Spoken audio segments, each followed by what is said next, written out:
We'll play some lower ones to start. Till Haley is bounced out.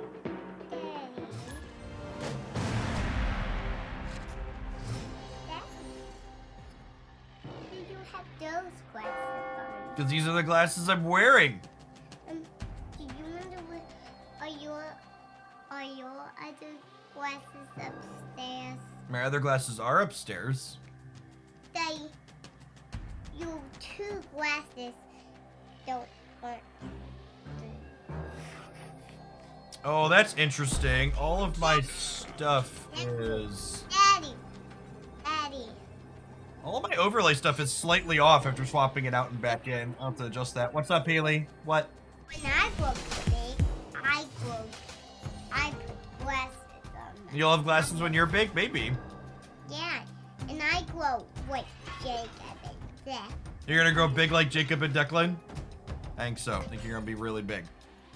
Yeah, and I can eat both.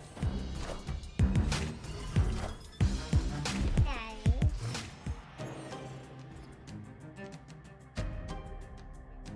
Oh, that's super unfortunate. Daddy, be quiet. Jacob's sleeping.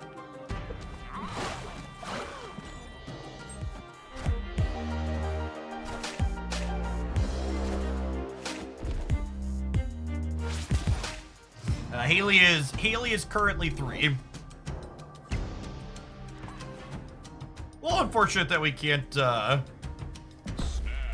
forgot to snap back opponent apologies. Distracted. Victory. Is our opponent sweating in the proving grounds? I think our opponent's sweating in the proving grounds, chat. Daddy,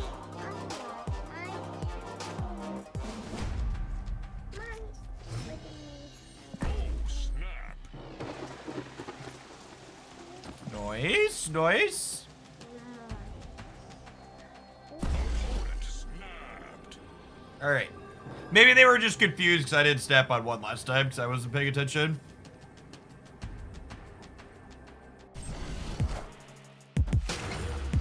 That's my wallet. It's your wallet to buy food and get some tickets. It buys food and tickets. What are the tickets for? They're what? Not you. Read us off one of the cards. Daddy, what is... Seriously?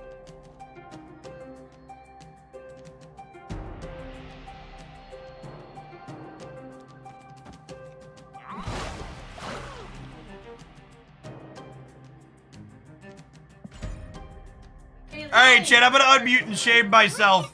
I asked Christy to look around Look at for the samples the Cologne sponsor sent me, and she was tearing apart the upstairs looking for them, and they're definitely sitting on the corner of my desk. So basically, no matter how much some of you despise me, I promise you she despises me more right now. I need your peanut butter crackers. Hey, don't forget Papa. Give Daddy a hug, because you're going to school after you. The Christy with the knife emote has never been more appropriate. Kinson, thank you for the 3rd of a year. I appreciate that. Welcome back. Rekka Jan, thanks for the half a year. Friars, I appreciate the 2/3 of a year. Welcome back.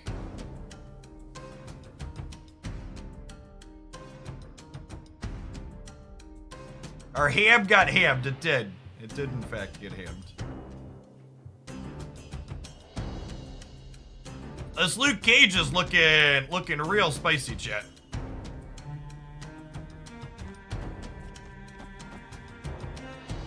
Yeah, the good news is any amount that we got roped didn't matter. We were short 20 minutes, so the two or 3 minutes that we got roped didn't matter. Listen, chat, the Luke Cage on the Isle of Silence was a test, and some of you passed. Some of you passed. The rest of you, I'm very disappointed. Oh gosh, imagine using your Enchantress in this moment, chat. Imagine using your enchantress and the Luke Cage flips up.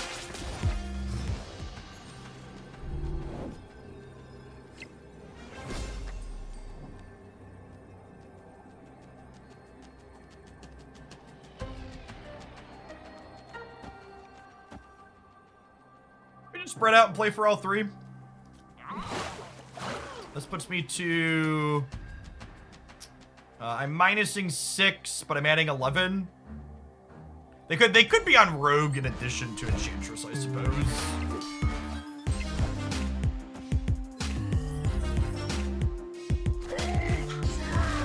Ah, I got him. But yeah, I don't think our opponent was sweating either. I think they were just, Victory.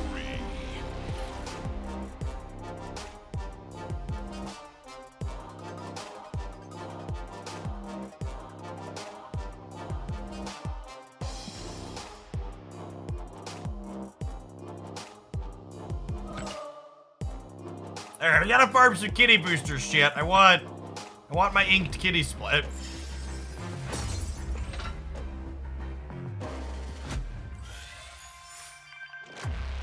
Is Spider Ham better than Invisible Woman? I don't know. That's a good question.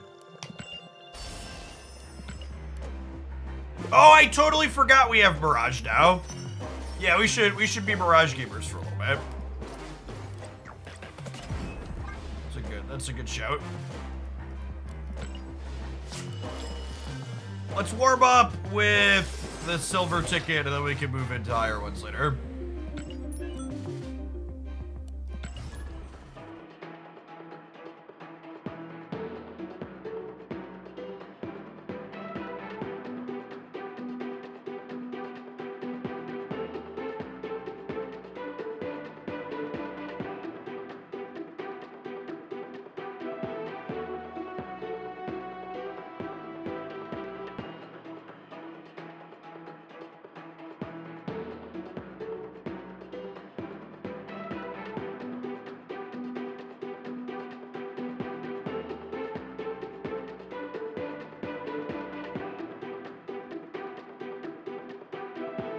We changed our name for the tournament yesterday to try and prevent sniping, ghosting, griefing, etc.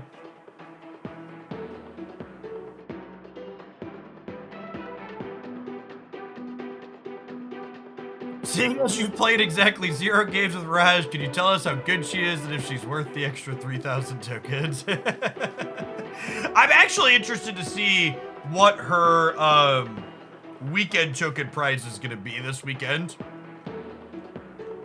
Oh, I have Echo in this list. Yeah, I don't want Echo in this list, actually. I had Echo in here because, I had Echo in here because I wanted to, hedge the Thanos matchup, but it just doesn't seem like there's been as much as I expected of that. I think I'd rather have Enchantress. The weekend mission will be 1 token and you'll like it. Yeah, something like that. Hopefully, if it's 500 tokens again, that sounds great. Have you spoken about the pro bundle or is there a video going up? You can always come into my chat and type !bundle to get a breakdown on the latest bundles. The pro bundle TLDR though is the best bundle coming up for the foreseeable future. I bought it. It's probably the only bundle I'm going to buy in the short term. I just have so many resources built up.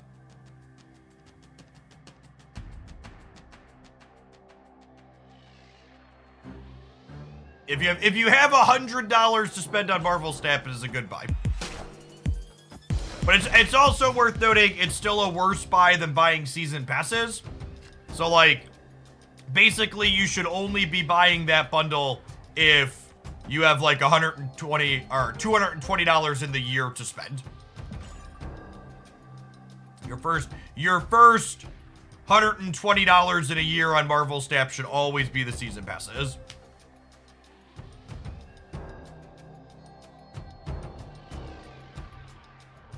Speedwagon! Thanks for the almost year and a half. Welcome back. Appreciate it. Thoughts on running Beast over Coulson? It still works with, helps work with Mirage. I don't think we have nearly enough things to bounce with Beast for that to be a a worthwhile thing to be doing. Getting a little cold in here, or is it just me? They ready to talk about series downgrades resuming. So, they had previously announced that they would announce series downgrades at least a week or 2 weeks in advance. And because they've what's the words I'm searching for? They told us they would announce series downgrades in advance, 2 weeks in advance, and because there's a patch coming on the 8th, we could know that there isn't downgrades coming in the next patch. The TLDR.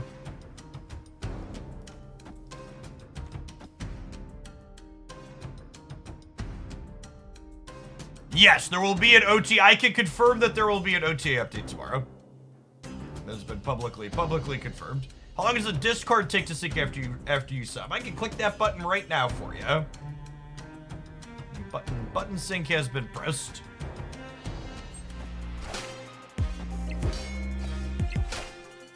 I still believe in heroes.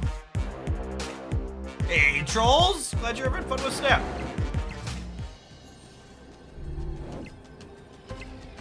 Enchantress is looking spicy.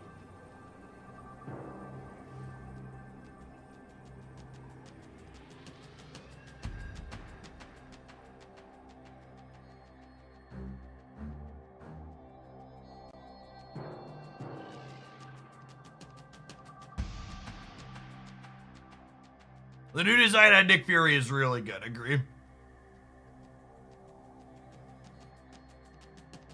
I think we Shang the left, Enchantress the right, just for sake of stats.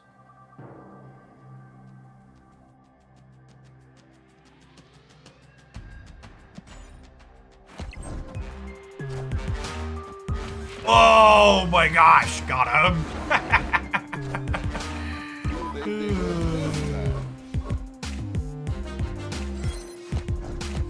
Hey, Captain Bornito, thank you for the brand new primer. Appreciate the support. Looks like you make my job possible.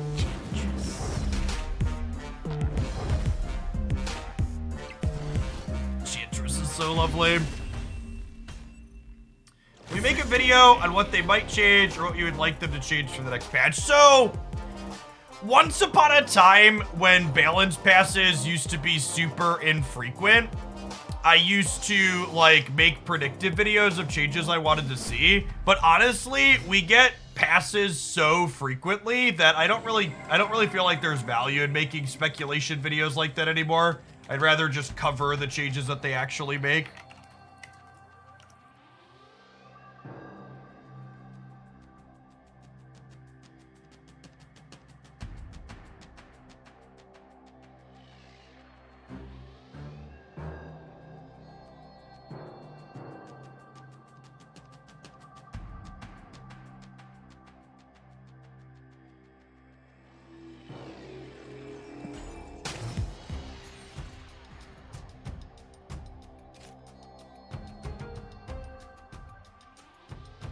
Mr. Miss, thank you for the brand new primer. Appreciate that.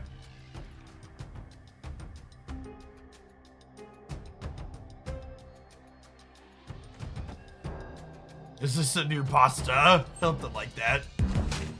During the competition yesterday, I queued into one of the other competitors, and after I won an 8-cube game against them, their rate of play slowed significantly.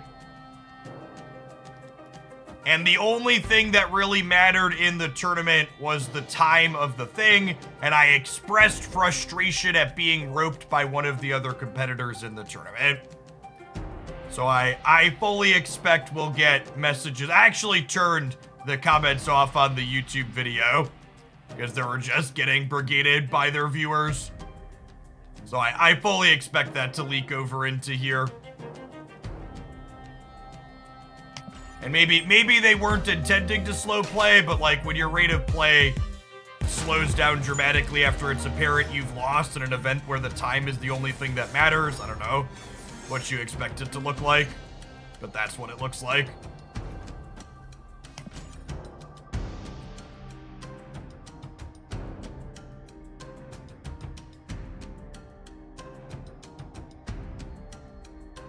is what it is. Ultimately, that roping didn't matter. I think they cost probably 2 or 3 minutes out of the set.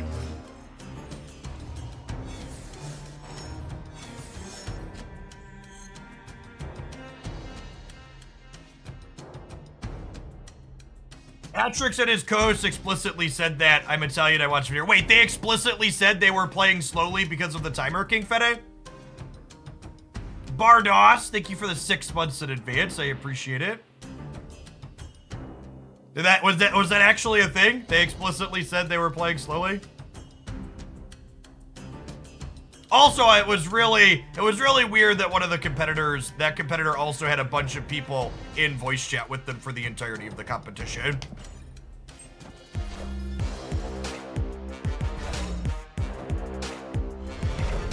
Yeah, I mean, for what it's worth, if they were intentionally slow playing, it's game theory optimal for them to have been intentionally slow playing.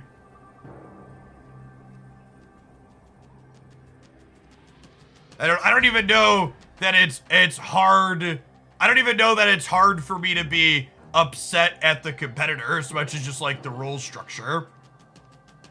Because it was technically optimal for them to play slowly and rope once it was apparent that they were done.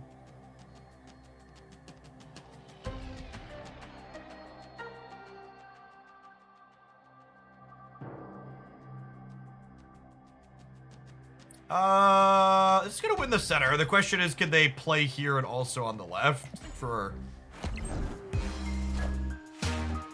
Ooh, are we gonna lose the breaker though? We might lose the breaker here. Squad still a little light.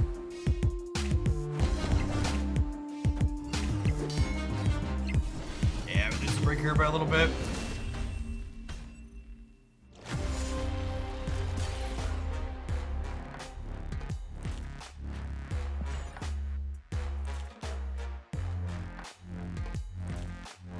It would have been optimal if he had a contending time, did he? He didn't know if he had a contending time because there was no leaderboard.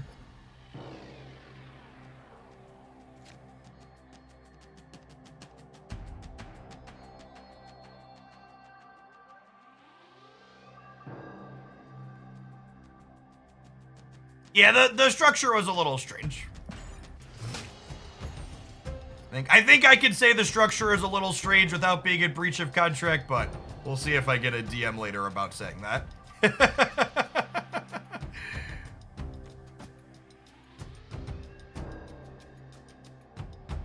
I don't believe saying that voids my contractual obligations. We'll find out then. They technically haven't paid me yet.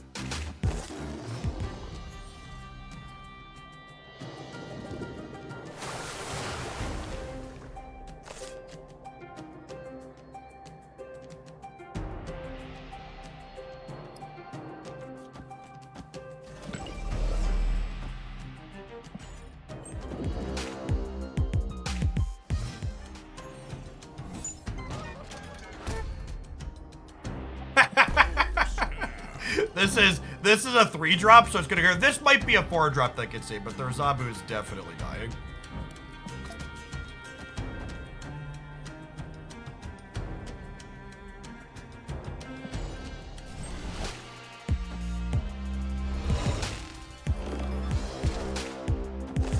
Oh, Murder World doesn't go off. Good call. I'm bad and games are hard. I think our hand's still good. I think we'll still, the snap is still solid here. Will they dig up this time?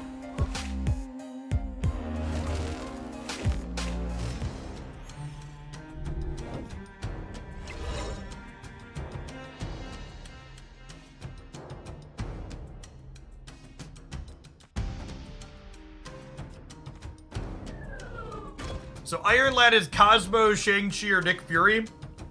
I think I want to play Kitty Pryde left, so that way I don't fill here.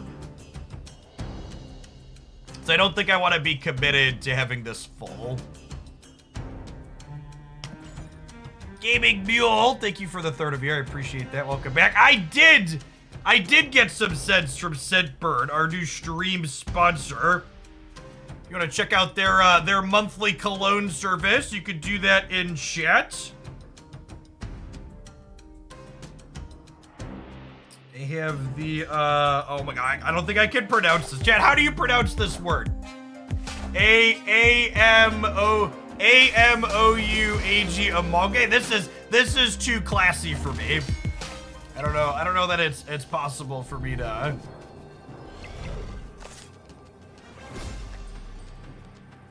Among a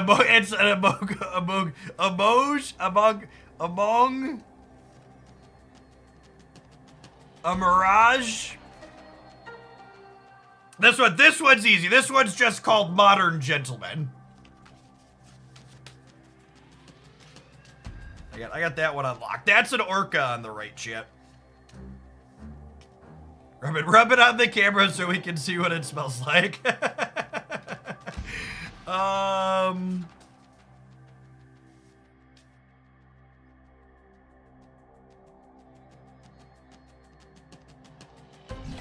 This puts me to 13 on the right, and then this puts me to 14 on the right.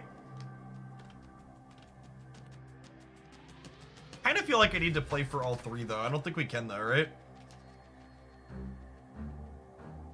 Oh, this is Cosmo as well. Yeah, good show. I think we just have to leave here, huh?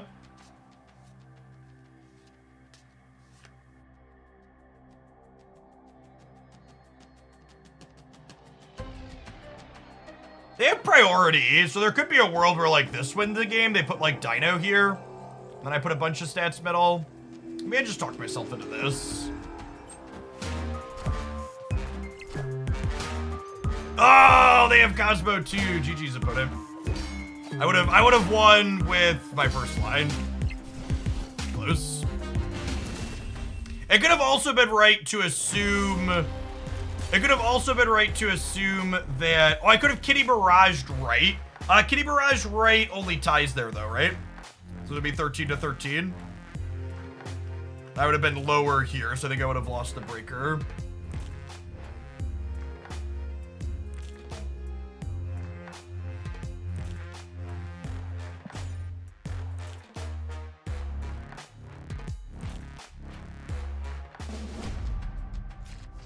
Thanks, Slayer. Yeah, I think last night was a good set of matches for content for sure.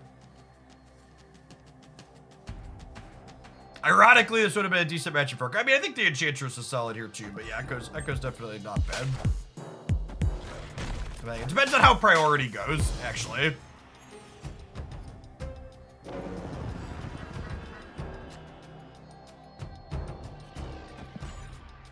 Hold on, King Duck. Thank you for the 32 months. I appreciate that. Welcome back. I will say the games I played last night convinced me that the what's it called deck is very good. The She-Hulk deck is real solid.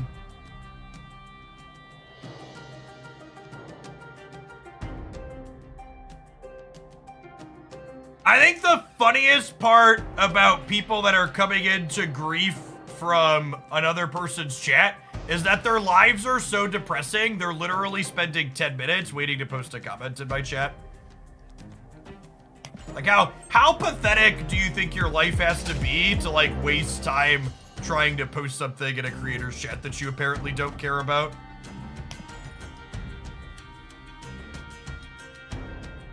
Yeah, the She-Hulk Moon Girl High Evo deck. I did not play any Mirage yesterday.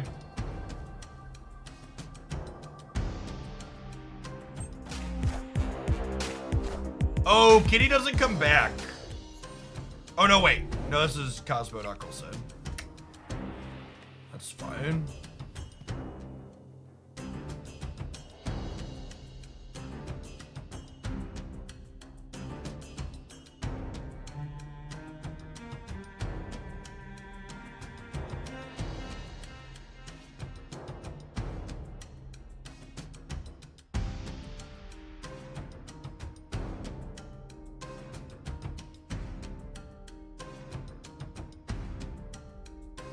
Kitty into Modok, right? Yeah, it's probably a solid line.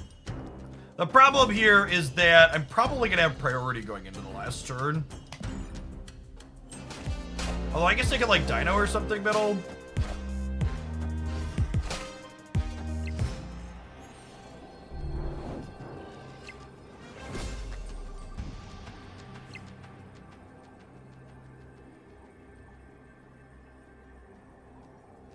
Hey, they are, Fonzie.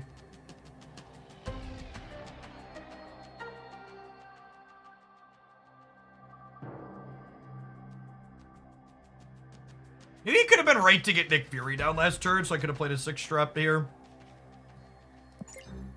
These could be waiting to put more cards into a Dino here. I think Shauna wins it. I wonder if I'm supposed to spread out and play for every location. Although if I lose Baxter Building, I probably lose the set, right?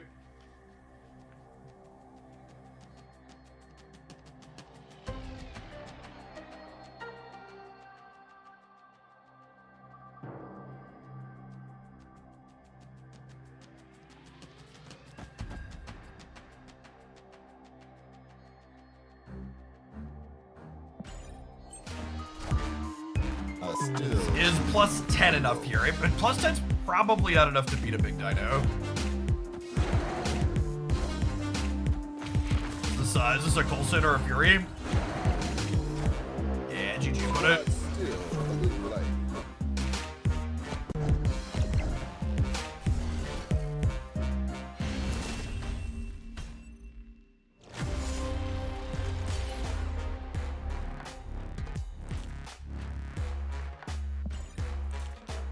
One of the mods beat me on that last one.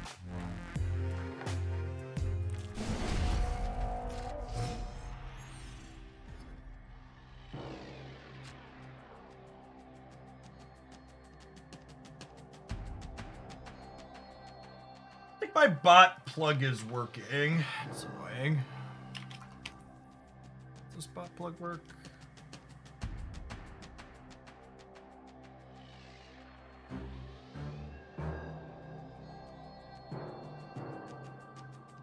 Going on, OGR. Thank you for the brand new primer. I appreciate that. You play Thanos and Legion in the same deck? Sure. I mean, Thanos is a very good card, and so is Legion.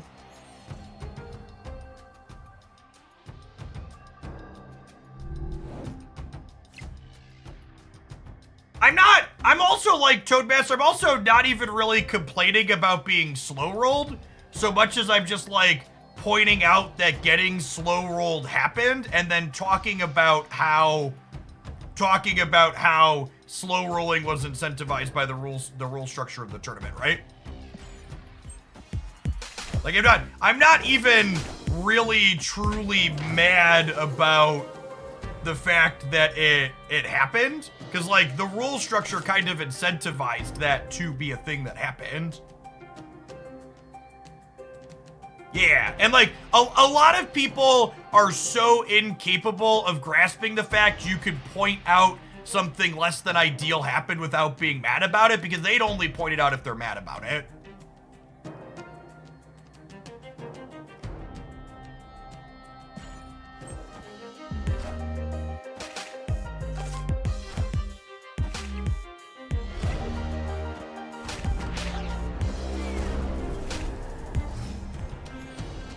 Am I enchantressing their Zabu? Or I could Quinjet plus Coulson.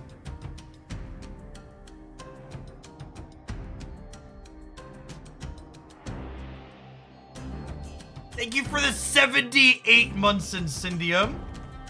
It's been a trip. Welcome back.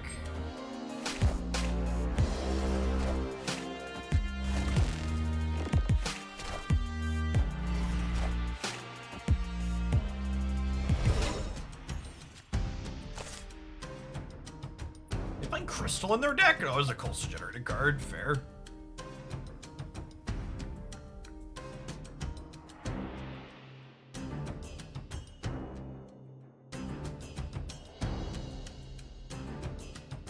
What if I do this and try and fill Asteroid M on them?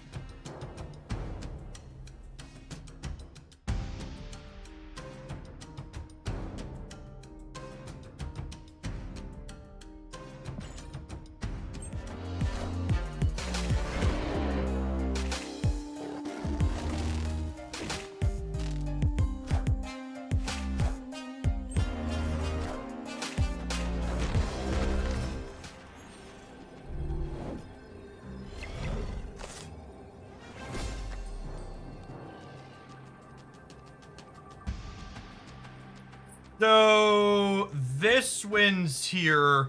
The question is then, can one of these two hold? I think this is our play to win line, right?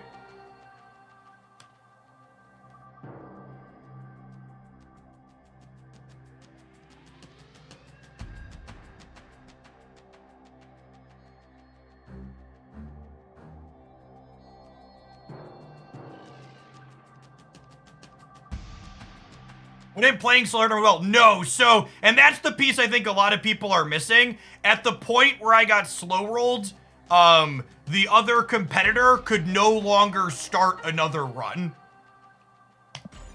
So they were past the timer, but I was allowed to finish my run that had started before the timer went off.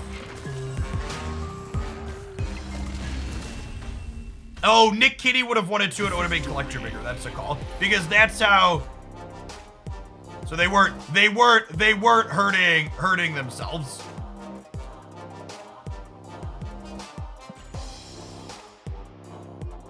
And the other competitor completed a run. Yes.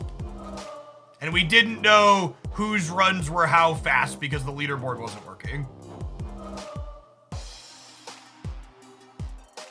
So it was strictly optimal for them to play slowly to hurt my runtime, because it cost them nothing while also hurting my runtime, which again isn't their fault. That was optimal. What they did was optimal play under the structure of the tournament.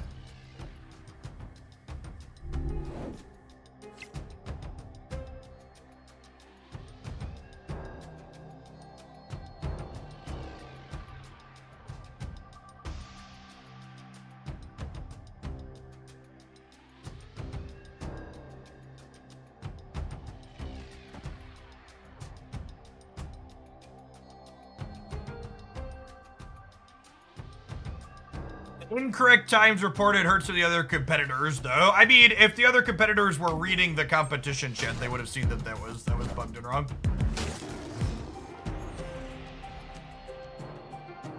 Yeah, my runtime was 7th out of the 20 people, which is pretty good. I'm pretty proud of the runtime I achieved. 52 minutes to do a full infinite run is like pretty quick.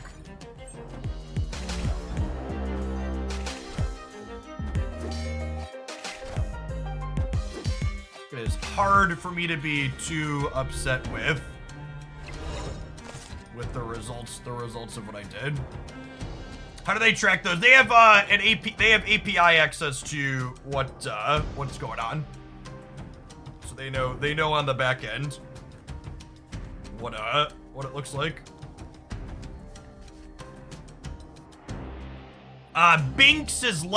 Binks won the on-stream portion, and honestly, he probably won the whole thing. Other people technically have, other competitors technically have till tomorrow at 5 o'clock to beat Binks's run, but Binks did a full run in like 35 minutes, or 32 minutes, which is just like an absurd time. It's so fast.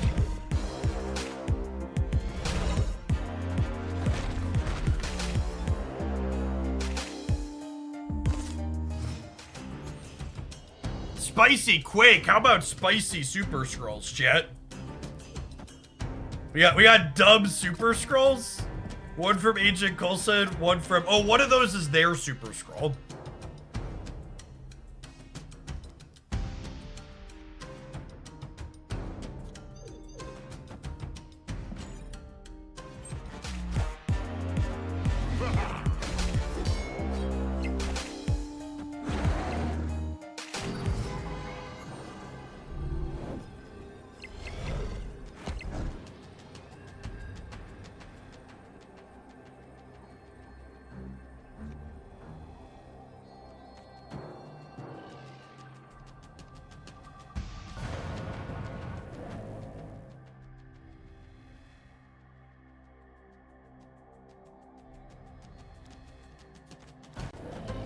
This is the spicy play, right?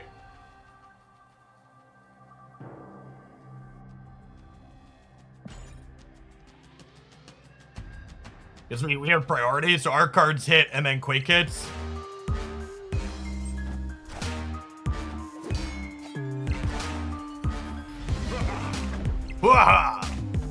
Go left! Ha! Got him. Got him.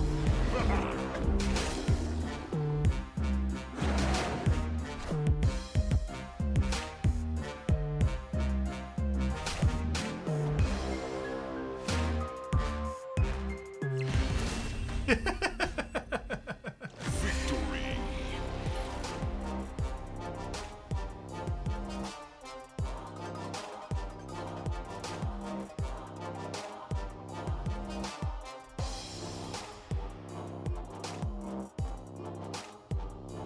Oh, yeah, the Shang-Chi didn't work because our Super Scroll was Cosmo, for those wondering.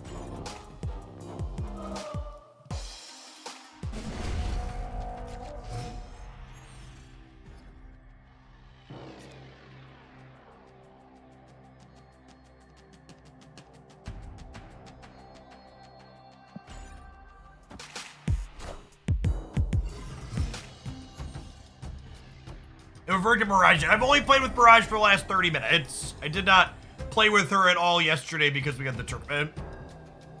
Is our deck consistent? Yeah, I think the core of this deck is very consistent.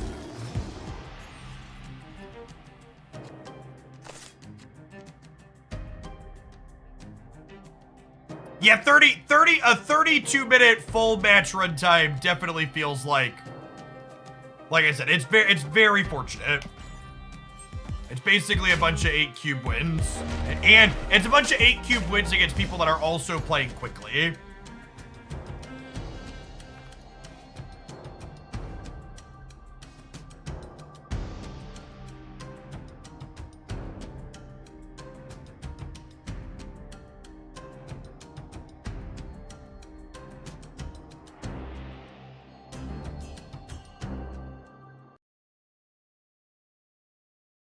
Oh, my Marvel Snap. Yikes. All right, hold on. Sorry. Let's get this reloaded real quick here.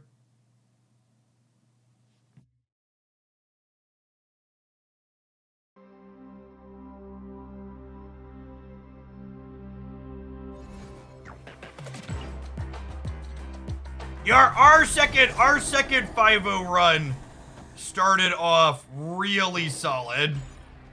And then we hit a number of slower players in a row. Which was unfortunate, but it is what it is.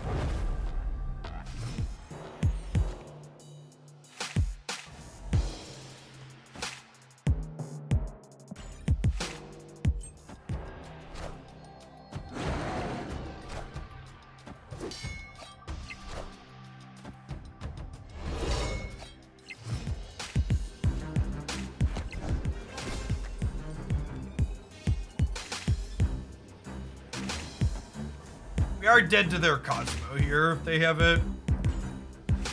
They have priority.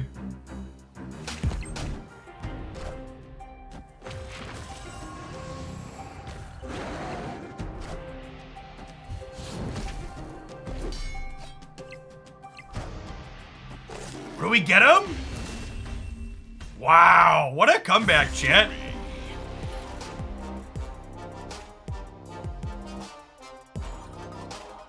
Yeah, I think more than anything, the rate of the opponent's play is what mattered the most.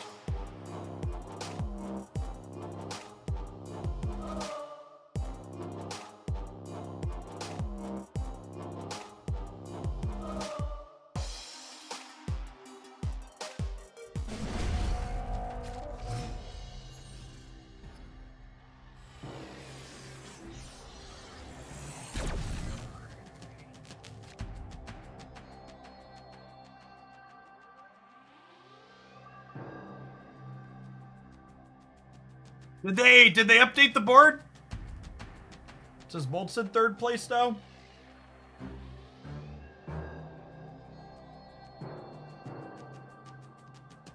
Oh, they did update the board.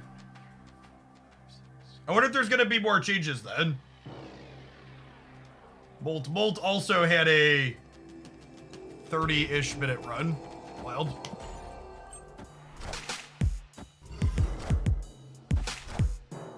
He was the only change at the top, it looks like.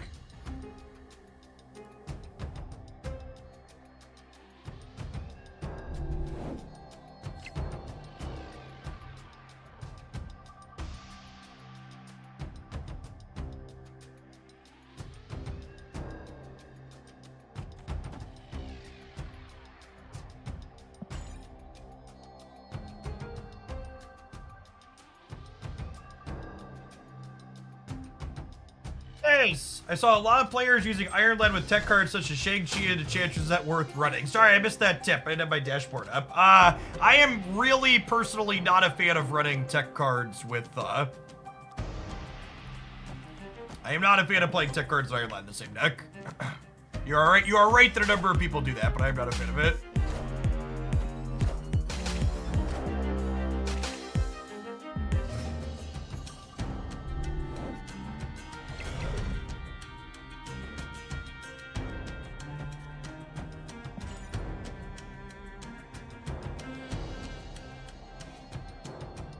Is it infinite run? No, we're in silver, I think. This was my first matches with Mirage. We had a silver ticket, so I wanted to start with that.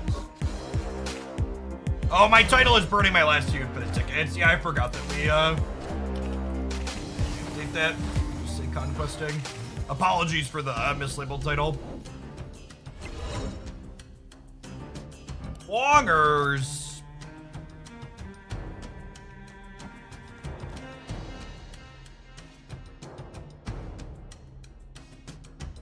I'm planning to try and beat Pink Sword. I am not. I do not think anybody is likely to beat Binks' run. They do have a standalone desk bike, like a bike with a little desk to like put a laptop up on top of it, Zemaru. Yeah, if you check out their links, there's definitely one of those.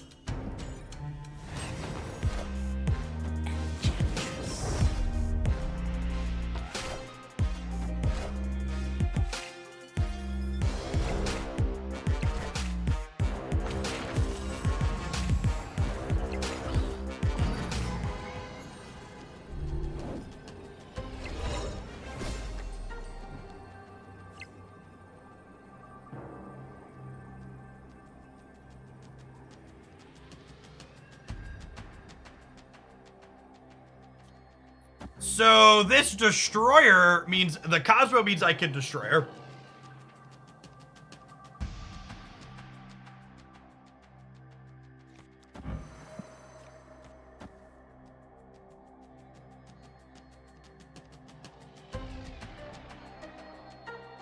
The spread's out in place for all the paths here. We could Odin to re-trigger the Enchantress. That's actually kind of hilarious. They could move their Cosmo to the middle, though, is the problem. I have priority, though, so that doesn't matter. Is that the line, then? We just do this? I think we just do this, huh?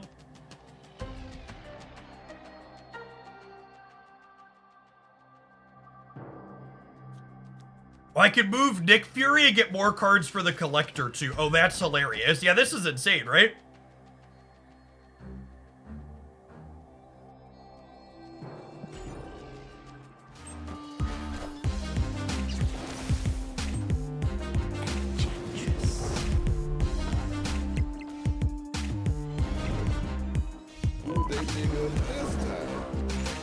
We're at 20 and they only have 2 cards in their hand, so we should be set to go here because we're not losing to Shang-Chi in the middle. That was this style of deck generates such sweet games of Marvel Snap, where you're like, yeah, we can Odin our Enchantress and Nick Fury, and that's the optimal line. That's such a good catch, chat. Good comeback here too. We were down a bunch.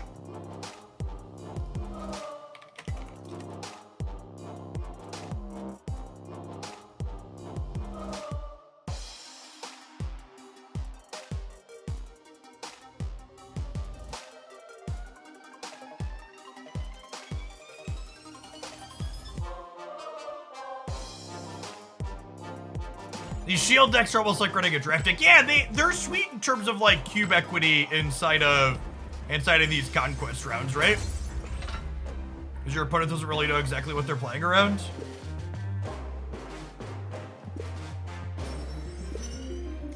What card was in the deck before? Before Mirage, we had Agent 13 in that slot. Agent 13, Maria Hill, or K-Ball could all go in the Mirage slot if you want to play this without Mirage. I think Mirage is probably the best of all those options now, but the other ones aren't that big a downgrades, I don't think.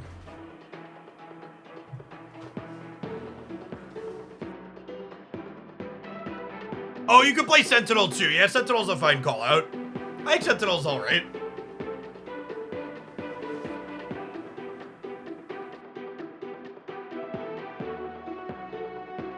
Why no tech cards with Iron Lad? Because you can't control when you hit your tech cards with Iron Lad, meaning that frequently when you play Iron Lad with tech cards, you're just playing Iron Lad out as a 4/6, which is not quite good enough. It's like, okay, but it's not good. So the 16-month Sphere Agent, welcome back.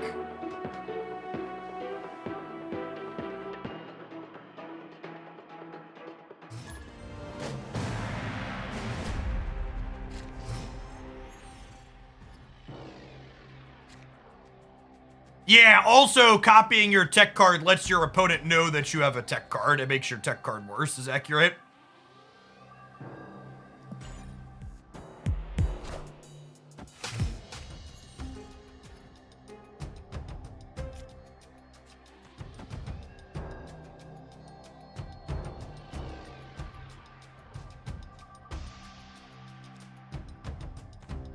Collector first, actually, I think.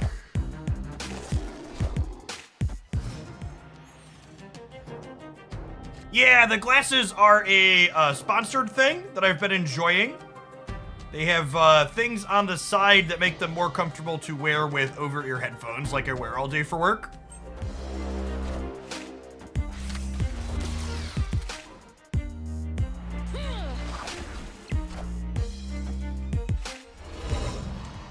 Speaking of Iron Lad with spicy cards, Iron Lad with Shauna get locked out of being able to make a play on the next turn.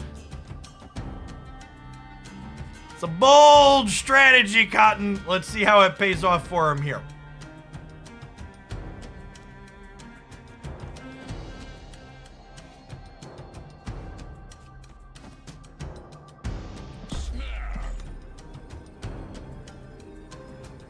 We're gonna snap. Sorry, I was just figuring out where I was playing my other cards on it.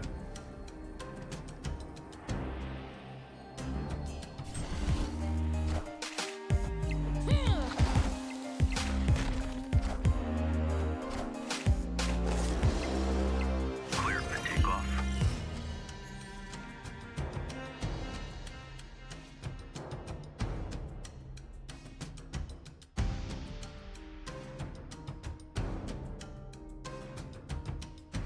We could smack the Zabu into here, meaning they can't play on the last turn.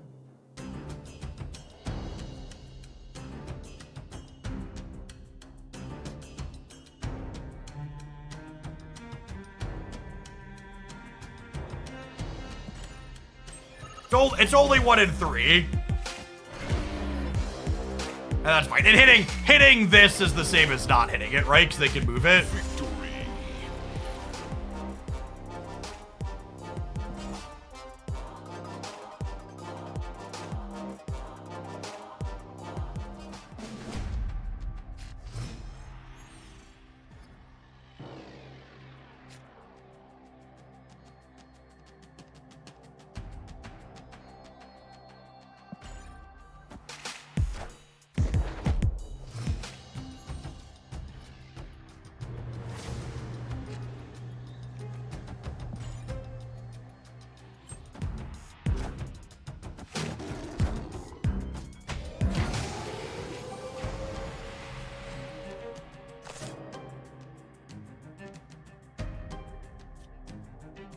Yes, we'll just play the more expensive one here.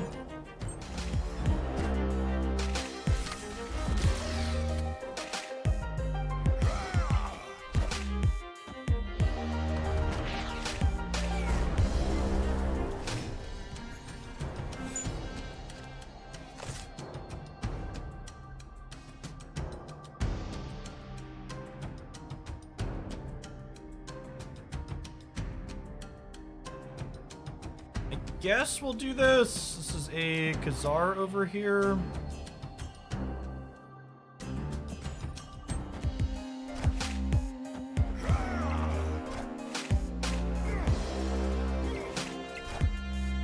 Squad still a little light.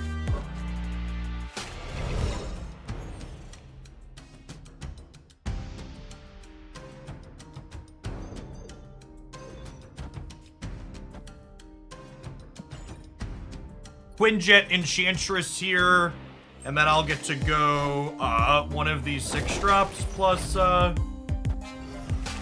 Kitty Prime. I can save the right for Orca. Yeah, maybe that's a good call. Yeah, maybe I'm supposed to Enchantress left to tag the 8-man. I would have gotten the Blue Marvel too.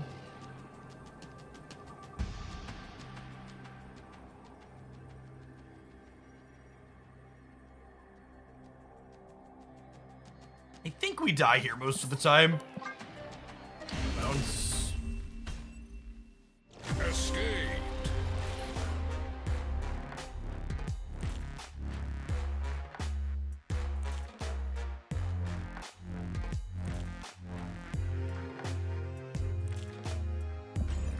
Are there lists of the least played snap cards? I think one of the community trackers has play rates on cards, but that would only be from people who have used the tracker. Is noteworthy.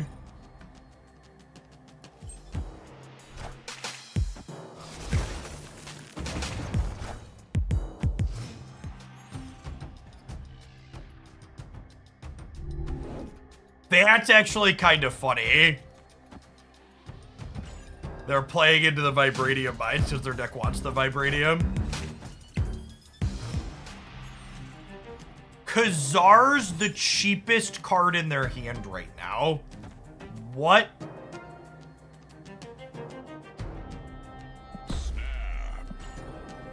Excuse me?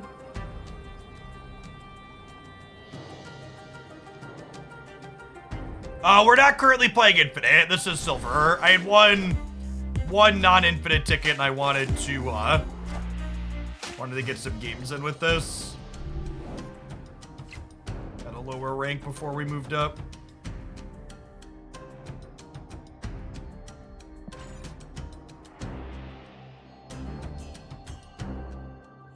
Hey, Fracture. Thanks for the 2/3 of a year. Appreciate that. Welcome back.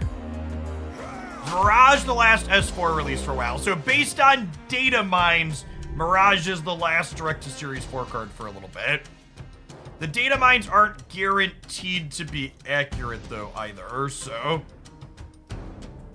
take that for what you will.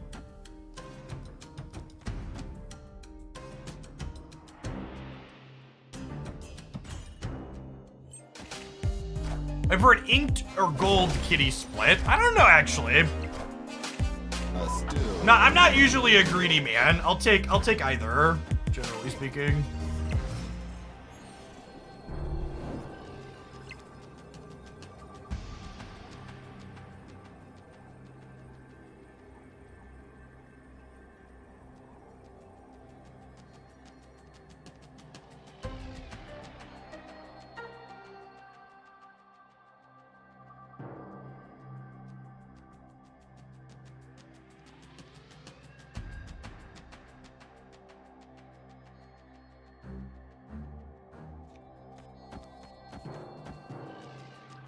Is this a win? It depends on where they play. It could also be right to like do this. There's gonna be 7 in the middle. It gives me a bunch on the right.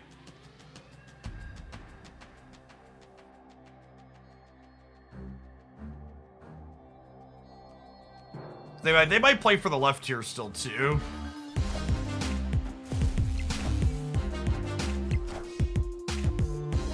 They're also an Onslaught deck. Interesting. Victory. That would explain... We probably should have expected a 6-drop when our Mirage hit a Khazar.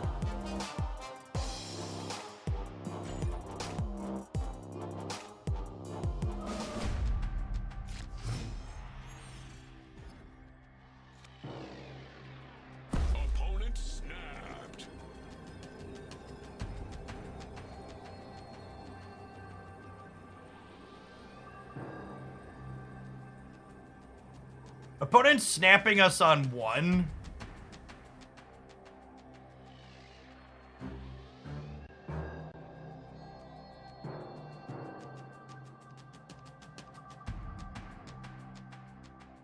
the Nightcrawler value sap. It might be, honestly. Collector is going to be pretty solid. I guess we'll stay. Whoa, they snapped and they have no one drop? Oh my gosh, chat. That is a Titan with my Nick Fury. Things you love to see. It.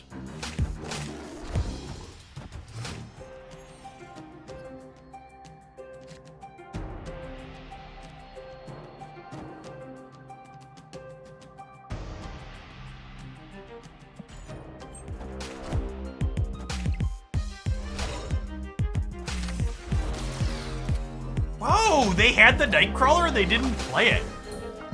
Interesting.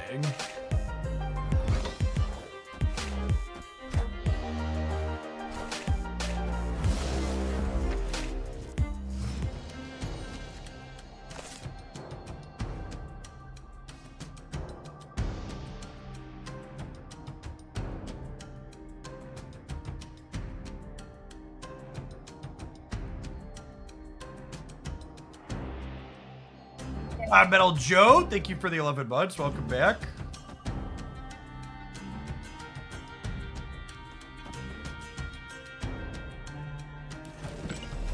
I probably just Nick Fury, right? Into 2 6s. It means I won't have time to move Nightcrawler if I play them both, but I think that's correct. Who they dig up this time?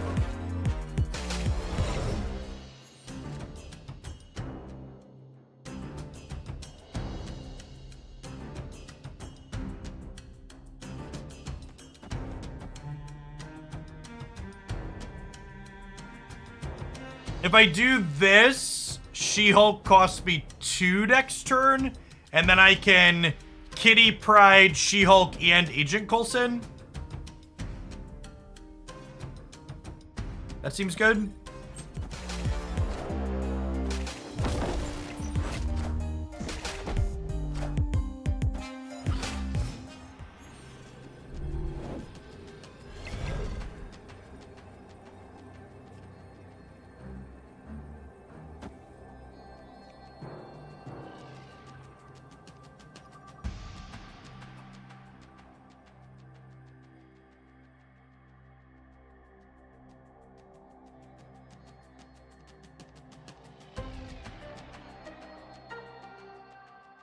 I think it's still just this.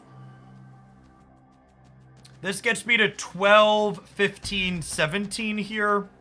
I'm adding 13 here in the middle up to 20. I lose to an Onslaught in the middle. Is a card that they've showed me that they've had.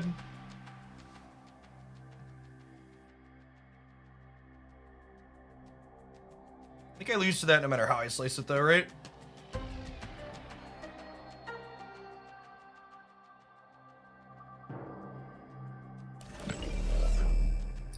If they Onslaught middle, does this beat it? It says plus 13 here up to 19. They go to 20. Enchantress and She-Hulk mid. Yeah, I guess that works. This doesn't work if they have a big play left, though. Onslaught's more likely.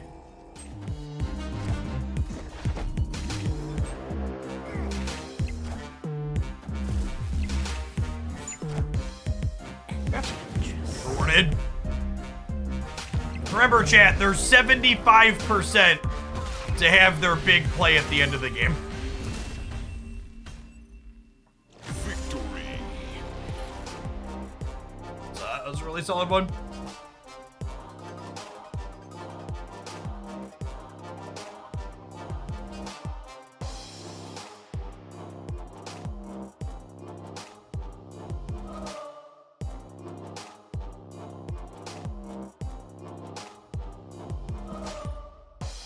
Can I get Kitty Pride boosters? Sure can. 8 more of those bad mamma jammas, and we get to go to Inked for the first time.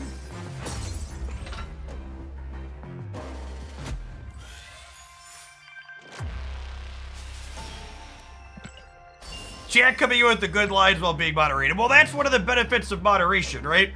Is like, you clear out the chaff and the low quality stuff, and there's room for actual useful, constructive things to occur.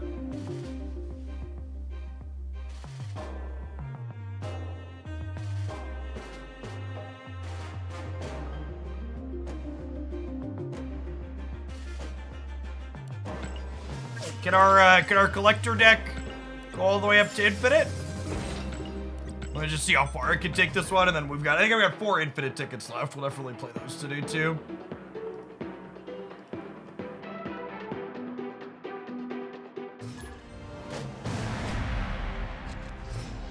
Did I spend all my medals? I did, yeah. I dumped them all into a bunch of boosters.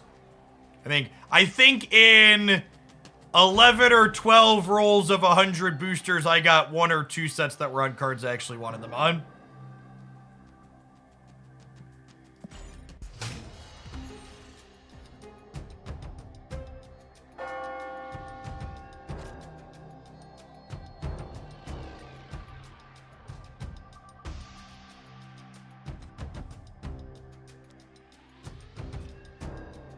There's some risk playing this to a face down location.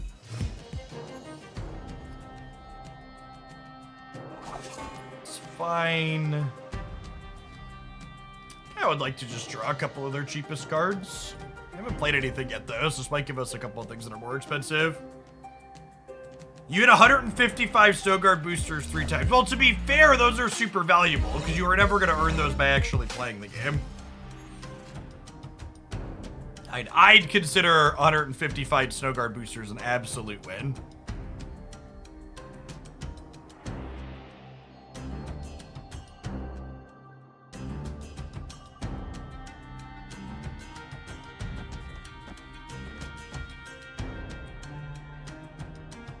Yo, dog, I heard you like zeros, so I'm gonna 0 your 0.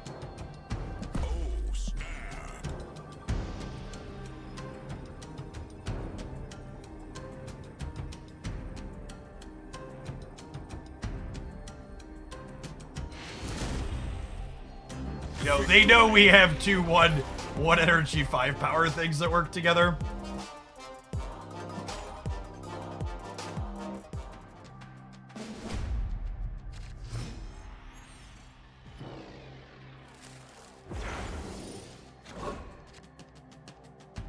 Mirage is playing out essentially exactly as I expected her to.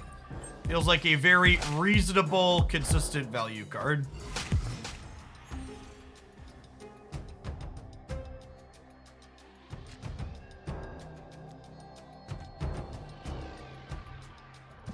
I'll play the collector out in case we peel Agent Coulson here.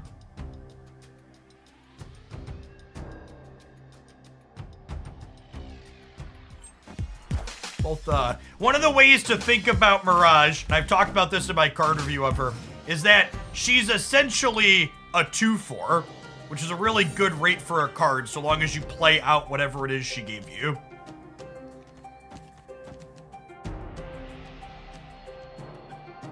My start's really good. I was thinking about snapping, but their start's also really good. Did I just play this set over here now? Okay, just get Angela going. Contest their lane.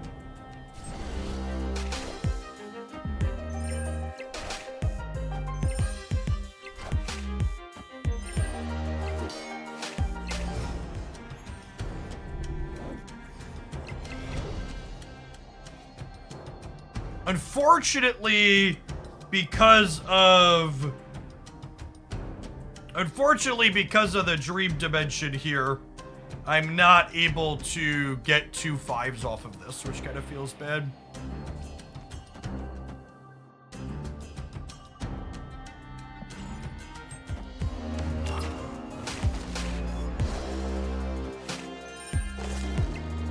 And they can't play a big red skull into Shuri, which is good for us here. Hoping to draw a 2-cost card. That's a 2-cost card, chat. Let's go ahead and just keep playing on curve here.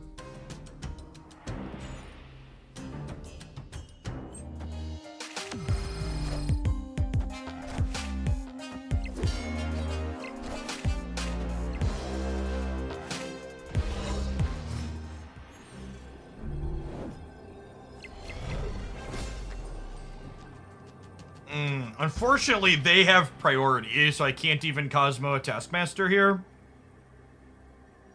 I can't top deck Shane because we're a Chavez deck. I think we unfortunately have to go.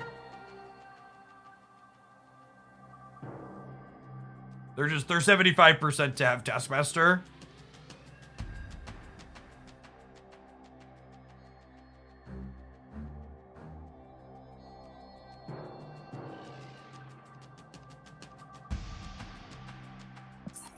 If I had priority, I might try and coin flip the Cosmo into it, but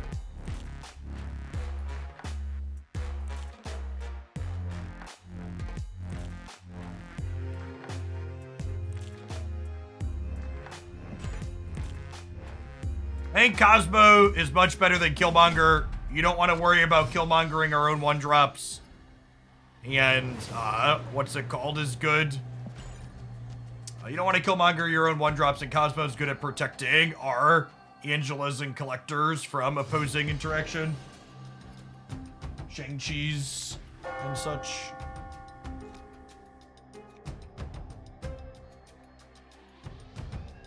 It's so sad that Adelan is here, because her hand is so good.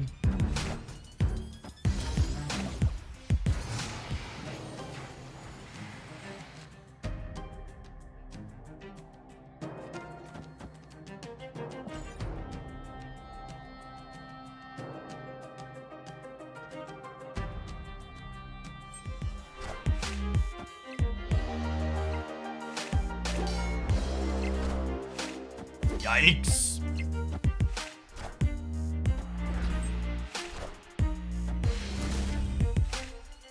Victory.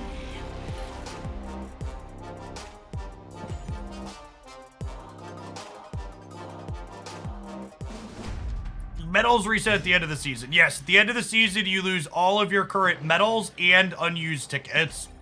They all get converted to boosters.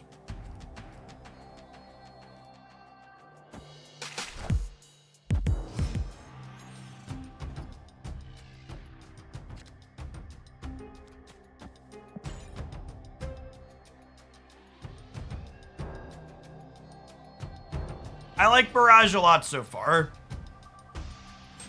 Does opponent know what Mirage hits if you have multiple one-drops? No. Kitty Pride. Kitty Pride. Quinjet is acceptable. Oh, snap. Our deck's better at getting into Luke's bar than theirs is as well, because Nick Fury can play there and hang out. I believe we finished with the 8th fastest time, looking at them racking it up. With the fastest time being an absolutely absurd 32 minutes, so I will not be spending extra time and money trying to beat that.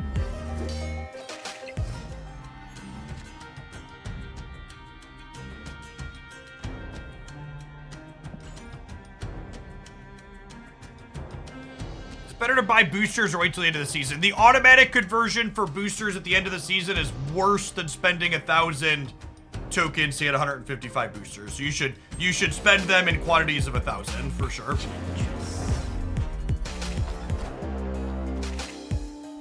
32 minutes is incredibly wild. Agree.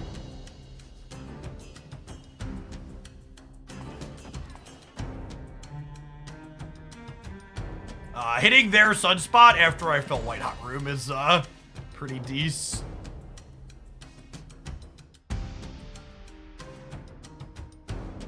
No, we're gonna do more Infinite Conquest later today. I just wanted to finish this one non-infinite ticket I had, trying this new deck out.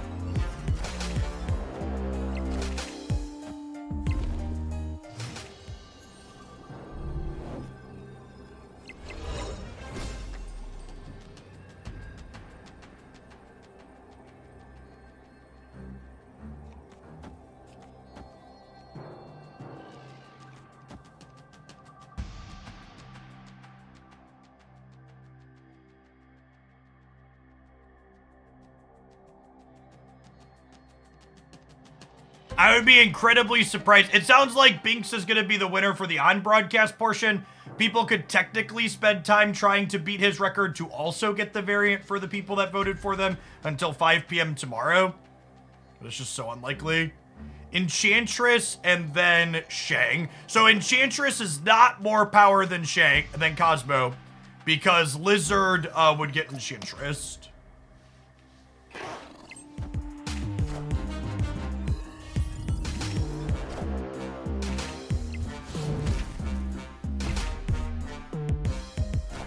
Let's shake out. We win the breaker? I think we win the breaker, right? Yeah, they're up 12 or up 14. No, they hadn't sword on this game.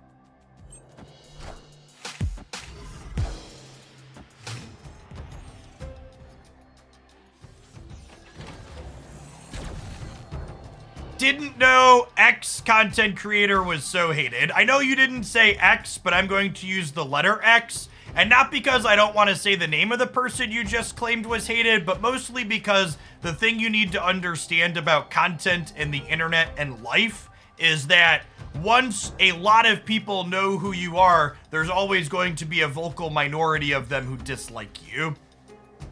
Nobody is ever going to please everyone.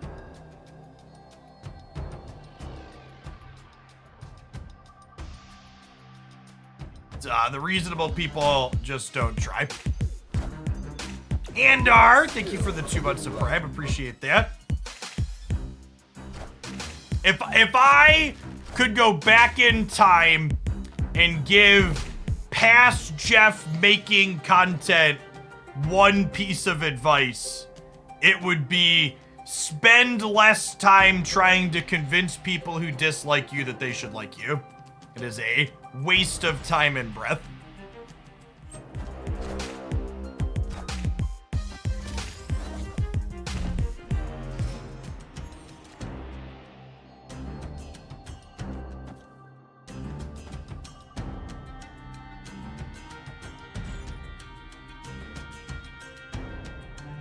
That's solid life advice in general. It is, I agree.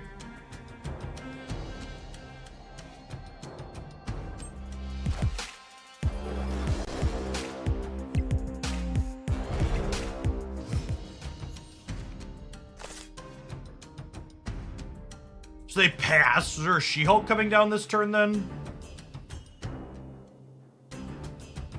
Mirage worth picking up for 3k tokens. I think if you like the idea of playing with Mirage, she's a playable card you can put into a few different decks.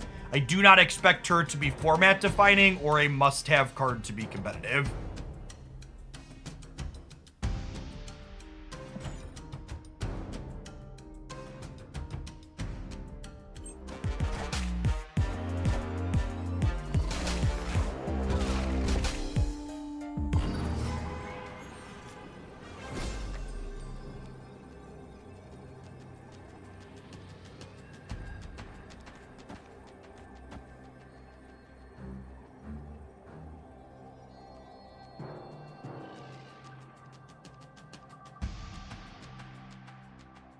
Thanks, JK. They're leaving. I think Spectrum's good enough here most of the time.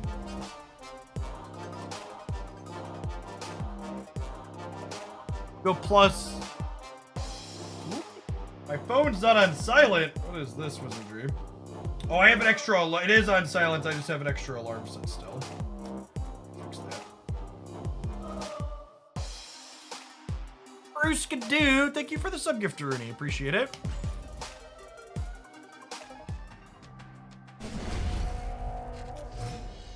What do you think gets nerfed tomorrow or which play types? I honestly would be kind of surprised if they nerfed anything tomorrow. I think the current Marvel Snap format seems relatively well balanced. And I think if there's a front runner, it's the Thanos control deck, and that wasn't likely to be apparent as a front runner until like very recently. Because, like, the OTAs are more reactive than patches, but my understanding is they load the OTAs in at least a week in advance still. I think a week ago we were still in this flex new people were discovering stuff type stage. Yeah, Icebox murdering Kitty is rough. If they've commented in the past that they have a bunch of cards that they would like to buff up at some point, so I'm sure there's no shortage of those. Hoping to draw one of our 2/2 drops here. We're 40% for that. Nailed it. They'll also have white hot room energy, but it is what it is.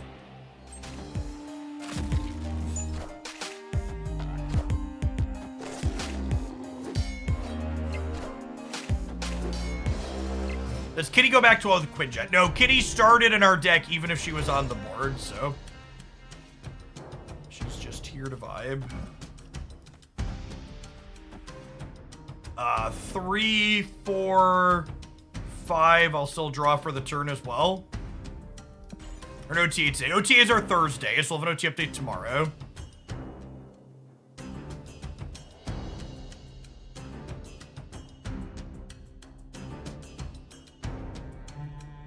Iceman is a sniper even when he's just a box, yeah.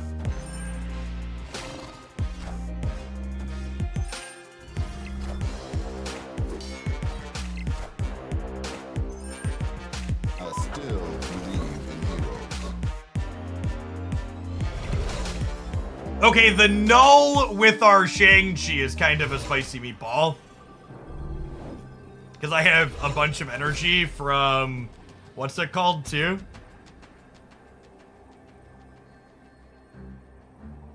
That's the fun line. I don't know if it's the right line, though.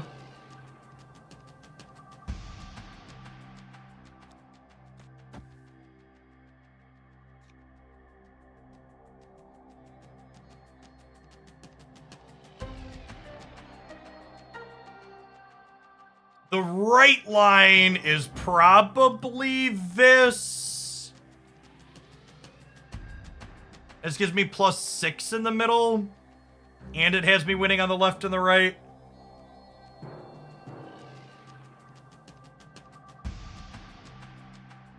That's also kind of a hilarious content line. Is that the real content line? Is it this? This is also kind of fun.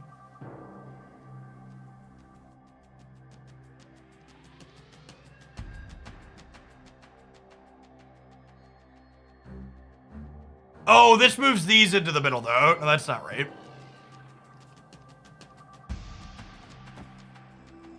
All right, fine. We'll do the fun line. Oh, chat! Never before have I been so rewarded for taking the fun line. Fun is always optimal. It's always optimal. Nick Fury's got the goods, chat. Never count the man down and out.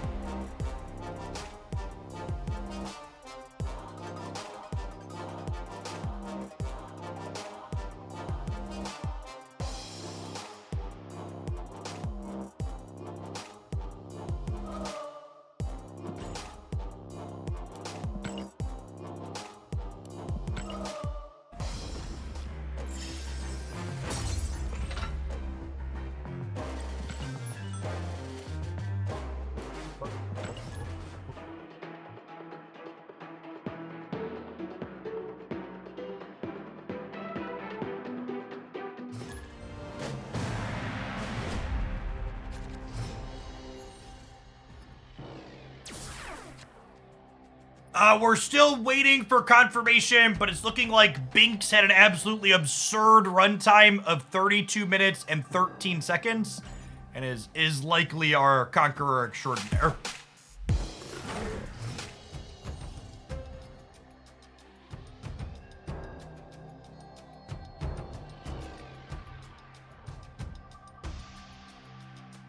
So this actually changes the dynamic of Gamma Lab, and makes me want to play more things into here, because I can move the Hulks around even if I'm Shang-Chiing. Yeah, five rounds in 32 minutes.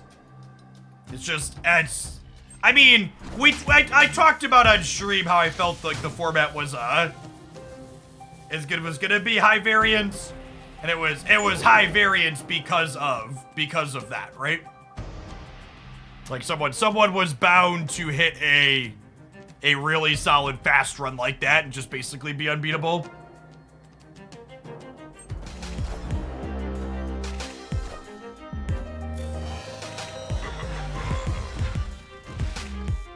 And then I'm gonna snap them and Shang-Chi proactively here.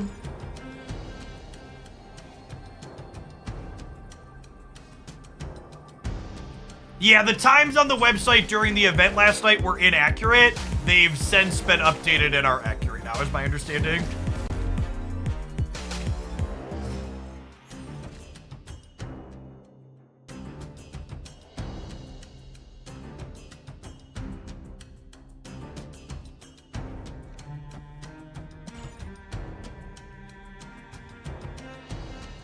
Enchantress, I choose you!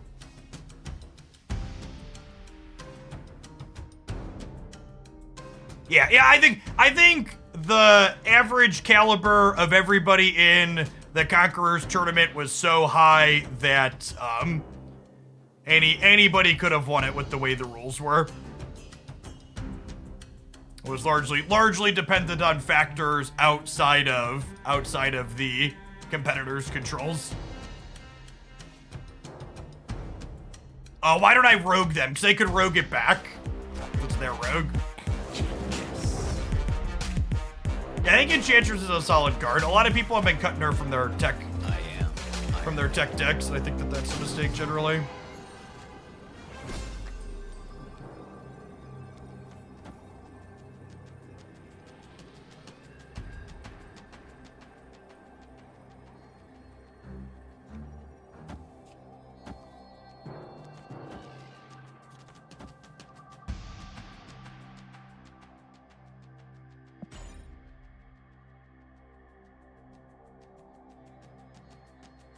They could rogue our rogue back, but with moving the Hulk and the monster here to the middle, I think we still probably win.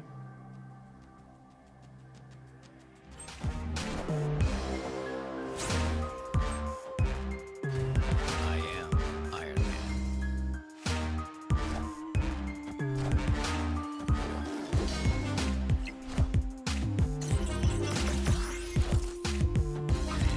Definitely surfer negative.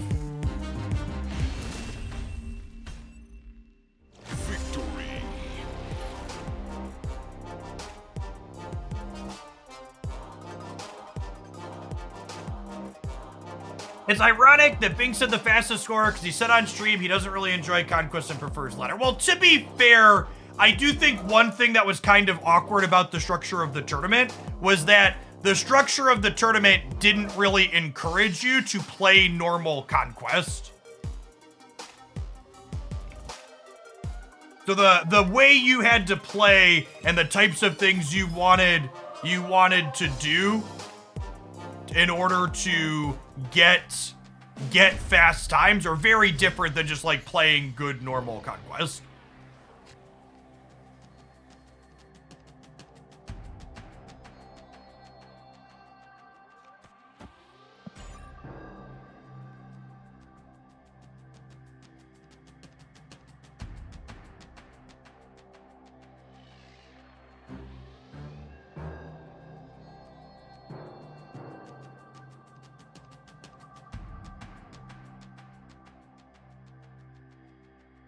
Oh, that's actually an interesting thought for a structure, Nemesis.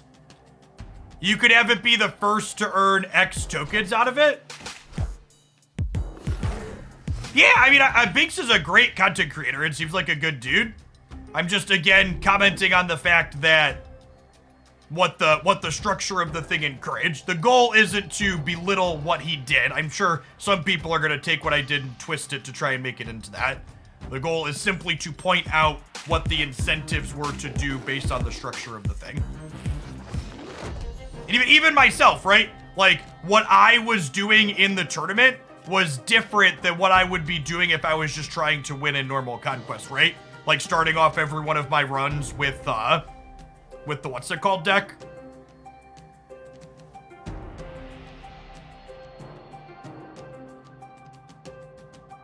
Yeah, the Hella deck.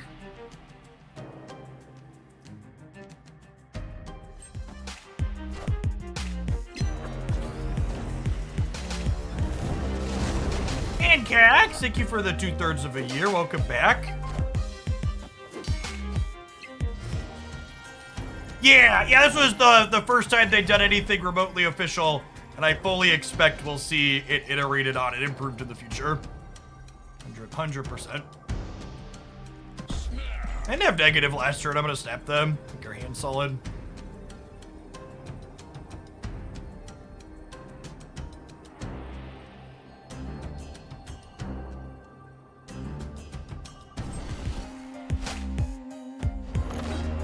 Hey, Bratchty, thanks for the half a year. Appreciate the support. Welcome back.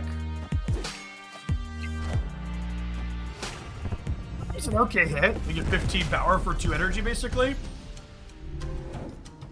Could be worse.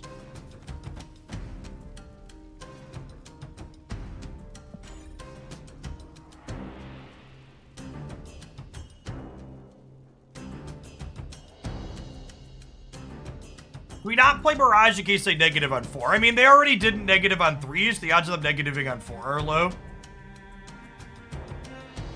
I think the big takeaway I had from yesterday's tournament that was a good thing for me personally was I actually really enjoyed having a I'm going to be serious and focus on my gameplay style stream.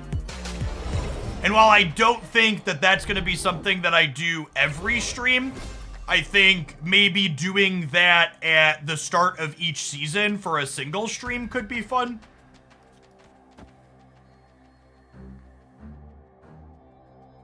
I think maybe the Tuesday after Conquest opens moving forward, I'll consider doing a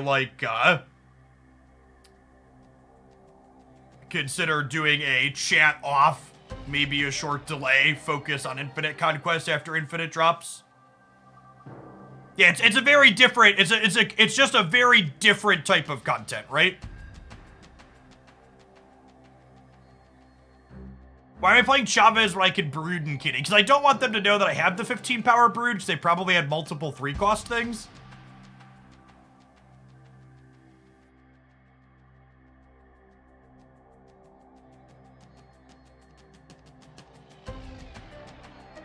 Yeah, I don't think that type of super serious try to win content would do well all of the time, but I think doing it periodically could be very successful. Okay, and then I don't think they're beating 20 middle, especially since we have priority to Enchantress them.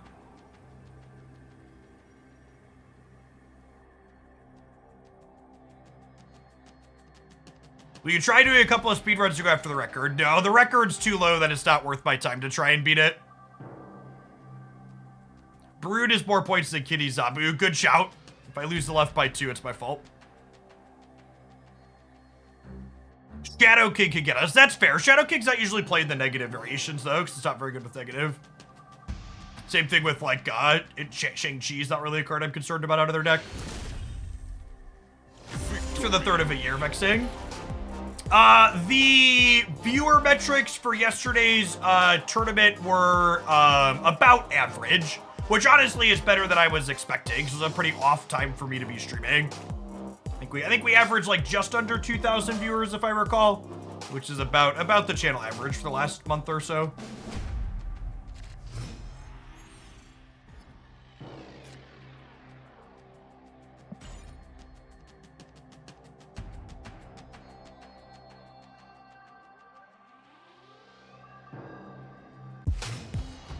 Binks was the record setter seasonal, 32 minutes. Yes, yeah, not to mention an average amount of viewers. There were a ton of great people streaming. Is also a good show.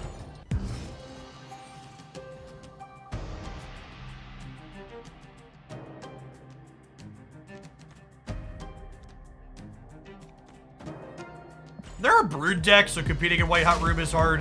Just get rid of it, sure. Yeah, after we finish this gold run, we're gonna finish out the rest of my Infinite Conquest tickets. I just didn't want to start an Infinite Conquest with this deck that I had never played before. Or with the Mirage that I never played before. I played iterations of this deck in the past.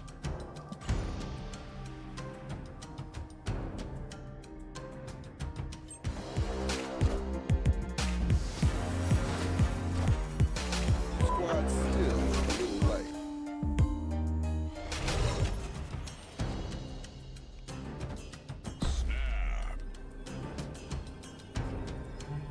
Actually, let's just do this, because then I can save the Enchantress for an Iron Man in one of these 2 lanes after the fact.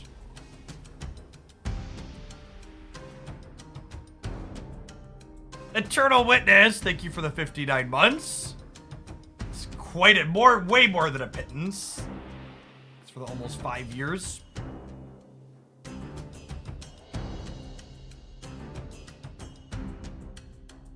If they don't play anything right this turn, which they might not, it might be both the content and the optimal play to Galactus right to try and get him while we're up 10-4. It's a little risky, but it would win the match. I must say, I don't know that I think this deck is the best deck in the format right now, but it feels competitive, and it's definitely one of my favorites to play. Getting to play with a bunch of generated cards is guess.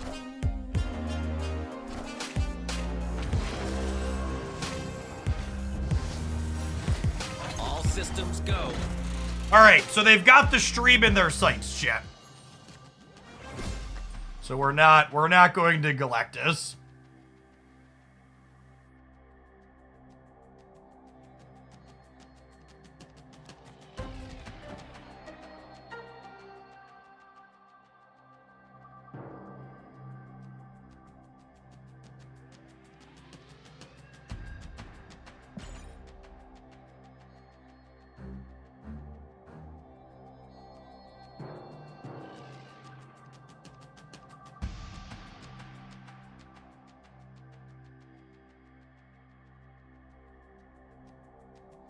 They do that all the time against me with Cosmetics. Yeah, but I'm also an Enchantress deck.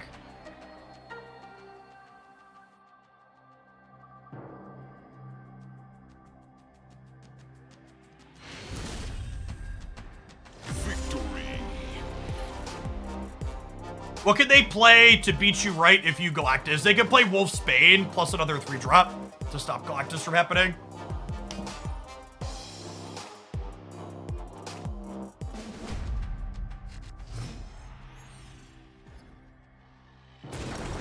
So, playing on a stream delay last night made the game significantly easier, both because it made the stream delay made the game significantly easier, not only because it gets rid of the possibility of snipers, but also because the stream delay means I'm not incentivized to look at chat, and chat, contrary to popular belief, is an incredibly competitive disadvantage.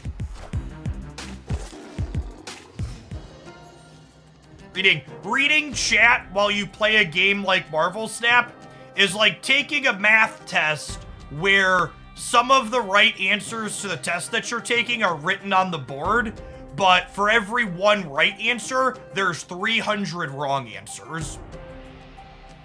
So it's like, yeah, technically it could give you an edge in some situations, but on average, most of the time, like, it's just a disaster distraction.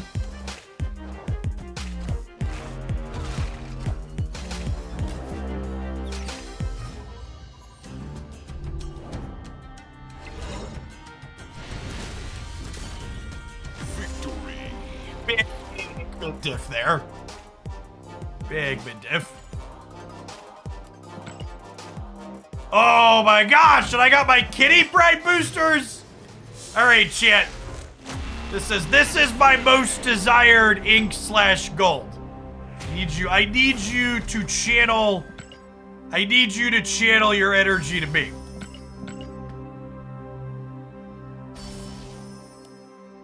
I need your energy, chat.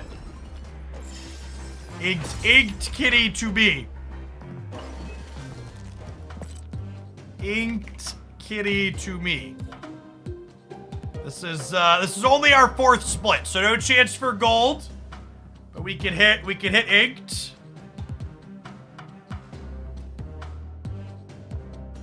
Hit me, dealer. Oh! Oh, chat. Oh, chat, she's gorgeous. Look at that B-E-A beautiful Marvel Snap card. We even got a lovely blue tone flare around the edges. I like the light blue on the inks. That one's gonna get a post on Threads later. Absolutely gorgeous.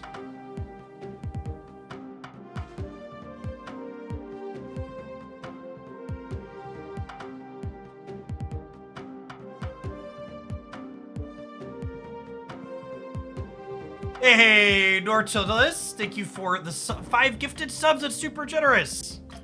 Appreciate that. And Giggity Bites, thank you for the 7 months.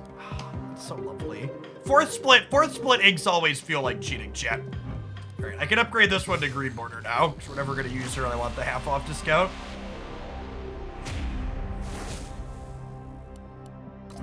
For people that aren't familiar with how splits work, you're only 10% to get an inked ever, and your 4th split is your first chance to get that 10% ink split.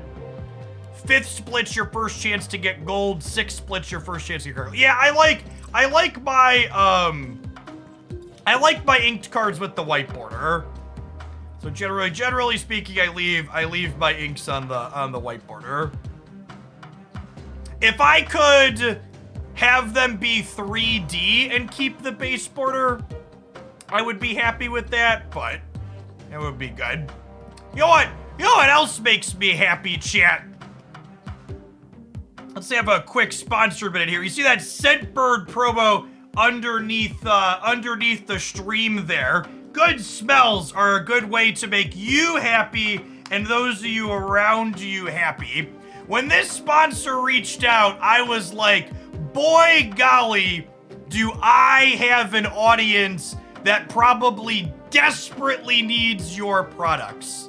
As someone who has been to many gaming stores and conventions and around people who experience the world the way I experience, if they had these little Scentbird lovely cologne and perfume sprays, make my office smell a little bit better in here. You could check them out using my link. Even my office smells a little bit better, chat. Listen, it's like 100 degrees outside. My office heats up.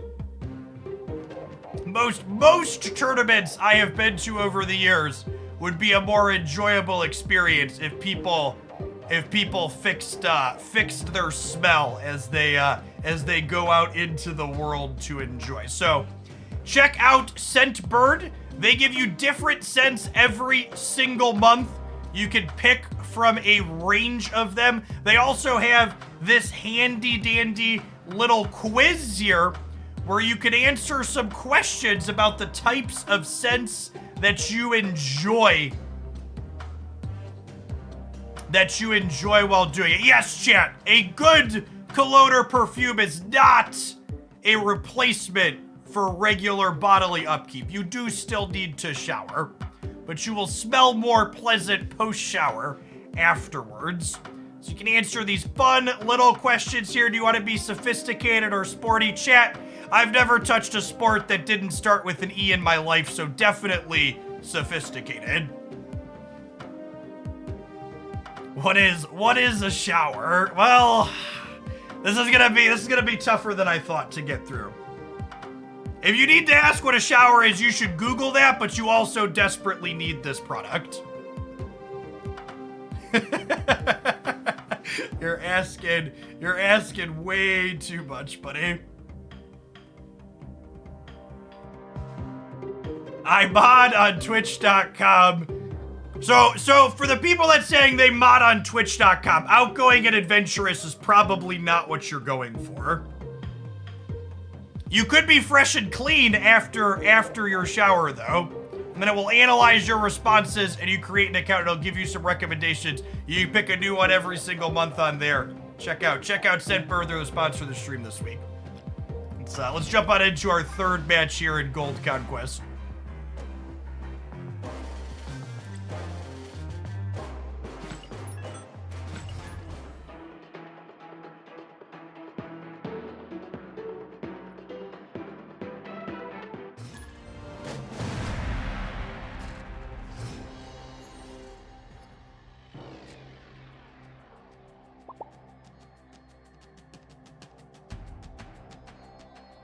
Does your econ video assume we're refilling missions like in the past? No, the econ video assumes that you're taking your gold and using it to buy Token Tuesdays bundles, because buying Token Tuesday bundles is the best use of your resources in terms of progressing your collection.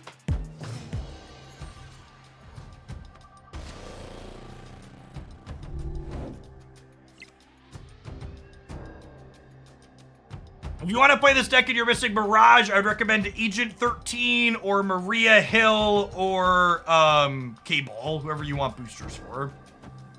Gosh, she looks great in this hand, Chip.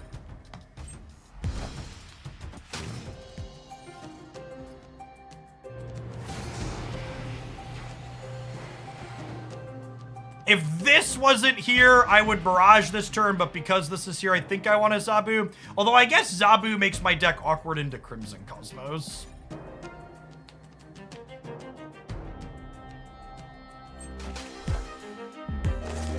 Is Token Tuesdays better than refreshing missions? True, even if you're just starting out. So, it depends is the answer. So, refreshing missions is better in the event that... what's our true? Refreshing missions is better if your goal is to get Series 3 complete faster. You can type !deck in chat to get a link to my current deck list with a copy code on Untapped always. It's Cologne time.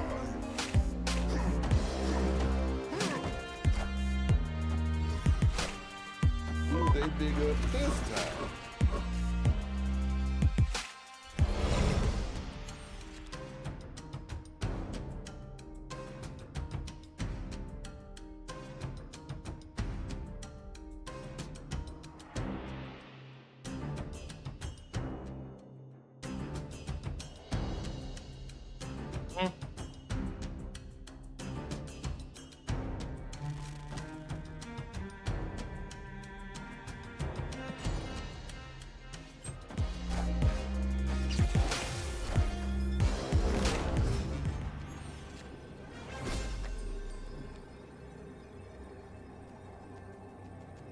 Well, alrighty then.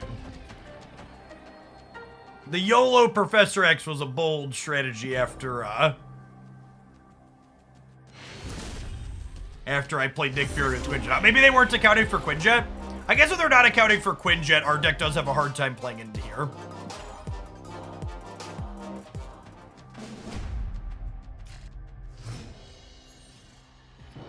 What's up, my dude? Hey, Declan, wait, come here. Can you fill this for me? Thank you, child. Don't spell it.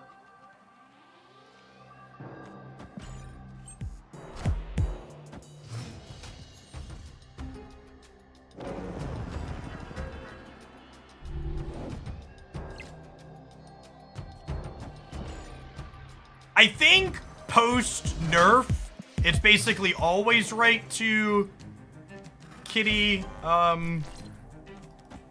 Angela on 2 and then Kitty. I'm gonna snap them here. They've done nothing. Got a solid start. Thanks, my dude. Did you eat something?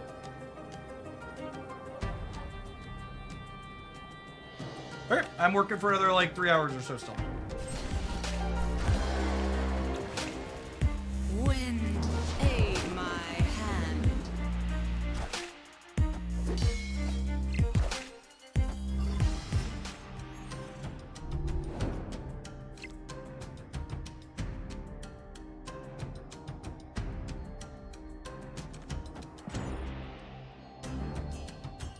Might be wrong to try and contest them in the flooding. The player health bars are above the portraits.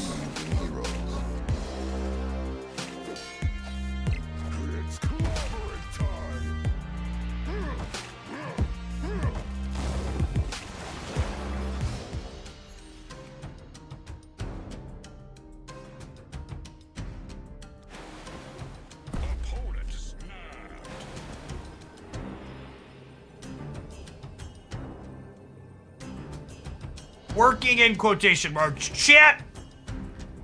Before I was a streamer on Twitch.tv, I have a graduate degree, an undergraduate degree in mathematics, and I spent time both teaching and working as a data analyst and process automation engineer for a Fortune 50 company. I work way fucking harder as a self-employed person than I ever did in any of those previous roles.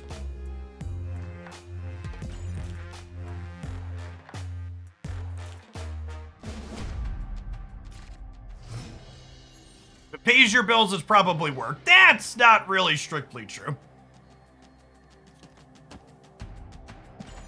Towards the end of my stint in corporate America, I was certainly only working, what's a number? I was certainly only actually putting in work like 2, maybe 3 hours a day tops in my 8-hour day.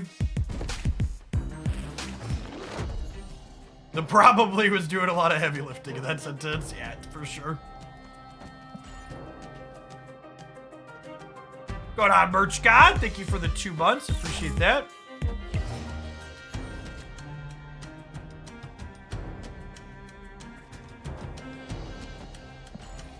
Let's do this so there's Cyclops' less turns to pop off here.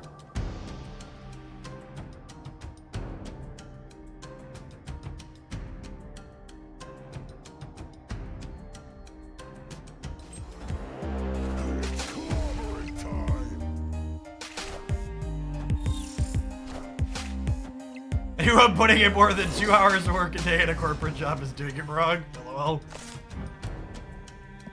So, the way this works with Wasp is Wasp will keep the bonus to actually get +2 in the middle, which is sweet.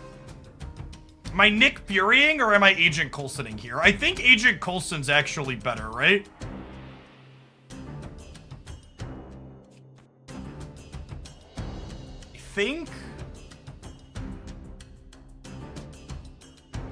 I could just be Fury so I could have a 6-drop for the left on the last turn.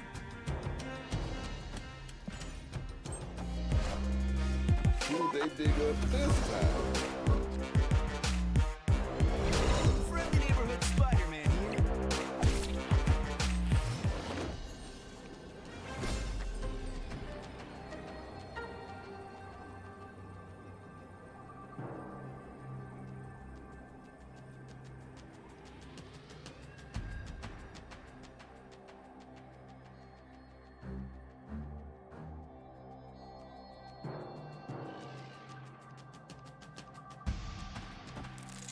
Speed Hulk.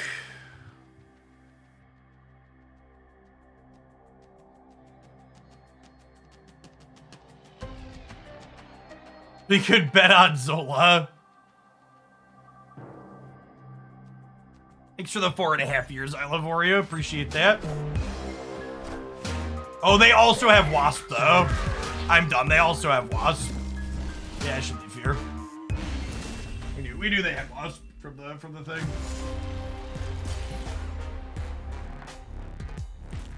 To people asking me, am I gonna take time to make adjustments to my overlay? The answer is no. In theory, we're gonna have a PC widescreen UI coming up here in the next month or two.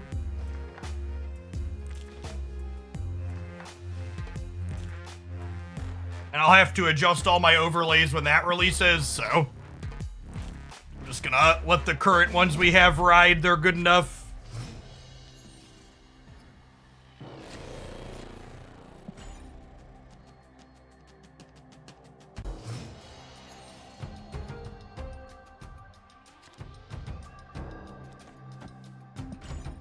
Get into the danger room while the getting is good, potentially.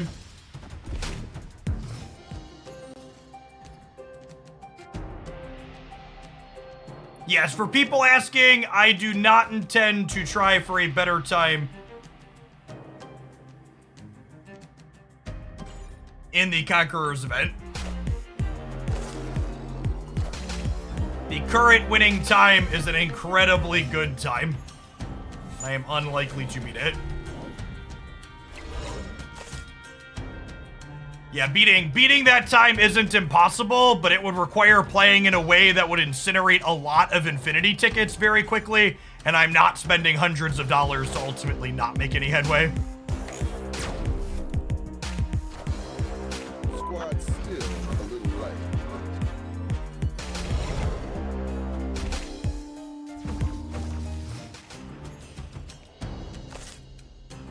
If they loaded us up with like infinite infinity tickets, I might have done it, but was there any prize for the winner? The prize is just the variant for the community. Biggs currently has the winning time at like 32 minutes. It's an absolutely absurd duration.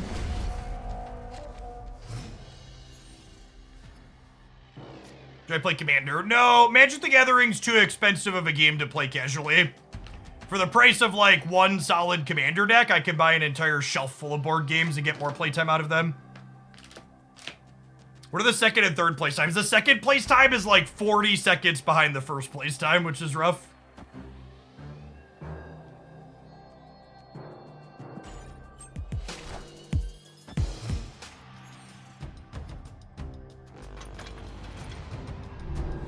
Can't believe Jeff doesn't care enough about it to spend hundreds of dollars on the very... Listen, chat, if I could throw money at the problem and guarantee that spending money would get me a faster time, I would spend the money for you.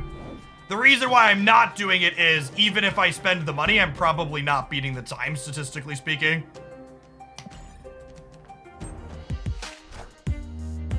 Wind aid my hand.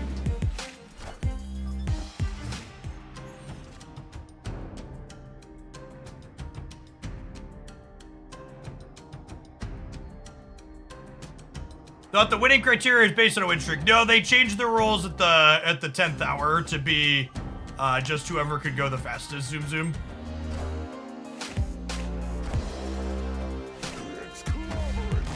All right, well, we caught the thing at least.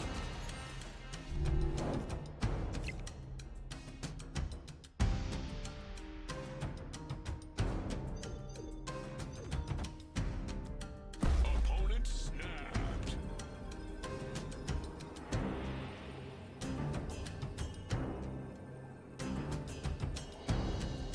This is a Spider-Man left snap, right? This matchup feels pretty impossible. Which probably means this deck just isn't good. I bet the Thanos control matchup's probably bad too if this is bad.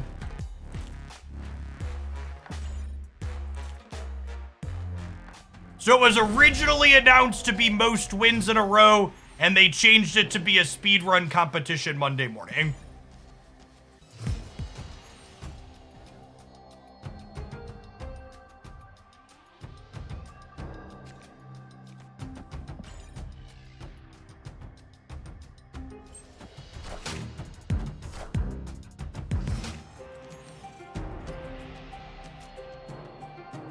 I find the meta to be kind of toxic at the moment. It kills my desire to play. I will say, I think it's not ideal when Spider-Man Professor X stuff is the best thing to be doing. I think in general, that's fine for those cards to exist, but I think the best deck should probably never be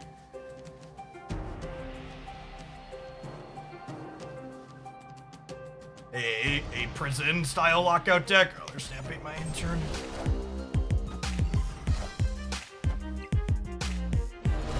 Yes, that's also true too. Jeff the Baby Landshark is good inside of these decks, and he's good against these decks, which means basically everything's a Jeff the Baby Landshark deck.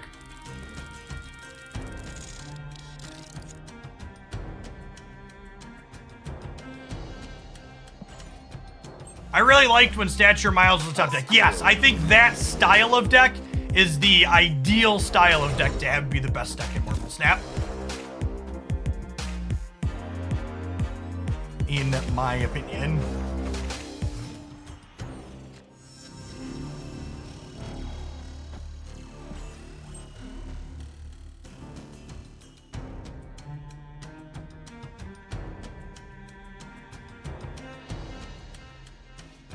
Oh, you know, maybe I should play Thanos right to just not give them a free X path.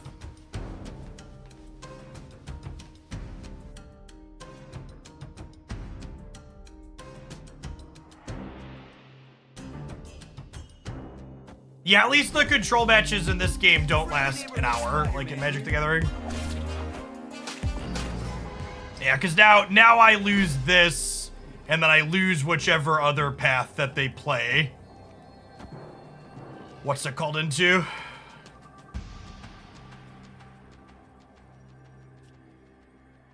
Just lose to wherever they play Hulk. I should have played Thanos here because of their lockout cards.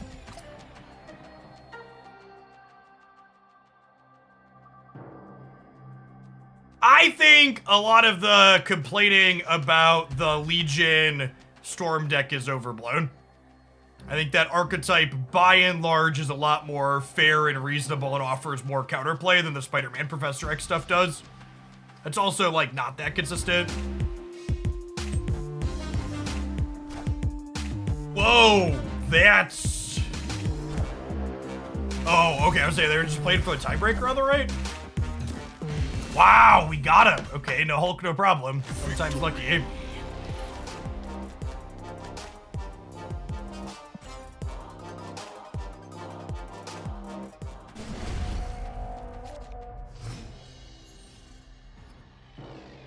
I definitely think there are a subset of decks that are good into the Prison Lockout decks. However, the Prison Lockout decks restrict the range of other decks that are playable in the format, as like the TLDR.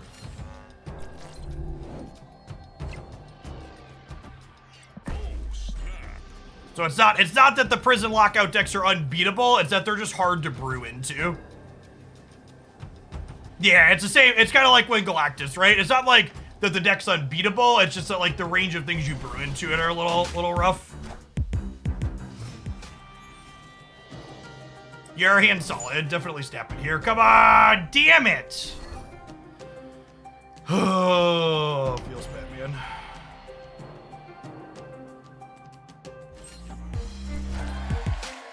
Wind, aid my hand. Okay, them storming Mojo World here, I think is actually good for us.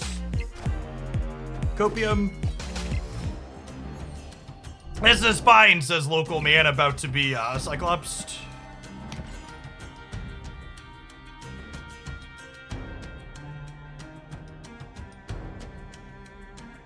I argue with someone on Discord about the Legion Storm deck not being very bad to play against. They fought so hard that it needed a nerf. Well, your first mistake there was arguing with someone on Discord.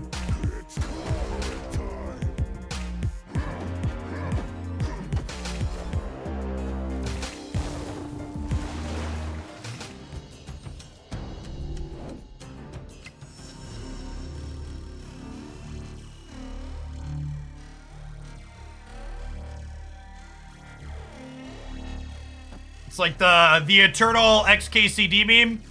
Honey, I can't go to bed. Someone on the internet is wrong.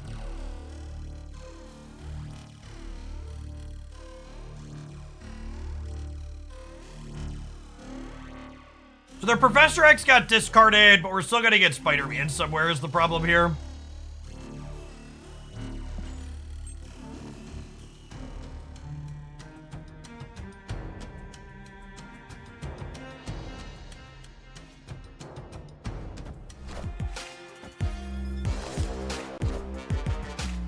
Friendly neighborhood Spider-Man here. Yes, Kitty staying is nice.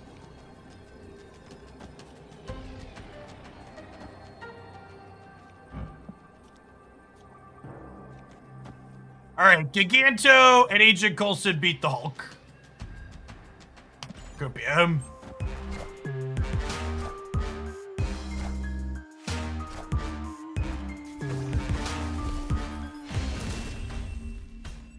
All right. All right, hard matchup, and now we're 3-3. Never count Mr. Fury down and out, chat. He knows exactly what the helicarrier needs for us to win.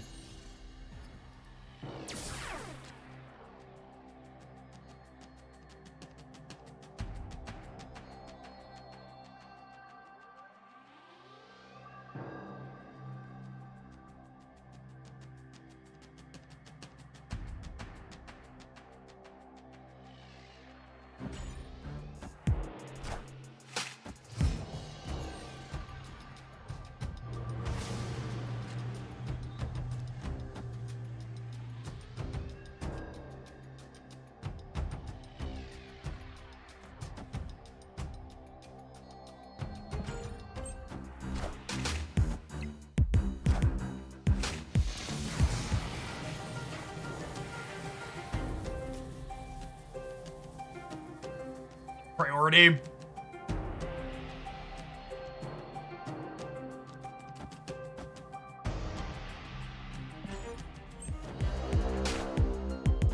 Wind paid my. I'm gonna go hard on the Gamma Lab here.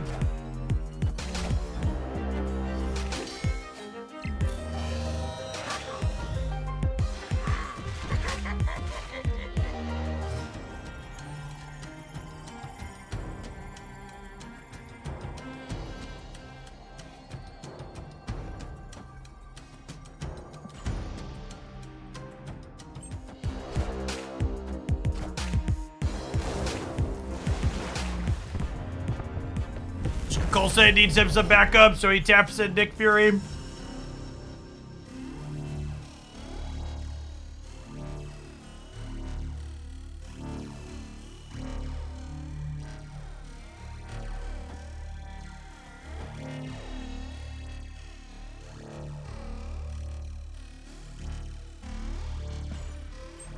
I need a Cosmo here so we don't get Spider-Man.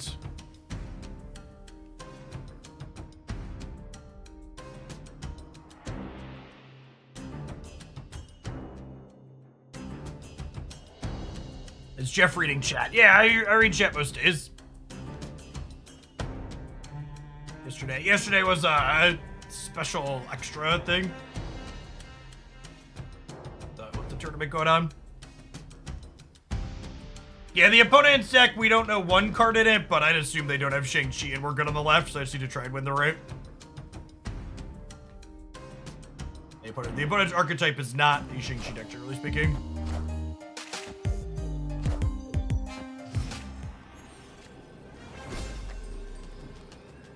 Oh, the last card we know is High Evolutionary. Yeah, good shout. Good shout.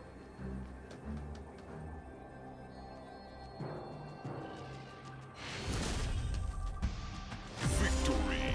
Okay. Okay, we gotta try it. We gotta win one of the next two.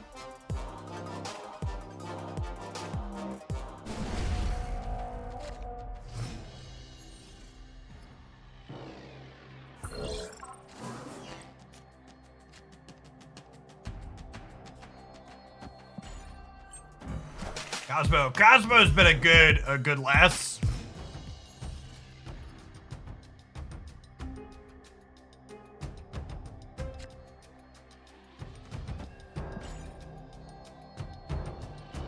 I think Mirage is worth the tokens. It's hard to say. Like, what's the... Well... I think one of the best ways to summarize should you spend resources on a card like Mirage is...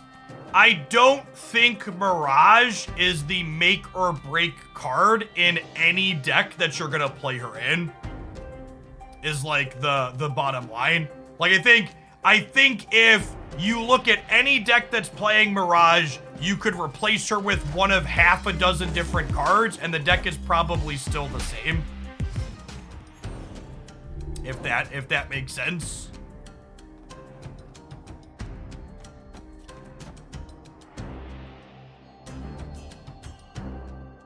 Do I want to get Collector down, or do I want to go Coulson, or do I want to get Nick Fury and go Fury? Putting a bunch of 6-drops in my hand before Grand Central is nice.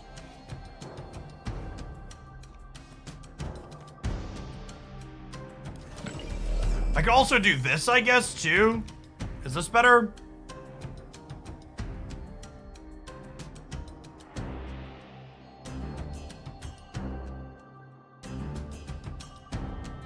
This is good.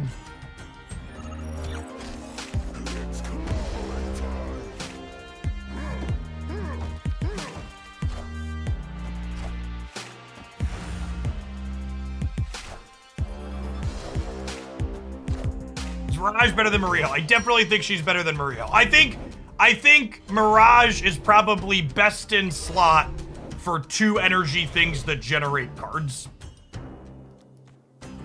I think is probably a reasonable take.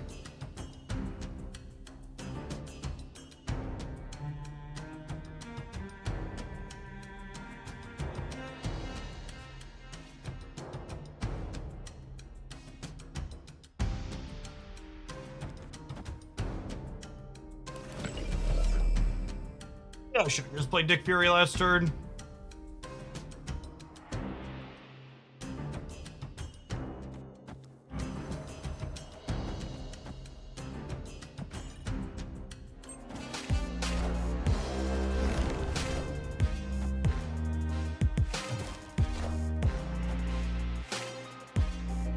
Who they dig up this time?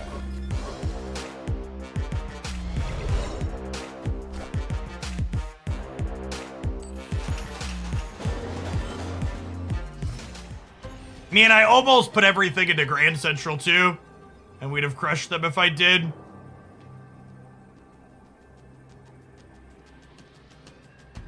Oh, that's unfortunate. It's gonna come down to the last game.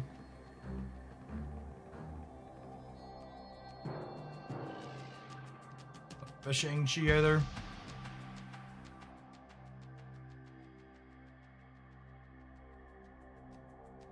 Destroyer mid's very bad from the breakers. Yeah, Professor X stops Heimdall.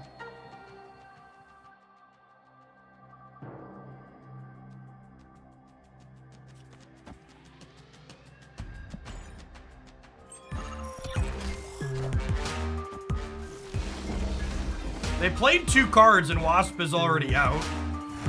They could have a thing, I guess.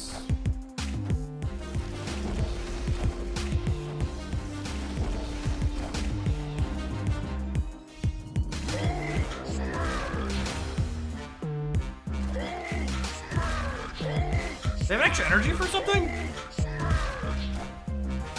Oh, they have another Wasp from the hub. Okay, I was very confused.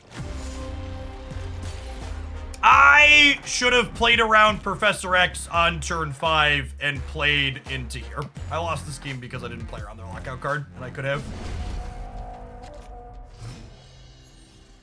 Trying to remember to put power into every path to be better into Professor X. That's something you gotta do in this matchup. Yeah, it's been a slog. This is our 3rd round of gold.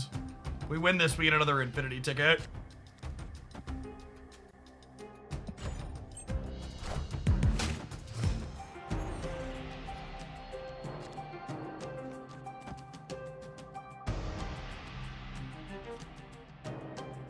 Big house actually means I am less incentivized to play into here, right? Because I don't have to worry about getting locked out there later. Wind aid my hand.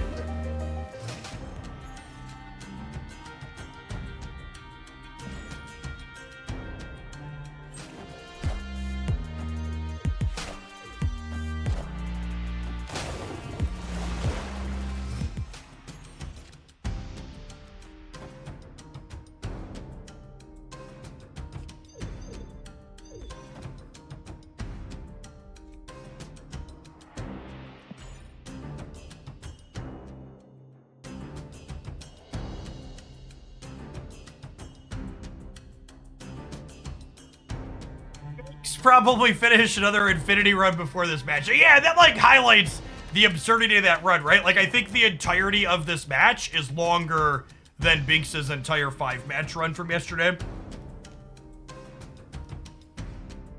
Just to hammer home. how absurdly quick his winning run is.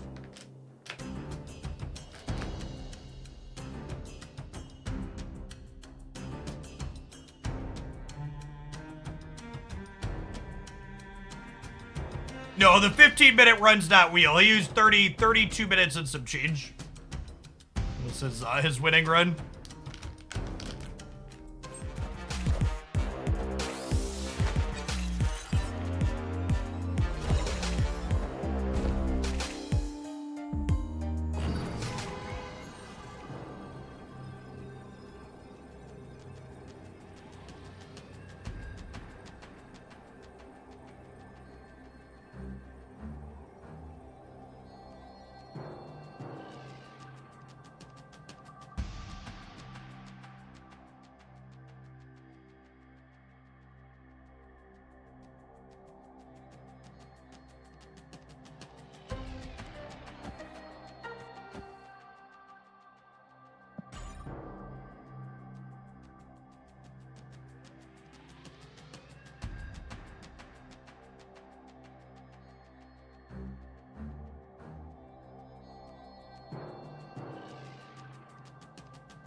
Wow!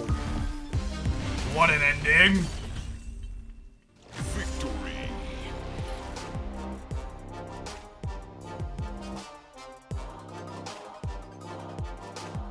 Crazy.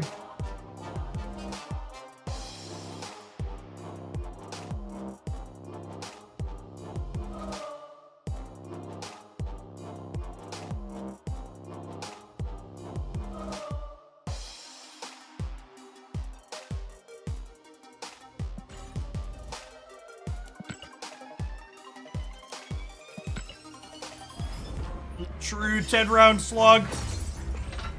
The generated white crew generating their thing, yeah. What am I snacking on?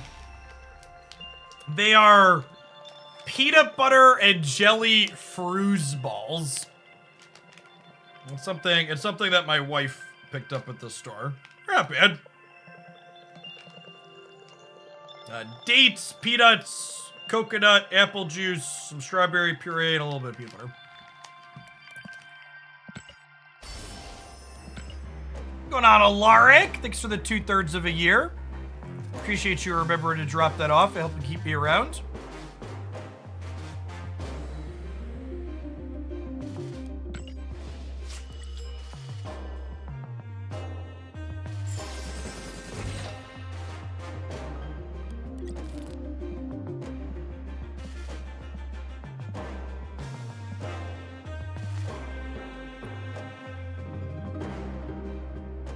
Alright, so we've been playing this little collections deck for 2 hours already, but I also feel like we should dance with the person that brought us, right? The little collections deck won all of silver and all of gold. It's only fair that we give it a shake at the Infinite Conquest as well, right?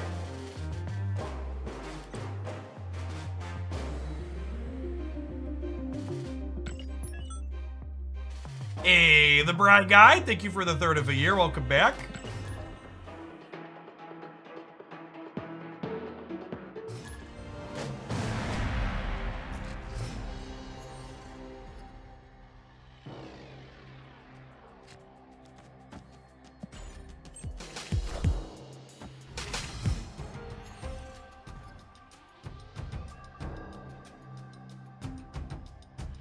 Opponent snapped.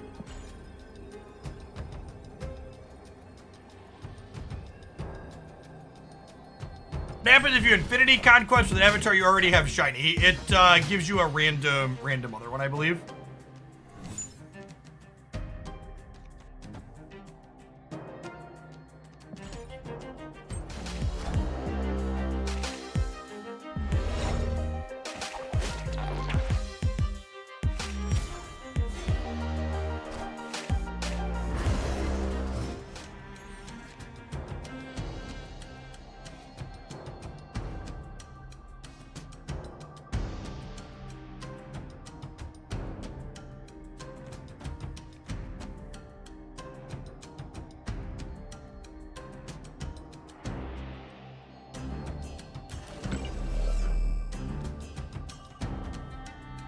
It gives me 2 6s, right? Probably good. Hey, thank you for the 57 months, Fish Lamp. Welcome back. Still a little light. Appreciate it.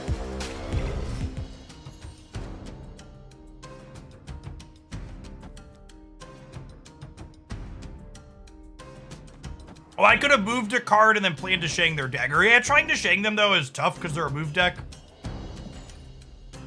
I could slide around.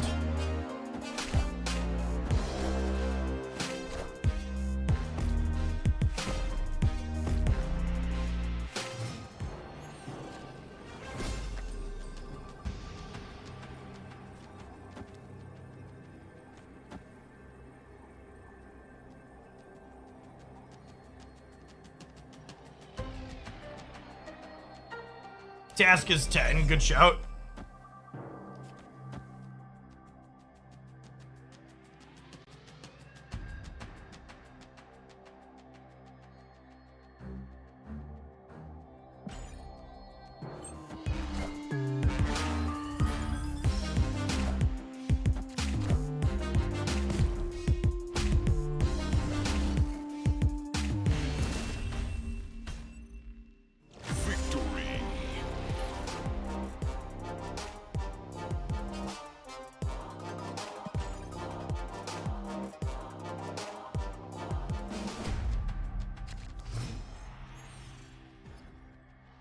Opponent snapped.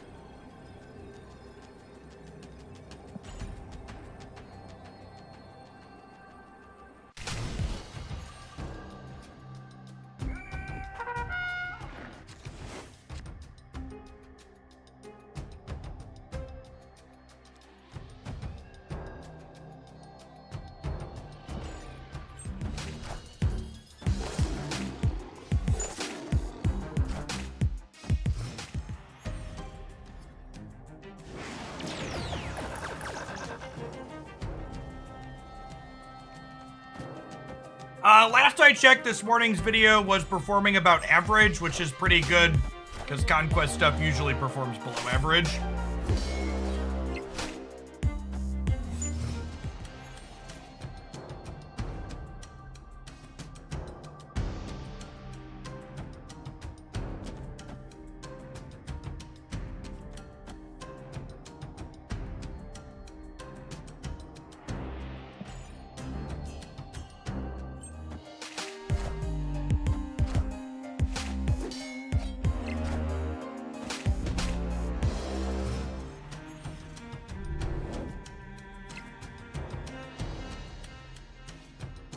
Did we Cosmo Sinister London? Maybe?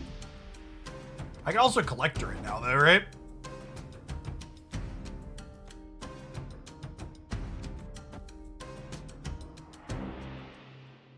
This fills my hand up, but I think that's fine.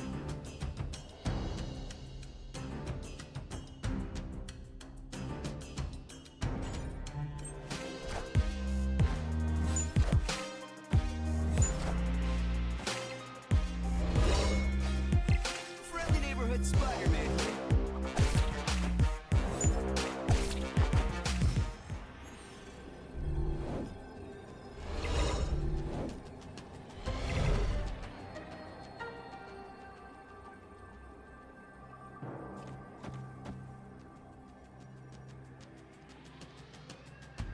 We hadn't seen Spider-Man yet. I'm gonna count on Captain Marvel to drag us across the finish line.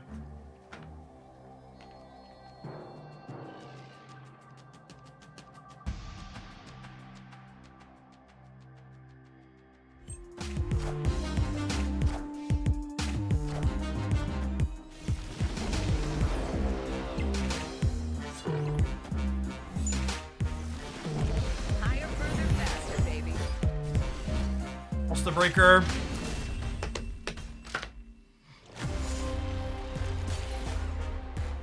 If I would have played Punisher middle, we win. This is what I get for trusting Captain Marvel chat. She's such a trash card.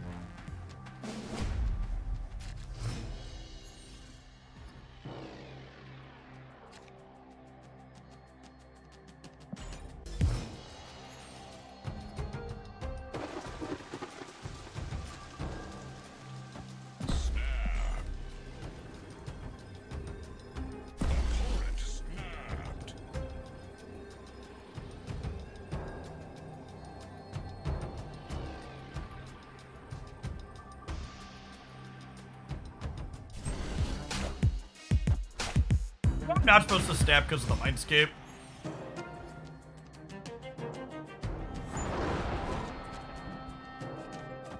Although Quinjet's pretty solid into Mindscape.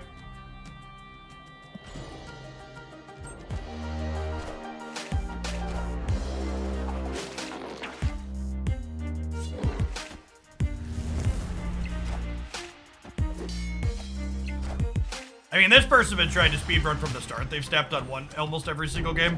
And this game they didn't, and they snapped me back on two.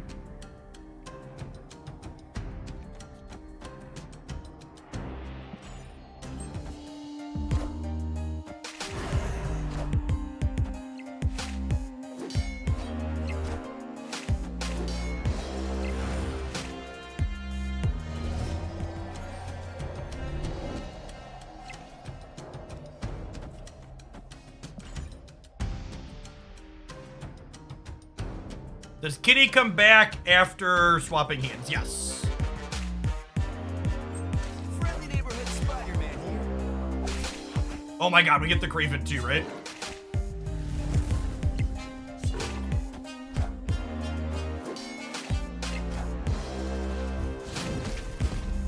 Good night.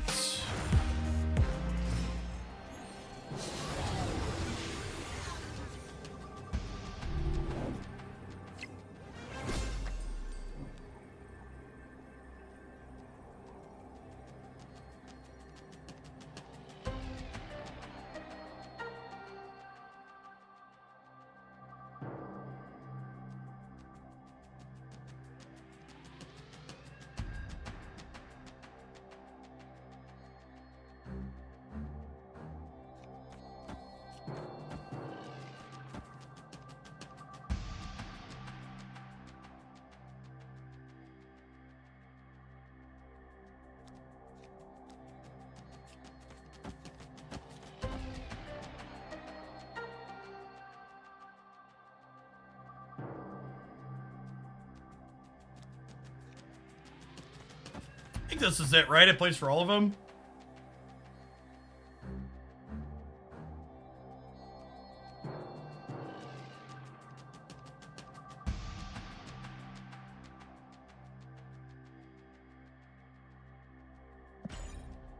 They have Cosmo. Any of our lines could die to a Cosmo, though.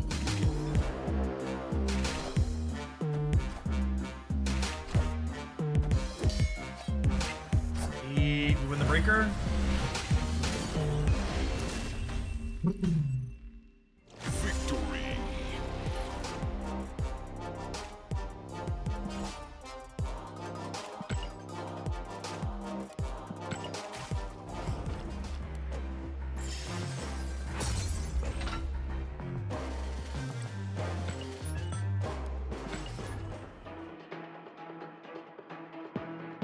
Need some folks using our Cologne command in chat. We've got a new sponsor for this week, and oh, what a perfect sponsor it is for all of our gamers out there.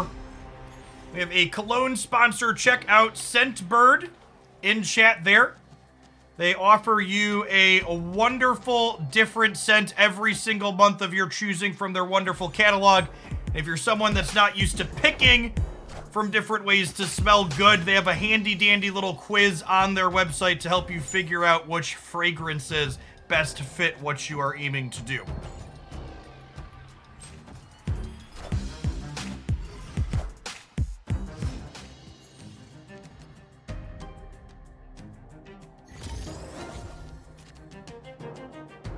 Wasn't that match alone nearly 10 minutes? Yeah, like the 5 matches in 32 minutes is just like an absurd degree.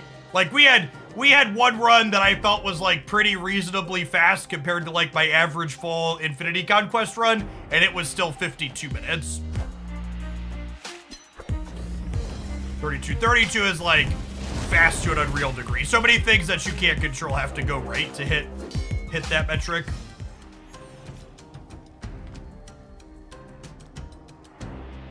Opponent snapped. Can't believe in here, my hand's terrible. Escaped.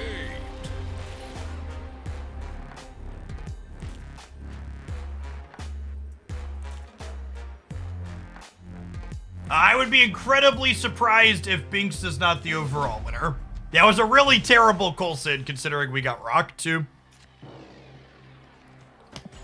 Coulson, cards like Coulson, if you're normally good into location like Subterranea, because they give us extra cards, but when those cards are not great, there's not a lot we can do about that.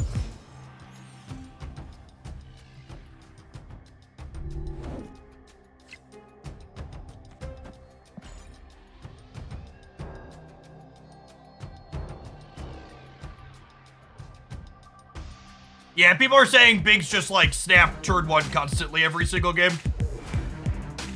Which makes sense. If you run hot with that, you get to run all the way through, it's going to be a good strategy for getting a fast time.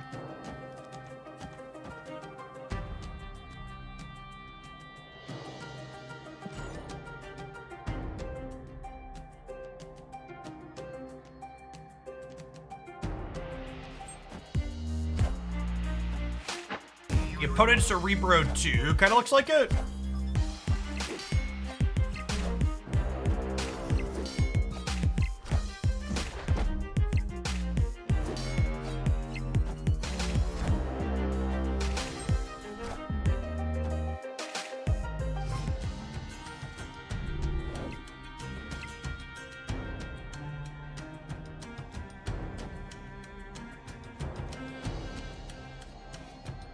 Cosmo into Echo doesn't do anything.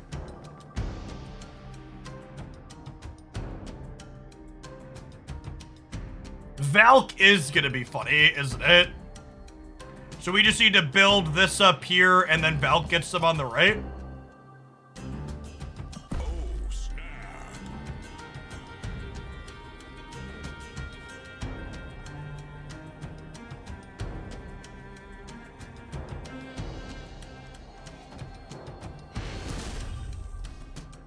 Victory. Dilski, thank you for the 7 months. Welcome back. Yeah, so this is the type of thing too, right? To get a 32-minute run, you need to not only be snapping and playing well and changing your strategy, but your opponents also have to be playing fast and loose for basically every single one of your games. Like if you have opponents that are just like retreating when you're snapping for the first time, like, wow, snapping back in your Cerebro deck before 2 locations have flipped up is a bold play. They echo their own Luke. No, Echo is one-sided, chat.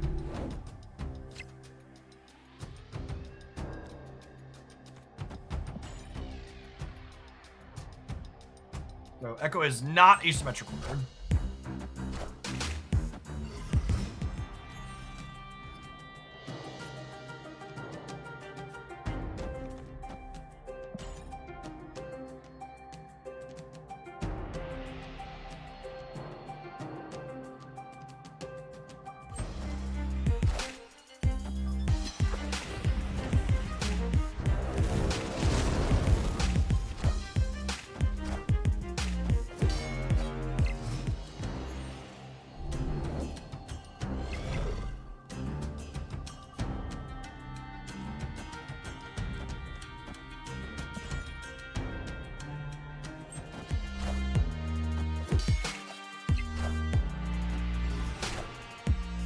Mirage technically isn't great here, right? I think Cooler's fine. It's actually one of the better outcomes for us there, I think.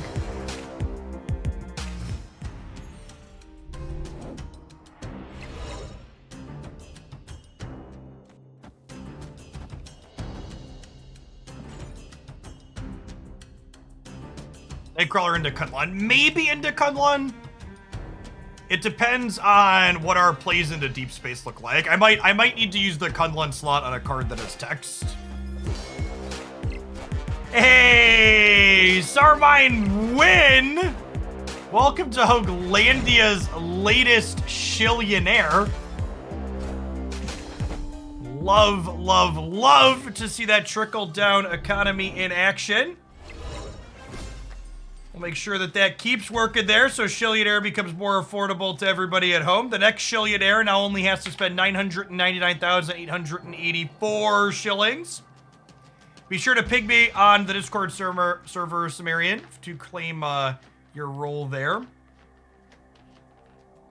Cosmo's time to shine. Potentially, yeah.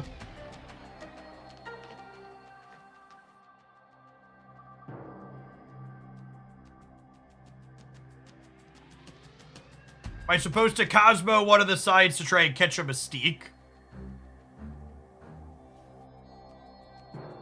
I don't know is the answer. A tuba to deep space is great. Agree with that.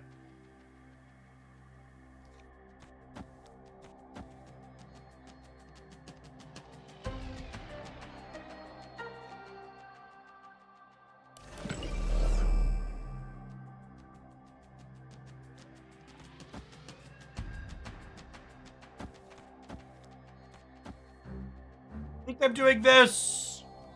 I want to make it tuba cheaper.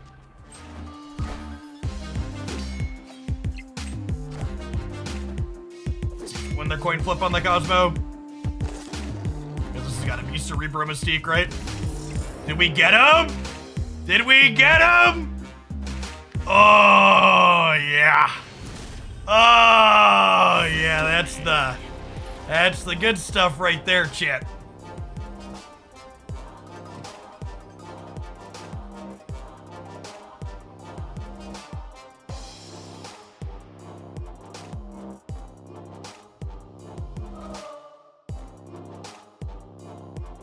Pro Bundle 2 is terrible. Actually, the Pro Bundle 2 is objectively the best ratio of account progression stuff to money that you will find in Marvel Snap in the not too distant future. Other than the season passes, but please go on.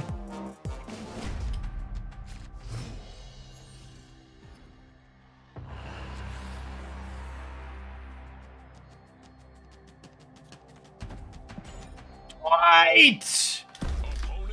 One of Hoaglandia's OGs. Thank you for the 83-month resubscription. Appreciate the primer as always. Welcome back. Caldred coming in hot with the 48 months. Appreciate that.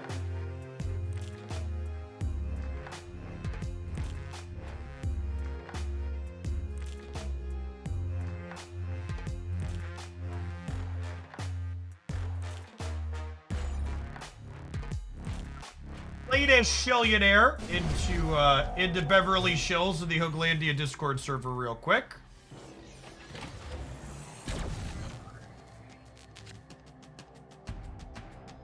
Project Pegasus.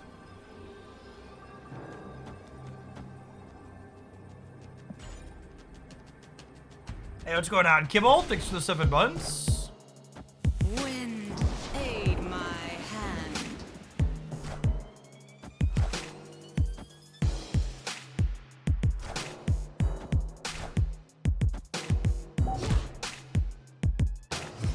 My poor pup, chat. My poor pup.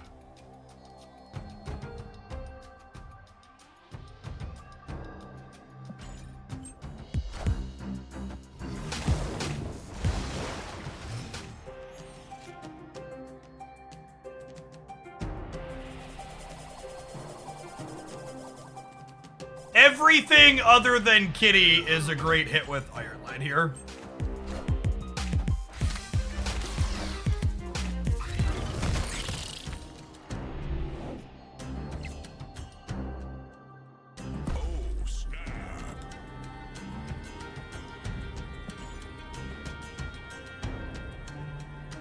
I'm gonna put their last cube in. Oh, they only have 3 cards in hand, is noteworthy here.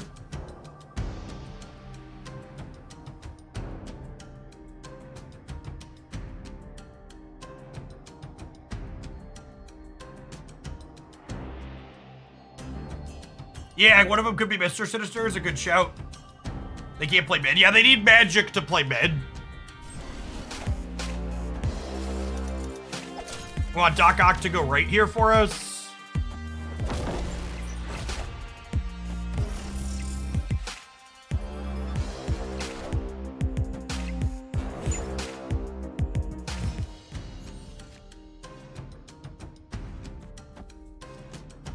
Brutal.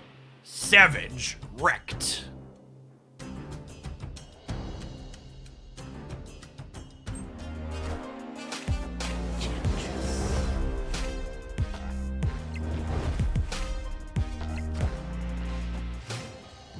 Here to make the content.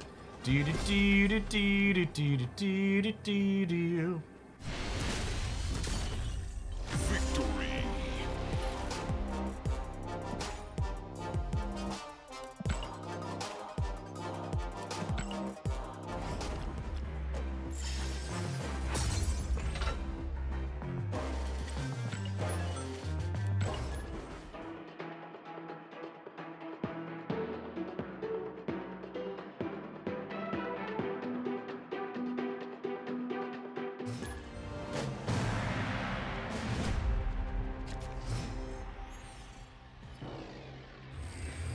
This deck might actually be cracked. I think this deck is very reasonable.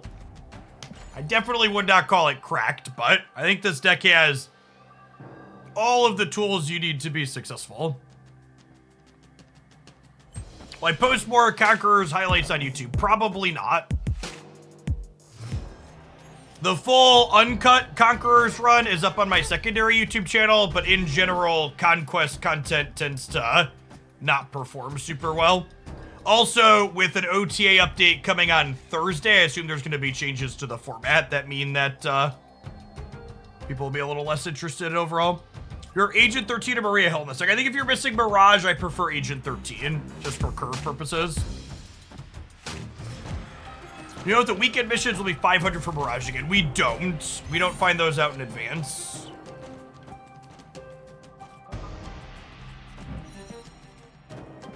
Yeah, let's not. Angela and Collector are like our two big stat sticks, so whenever possible, I don't want to commit them both to the same location.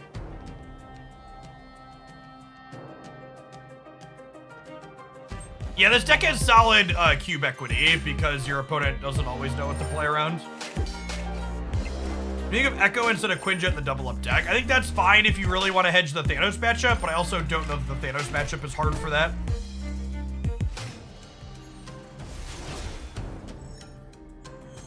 Mirage has felt very good.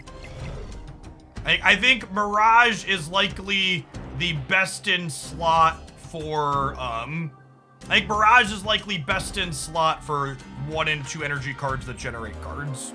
Friendly neighborhood Spider-Man here.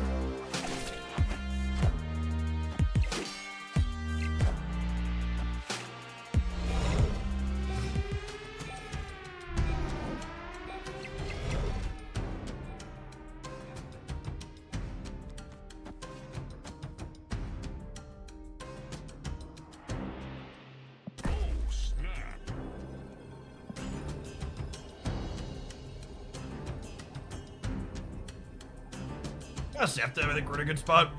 I can put another, 4 or 5 points into the left, potentially. They don't have any spots that are good Professor X paths for them here.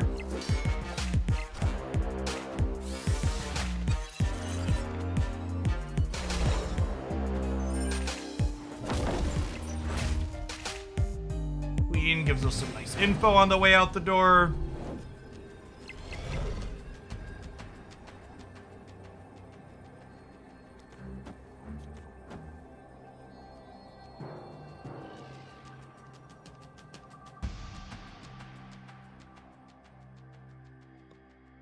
They can have Doom. If they Doom, they get +5 on the left up to 14, but I'm getting +2 up to 14 as well. I'm beating an Onslaught. Doom and Onslaught aren't usually cards that are played in the opponent's archetype.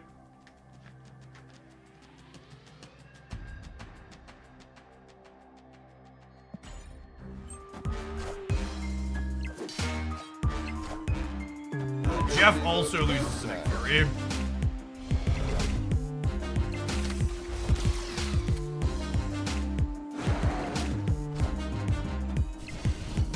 Close. Close. Victory.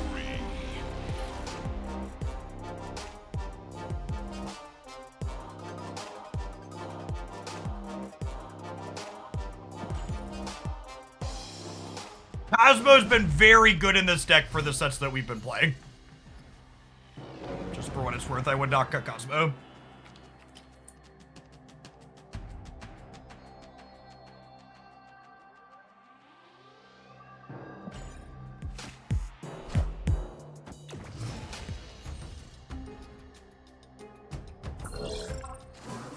The casual 10 power collector, yeah. Hub is actually a location that's bad for our deck if we don't already have collector in play when it flips up, because it just kind of clutters our hand with crap. That makes it harder for us to generate more cards down the line.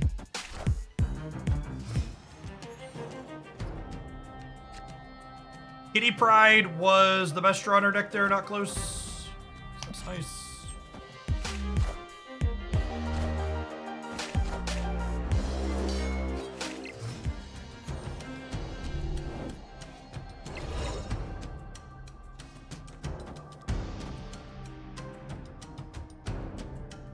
If they Professor X the left, I'll be at 9 and they'll be at 9 and they can't claw into it and I'll probably be able to generate enough to get through it.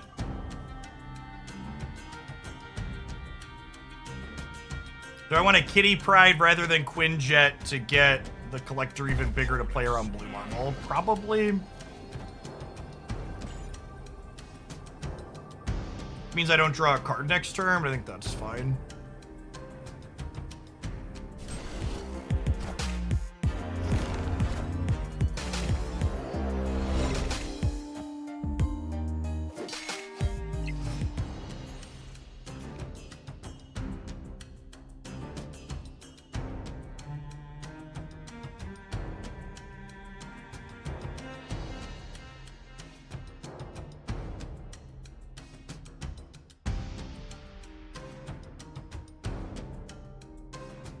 So I have to win the left tier. So I think we have to play Dino there for the sake of beating Spider-Man, right?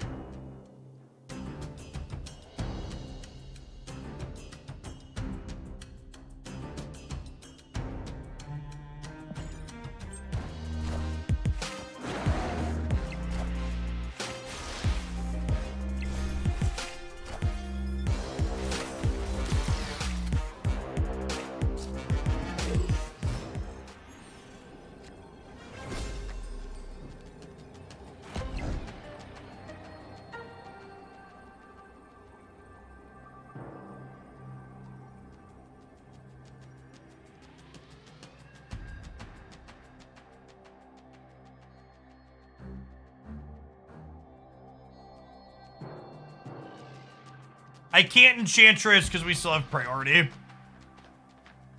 Is the problem. They're gonna Shang. Their deck doesn't always play Shang.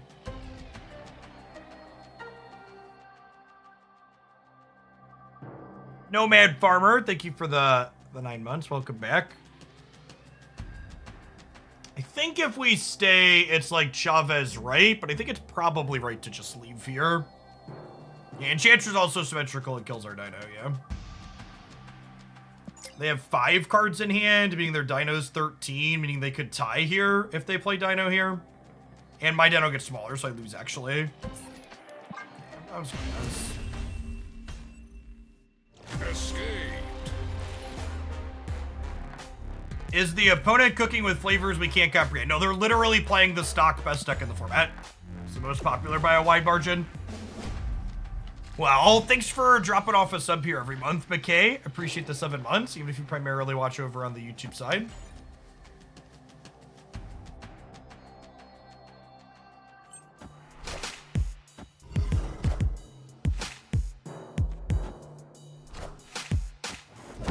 I mean, all things considered, we won the Scar priority difference, so we've got that going for us.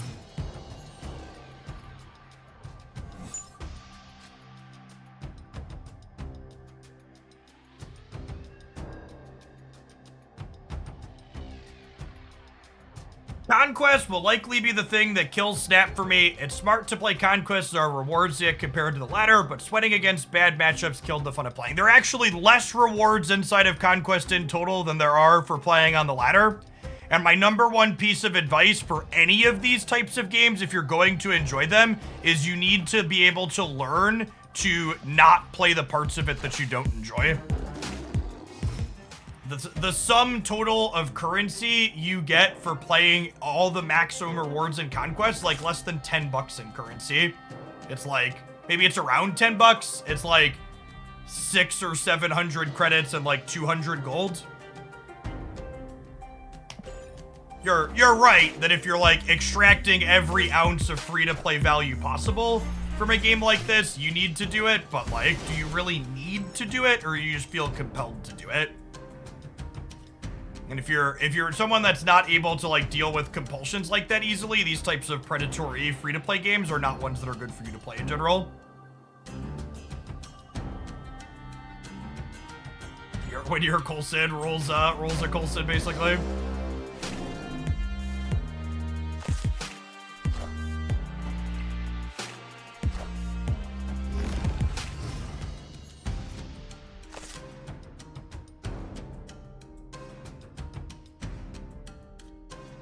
I'm on a heater. Would like to take them to class. He is the wiener.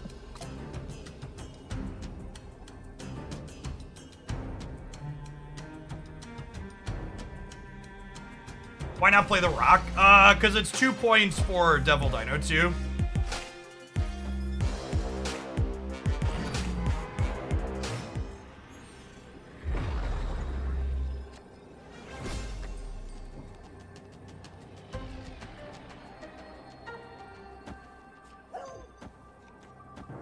When you play Devil Dinosaur and Moon Girl for 600, I guess it because I had the Moon Girl, it would have ended up being 2 more in play here, huh? They could go Dino plus Mind Stone would put them to a 13 power Dino here for 17. I'm gonna be at 19 here, so I think we're winning here.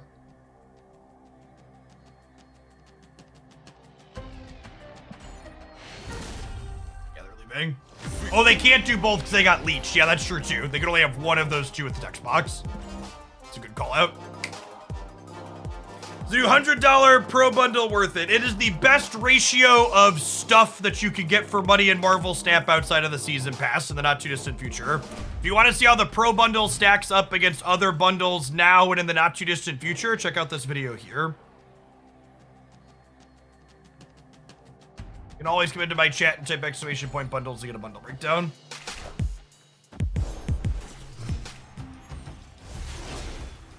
Yes, this Pro Bundle is not a permanent one like the first one. It's 1 week and then gone.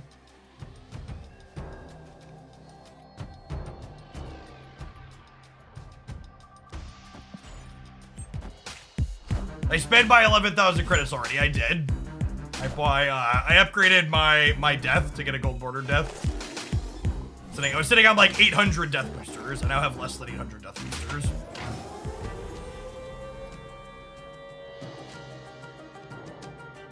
Rewarded for playing into Aunt May's last turn.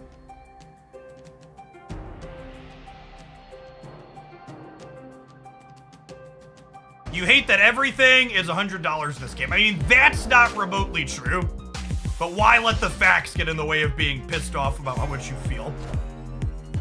It's 2023, chat. The truth is whatever you want it to be.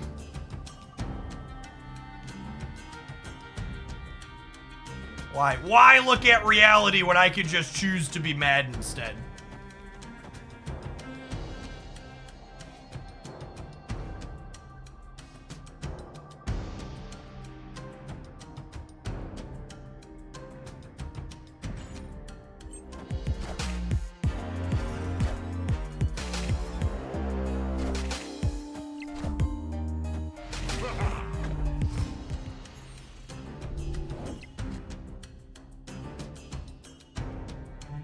No facts, only anger, yep.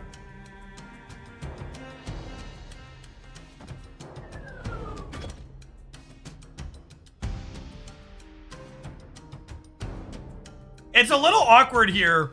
This could be Angela, but it could also be Nick Fury.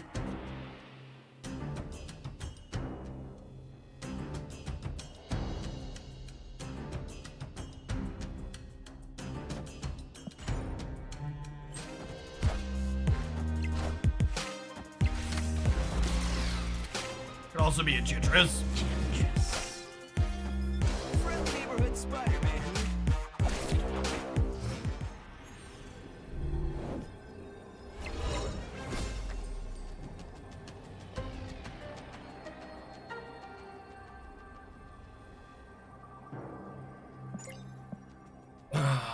6 cards left in deck.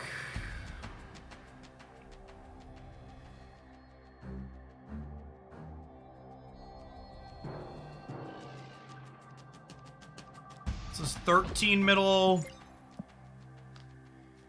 If they play Dino Mindstone, that's their biggest swing. They'd end up with 16 power middle.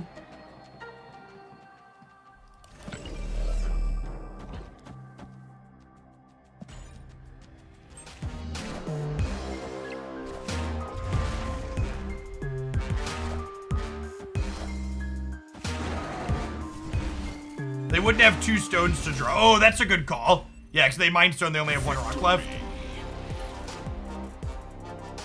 In case you needed yet another reason to not play Devil Dinosaur in this deck, by the way, chat, people playing Super Scroll right now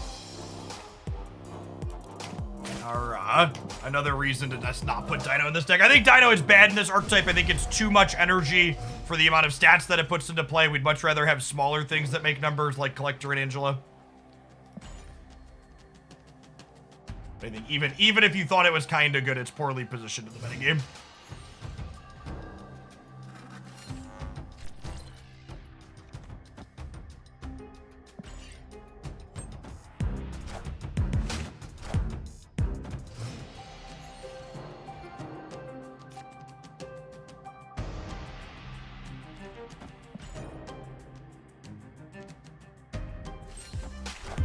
You really want Dino, sometimes Coulson makes one. Mood.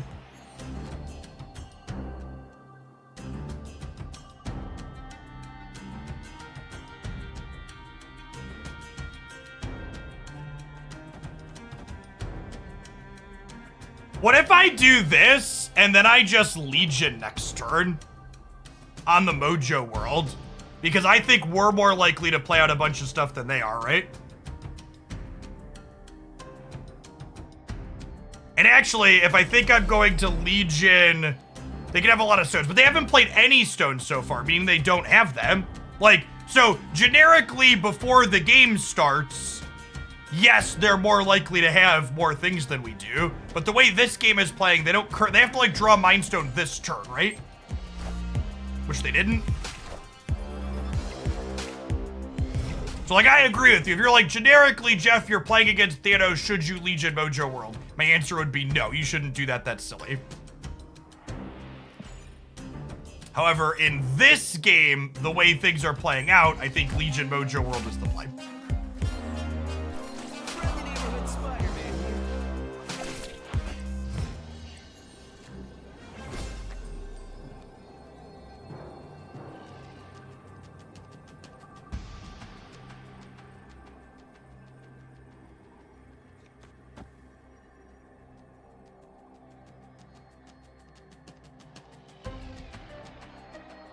I guess they only need to play 2 cards here now, though, huh?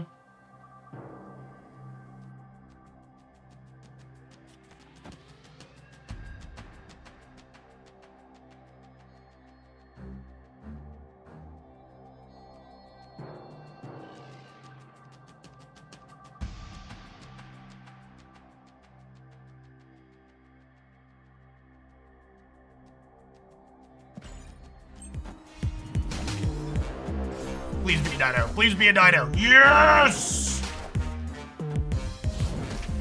Chop that lad down.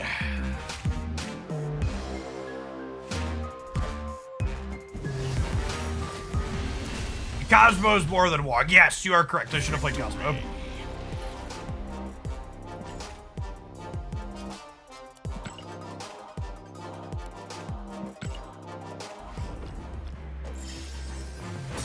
All right, chat. We started with a silver ticket with this deck, and we've now won 8 in a row. Can we close out the last 2? I need to run to the bathroom before we start this next one. I'm gonna hit an ad roll because I'm stepping away anyways. Disable pre-rolls for a bit. I'll be back in like 90 seconds. Don't go anywhere. Thanks for hanging out.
Apologies. That was longer than... That was longer than my normal bathroom break because I had to, there was no toilet paper. Thankfully, we checked before we sat down. People who voted Hoagland won't get their token with this tempo. 1, we're not competing for time anyways. 2, even if we were competing for time, times between the matches don't actually count. So not only are we not trying to beat the ridiculous 32-minute match, but also me taking a bathroom break in the middle wouldn't have counted against it. This deck that we're playing is not a fast deck. I think this second match alone, I think it was this one. One of these matches, we went to a full 10 games, 10 rounds, and like it was longer than the 32 minutes to begin with. Who got 32? Binks got an absurd full 5-0 Conquest win in 32 minutes and 13 seconds. Just like zero. Yeah, technically, people in the event have until tomorrow at 5 p.m. Central to try and get a better time than that, but it's just like, there's just no way anybody's getting a better time than that. Yeah, Dara even got close. Dara got like 33 minutes. It's just like, it's not impossible, but it's incredibly improbable. And I think it's like, the things you have to do were like amusing for a few hours, but like spending all day doing that doesn't sound fun. So I'd rather just play decks that I enjoy and try and play well.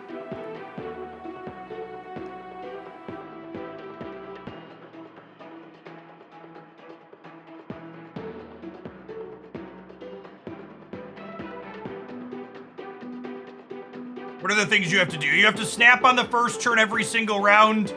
You have to concede matches that go longer to time because they kill your run.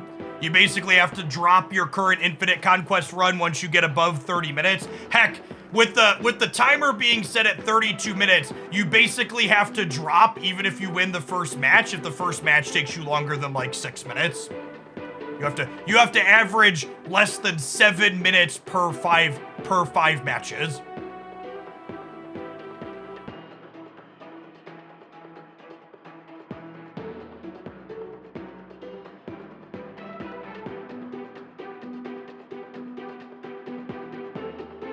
Yeah, a lot of how it works is just outside of your control. It's how your opponents play too. Like you get a single opponent that snaps and retreats appropriately. You basically have to have 5 opponents that play fast and loose and give you 8 cubers, or even willing to play for 8 cubers.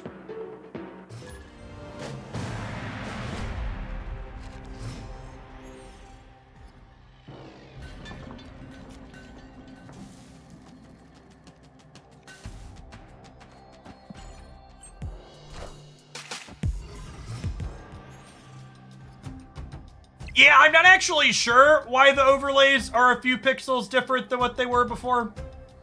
But I don't know. The health bars are very clearly visible above the avatars, so I'm just gonna leave it there and call it a day.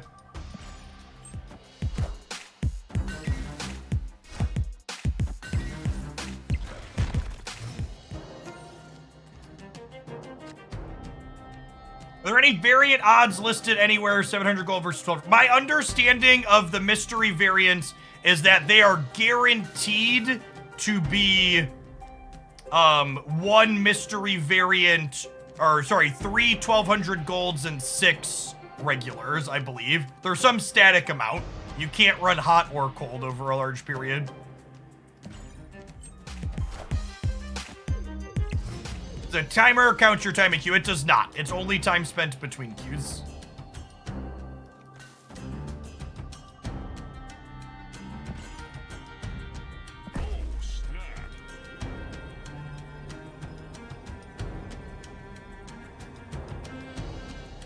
Yeah, if any of the health bars were visible now, yeah. Yeah, we're supposed to get a PC UI. Maybe if the PC UI doesn't make it into the patch next week, I'll consider redoing my things. It'll be another month, but...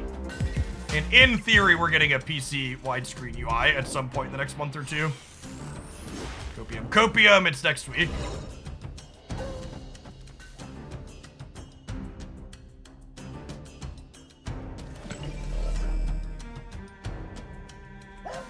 Yeah, these out. Shang up next turn. What was that patch that came out yesterday? It must have just been bug fixes. I didn't see notes anywhere.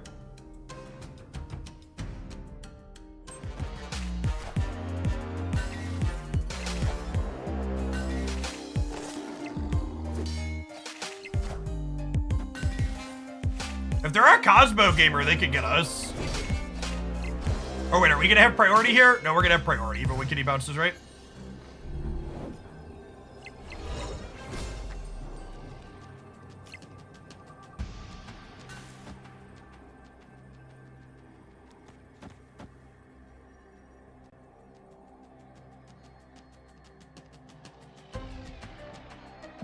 Yeah, people that don't frequent other Twitch chats, random spam and stuff on other platforms is interesting experience.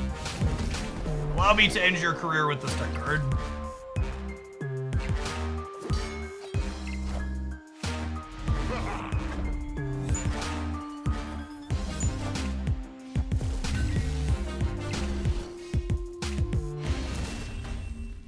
We nerfed our own Super Scroll, yeah.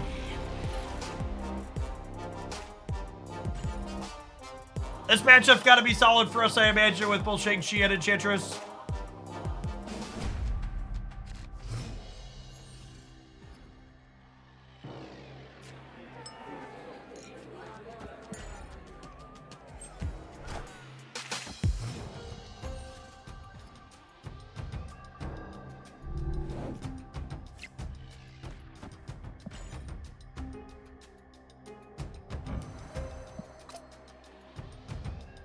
One thing to note about their deck is we're going to want to be conservative about playing out Cosmo.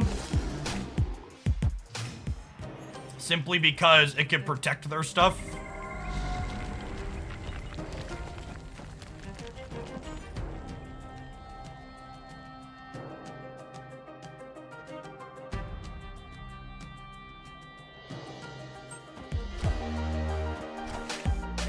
Maybe I shouldn't play the Quinjet here, so that way I can Enchantress here.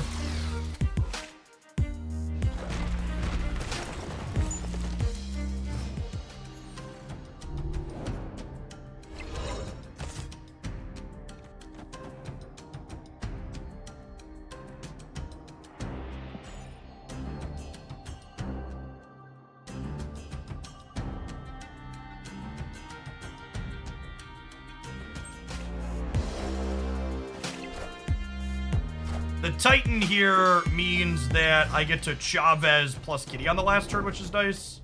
And I think because I'm going to Chavez plus Kitty, I just go ahead and Enchantress this turn, right? We'll snap them. What's the credit cap? The credit cap is 10,000. And when you're above the credit cap, you cannot collect more credits from other sources. I am Iron Man. Ish.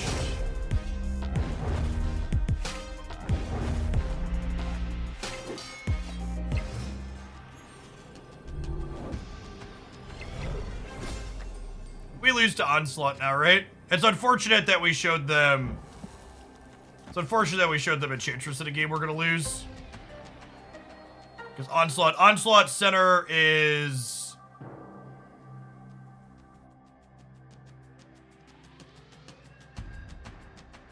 Onslaught center puts them to 28, and I'm only adding 15 up to 20 here.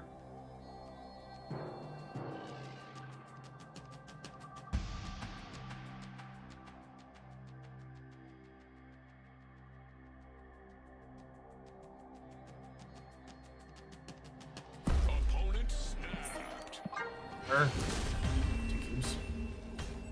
Escaped. Why not go left? Why not go left, chat?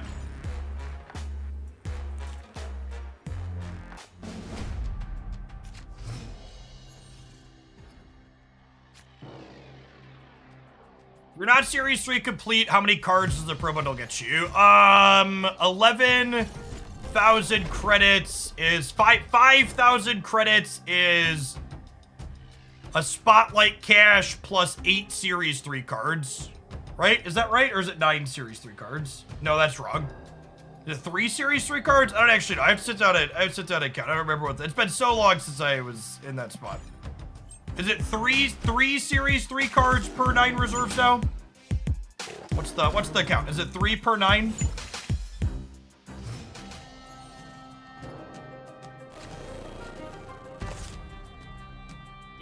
It's two per 9. Okay, so then you would get 4 series 3 cards and 2 spotlight caches with those credits, approximately.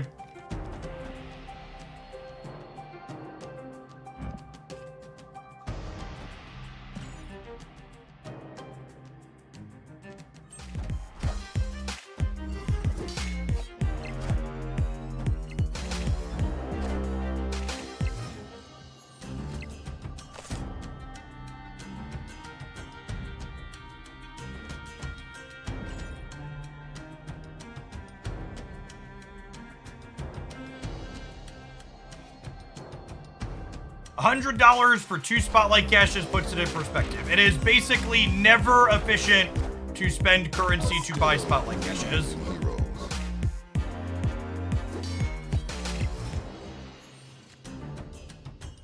The TLDR.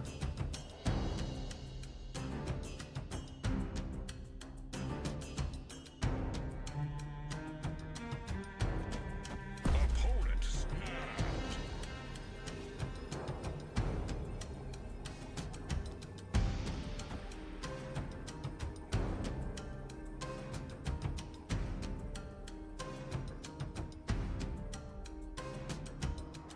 Cosmo left Mystique bid. Why do I want to give them Cosmos? That stops my Enchantress from working. It's not good for me.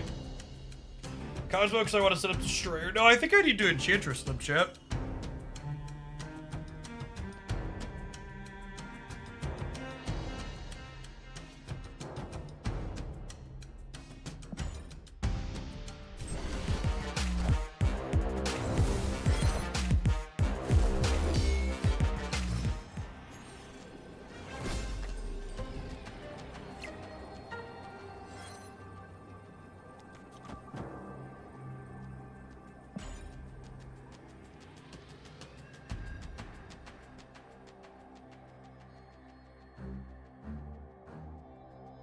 Yeah, the opponent's deck isn't really an established deck. They're playing like Zabu ongoing. They are cooking.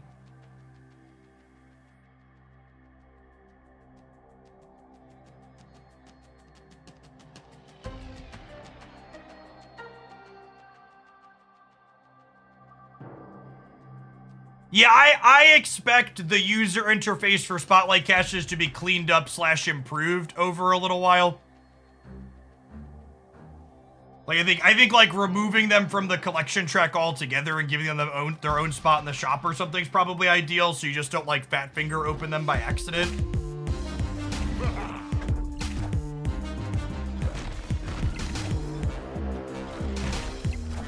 We have that covered, right?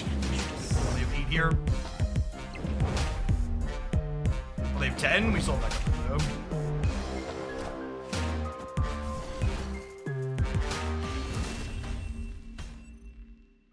Cosmo Erectus. Yeah, we haven't seen a Cosmo out of them yet, though.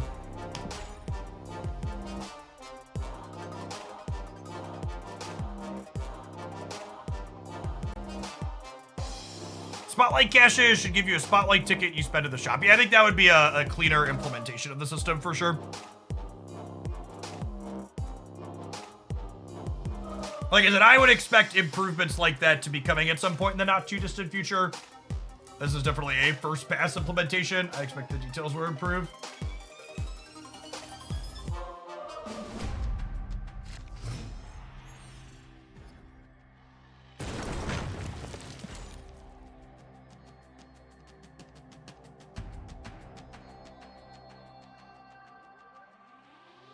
I want you to be lucky / unlucky, right, though. Does a ticket meet that goal? So we're not saying you change how Spotlight caches work at all. We're just saying instead of a Spotlight cache being a thing you open on the track, to add a thing that's like a ticket or something where you claim it and then you cash that ticket in for the exact same thing that a Spotlight cache is in the shop. Simply so you can claim everything that's on the track without having to wait, basically. Or accidentally claiming it.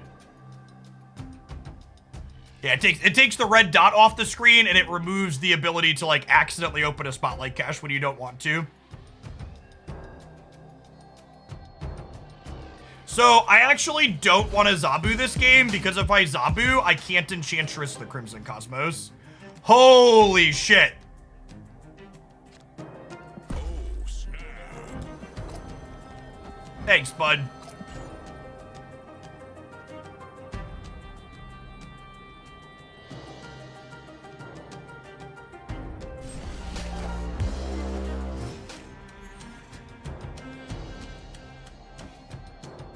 Mookie, happy to Crossbones. Now we Zabu. Do we? I don't know. I think I ought to leave my options open.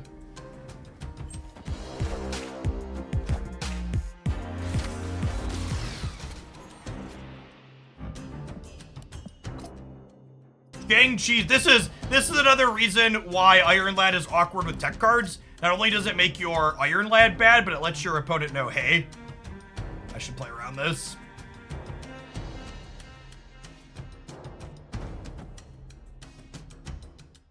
Am I doing this now? I would make this 2 and make this 3.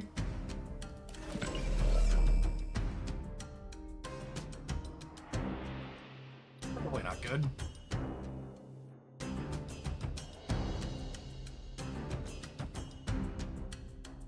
Yeah, Shang-Chi's our last card we don't know.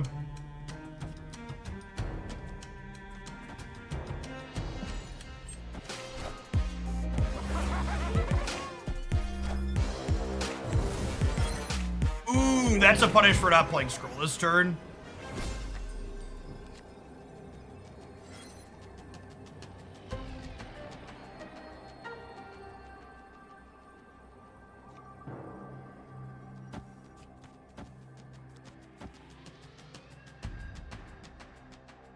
Is 10 enough to hold here? And they could be sliding the Iron Lad over.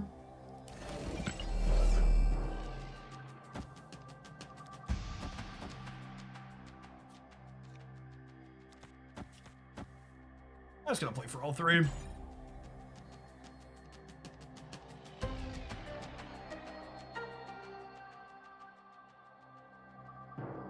That's true. This play means they can't hawk the middle.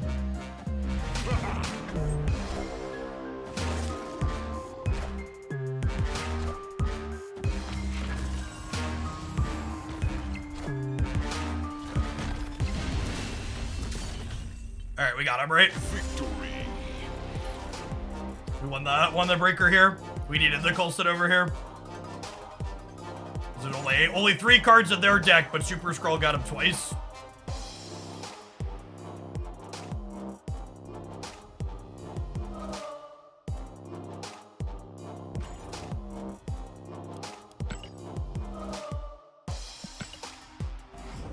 All right, chat. Can Mirage go all the way? Mirage, this deck, we've won 9 matches in a row. Which avatar do we wanna play for? We didn't play the Proving Grounds with it. We've got so many in a row. I think it's probably one of the big buddy avatars. Like these ones are the big bundle ones. Sunspot was a big bundle one, right? This was a $100. Yeah, Black Panther could be an okay choice too. I gotta do the Sunspot one because it's an older expensive one. Apocalypse could be a good choice too.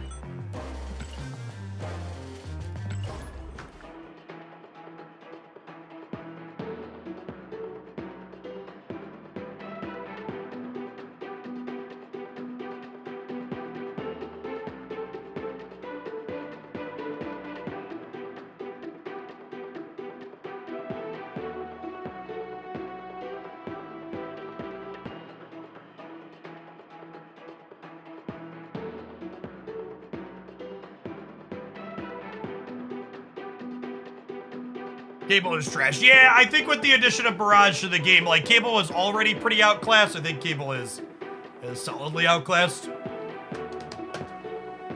So here in pedal while we're in the queue. Cable needs a stat. Yeah, Cable probably deserves to be a 2-3 at this point.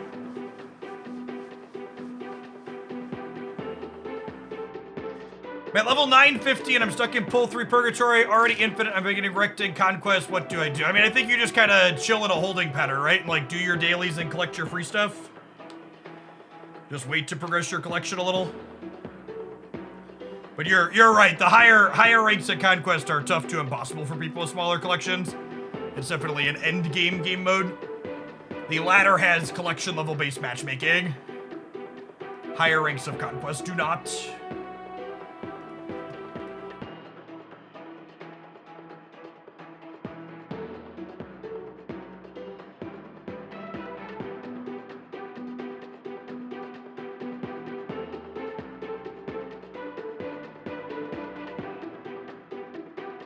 Am I still going for a Conqueror's time? No, I don't think anybody reasonable is going to try and beat Binks this time. Having to average less than 7 minutes, 5 matches in a row is impossible. And it's not impossible, but it's unlikely and it's outside of your control.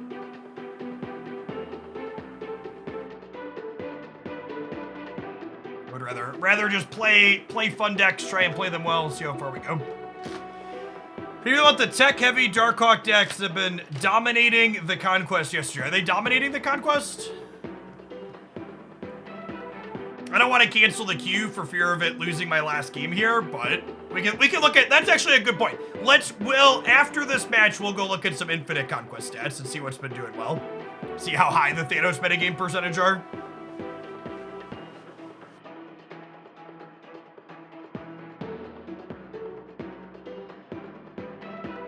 Been playing for a few months, so I'm doing pretty well. I'm missing some key Series 3 cards like Sarah, Wave, Brood, Lockjaw, Doom, and Negative.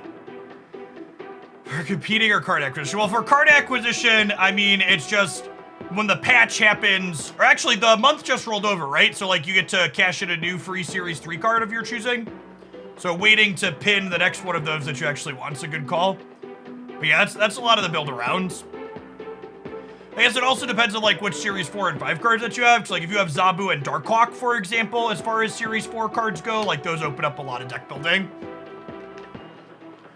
That's honestly probably one of the best pieces of advice.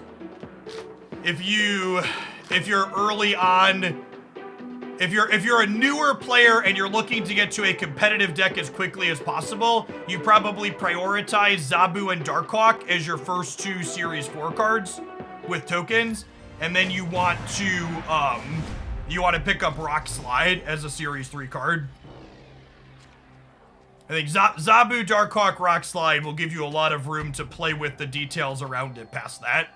And a lot of the cards you want to fill in around those cards are like Series 1 and 2 stuff.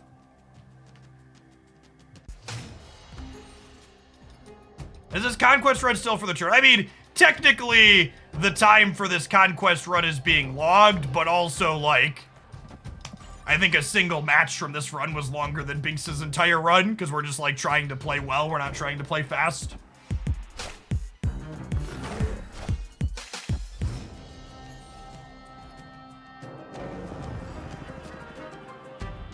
Honestly, my number one piece of advice for people trying to slog through the early game is learn to find joy in upgrading your cards and completing your collection rather than focusing on finding joy purely from winning games.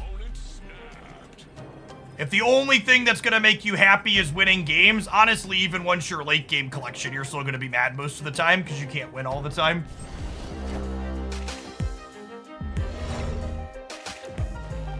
Something I've talked about in the past is I actually didn't hit Infinite until my 3rd season playing Marvel Snap. And that was in large part because of the fact I just didn't try. I had no desire to grind that.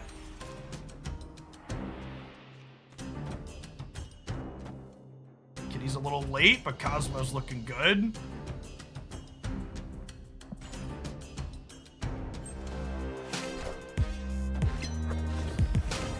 I think Limbo's actually really good for us here, huh?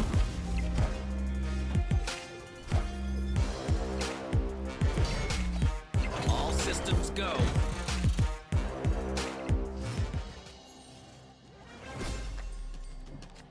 All right, and we know they have Surfer.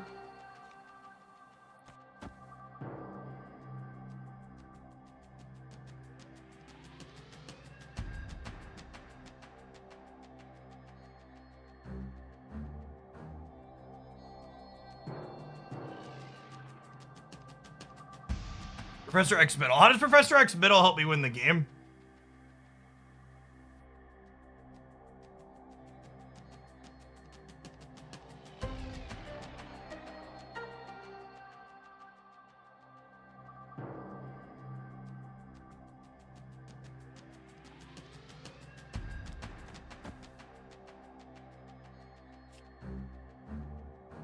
If I Professor X left, it locks him out of being able to Surfer anywhere other than here.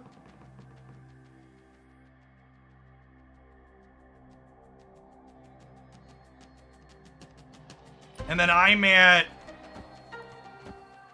10, and then I go to 21.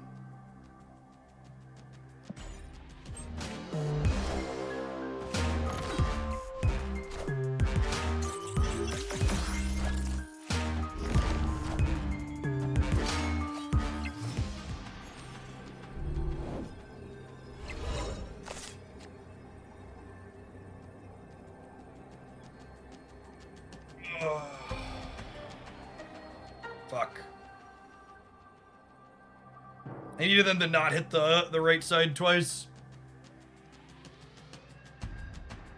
We just didn't draw our Shang-Chi in our 10 draws.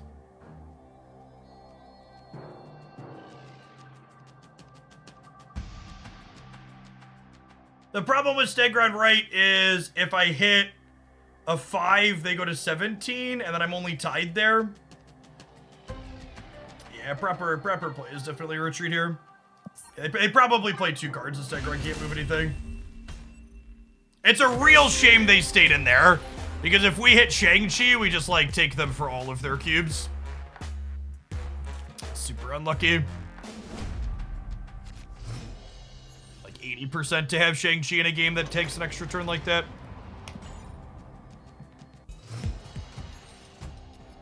It does mean our opponent's not going to respect our tech cards in the longer games, though, is a good thing to know. That's basically what that stay means, so we can hopefully punish them with that information later.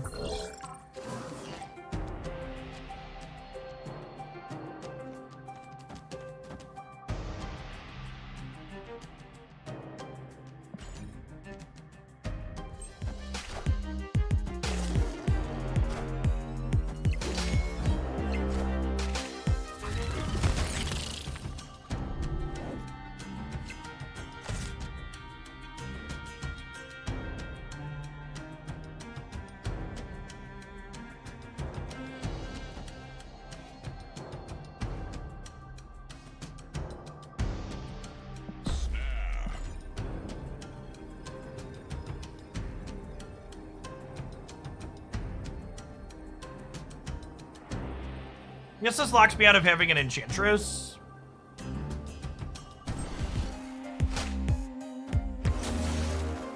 do have the mystery.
Is there ever a world where the Living Tribunal wins this?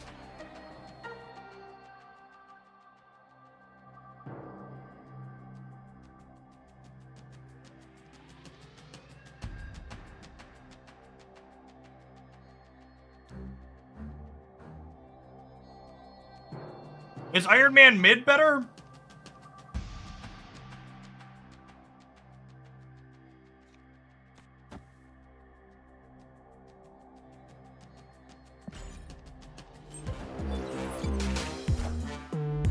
I am Iron Man.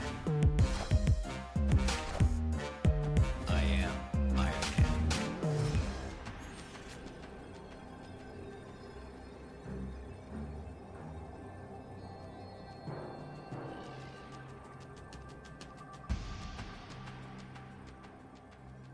I have Rogue, yeah, that's true.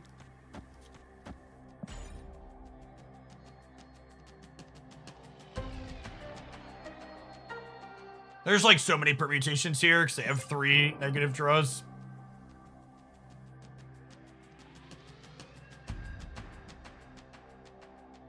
My body is ready for them to Rogue Tribunal and then lose because of it.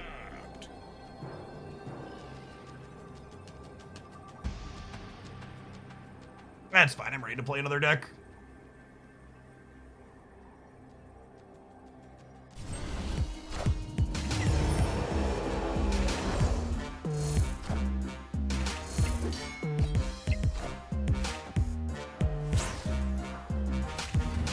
I am Iron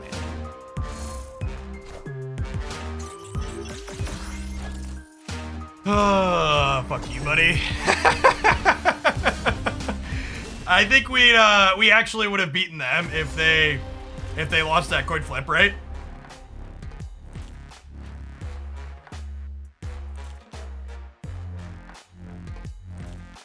But it's just the luckiest turn in the world. We didn't have our Shang-Chi in 10 cards in the first game and they had no respect for it, and then we lost this coin flip to lose the game.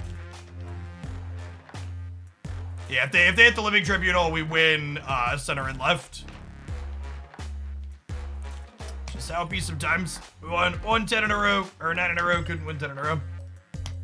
Opponent's playing a very good deck if you're gonna be lucky. Their deck is very good at high rolling people super hard. So, if you already got a high roll people, you might as well plan to win some of your 50-50s too, right?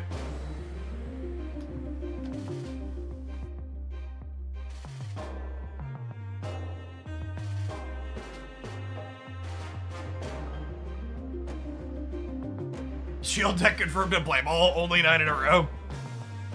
Yeah, I think 8 cubes for a 50-50. Knowing that they're playing for a 50-50 there, I think I'd still stay in. I think is a fine decision to make.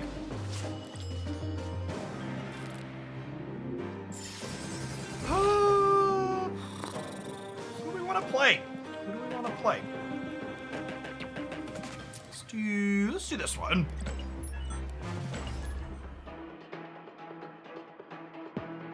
Oh, we're gonna look at stats first. Yeah, good call.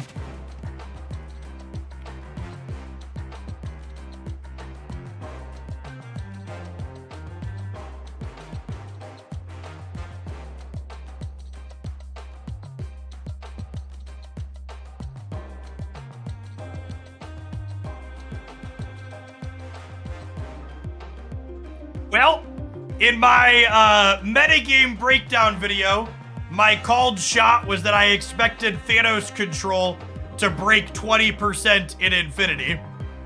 And that is definitely the case. You can, as you change the tiers here, you can see the sweat get,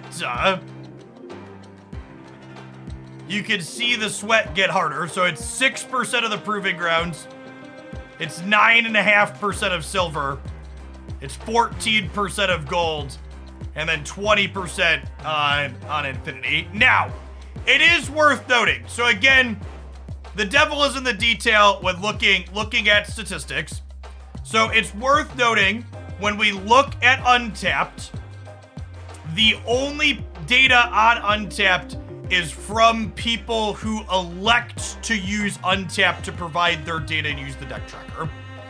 And what this means in terms of biases in the data is that Untapped on average likely skews towards a more competitive, try-hard player base, which does two things to consider when you're looking at the stats here. The first is that the popular decks are always going to be more popular on Untapped, because people that are sweaty tryhards are more likely to play good popular decks. The other thing is because these win rates aren't complete data, they're only showing people that are using the tracker, these are all skewed high. I would wager the average population using Untapped skews high. How much? I don't know, but I would bet probably 4 to 5 percentage points or more these stats differ than the population average if you have full data like Second Dinner does.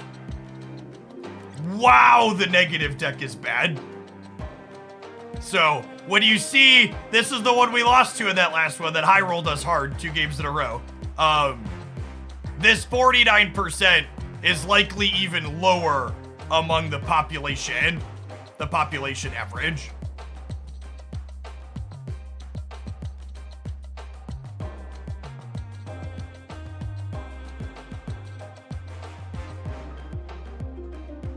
That's a fun note. Bounce is still trucking along. Oh, that sample size is terrible. Oh yeah, it's less than 1% in total.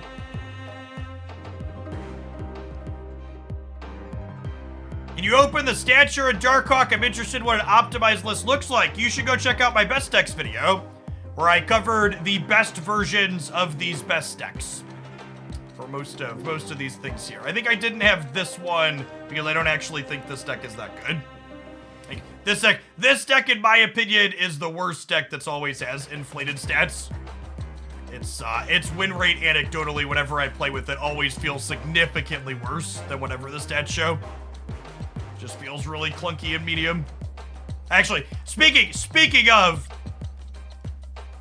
we are going to play some of this, which I think is a better version of that deck.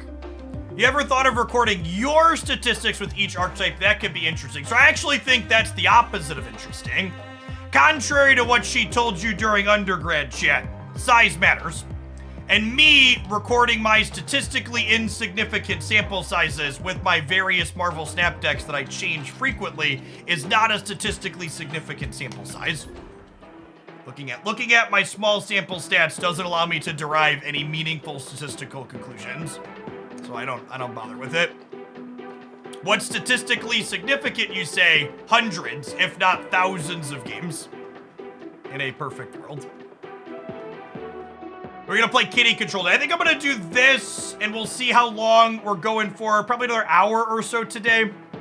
So this might be the last deck that we do today.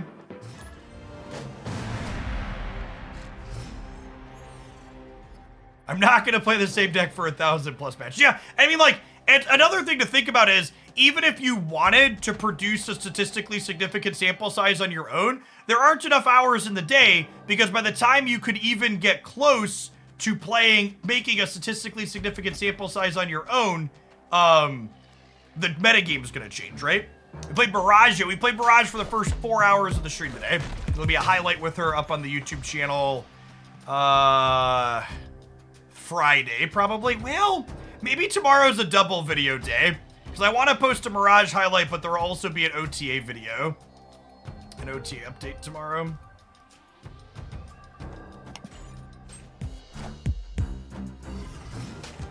Does it tell you how good personally you are with the deck, or does it even do that? I don't even think it does that.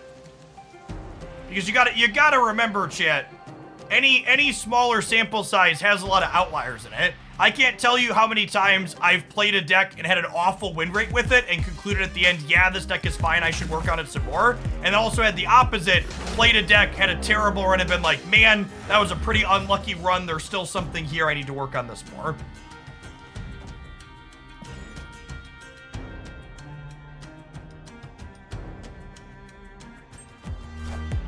Yes, Untapped does track your own rates with decks. However, I don't think that it really gives me anything super actionable, again, just because of, like, sample size things. I don't know what they're doing, but I have Iron Man into Marie Isle and a Mystique to copy it, so... I actually couldn't copy it because of Cosmo and Big House, but you know, whatever, details. They're leaving.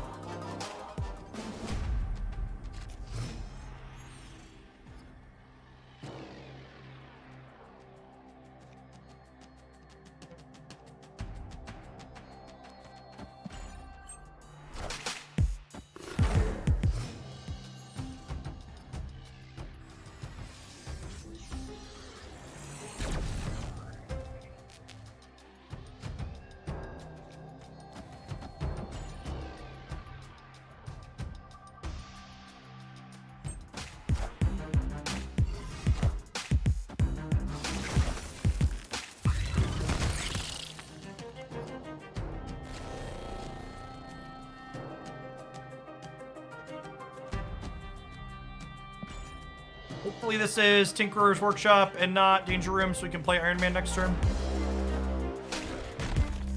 Some kind of Surfer deck? Surfer Patriot?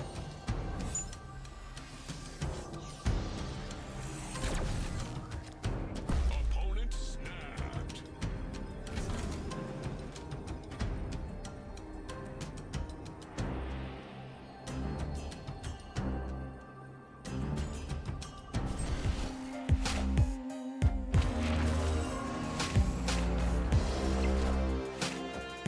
I am Iron Man.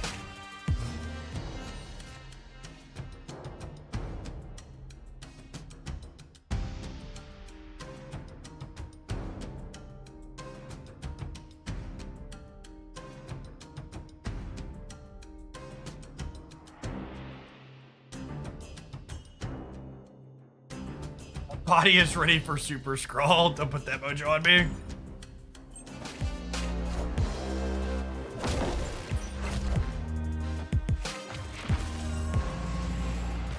I am Iron Man.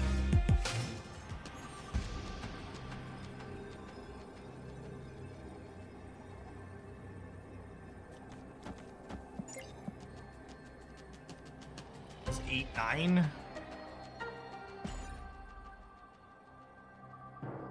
They adjusted some of the upcoming bundles with the mini patch this week. Oh, that's interesting to note. We'll have to do an updated bundle breakdown video.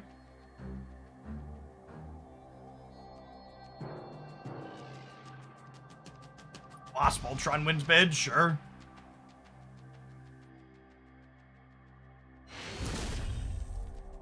Victory.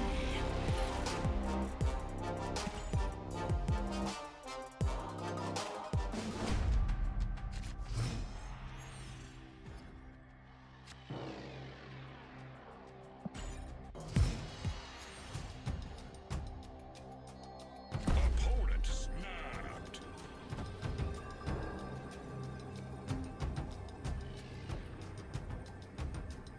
White Hot Room actually makes Widow awkward. Yeah, I'm just gonna give him 1 cube. Escaped.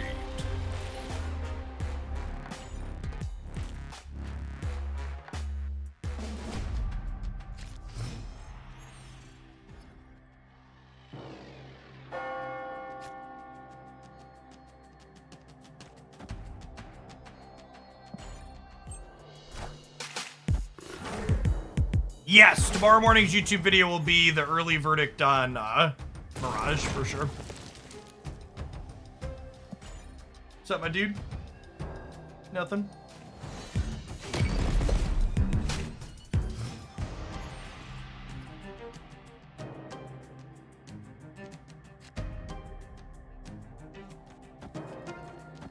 Snap.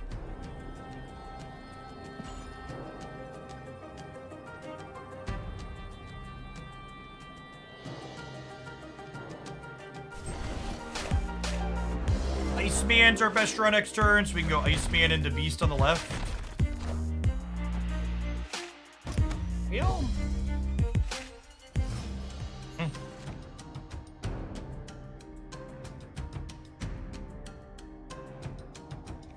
Maybe not now.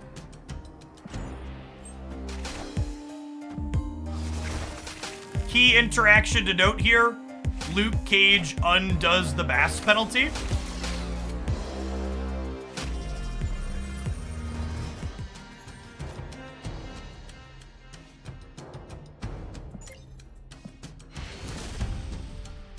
Victory. Gamers, chat. Gamers. Every time I see Iron Lad in the Ultron decks, I can't help but chuckle. And it feels so good to watch someone get fucking trash canned for making that terrible choice. It's like, what are we? What are you do? You have one person to blame here. It is you. The finger points at yourself.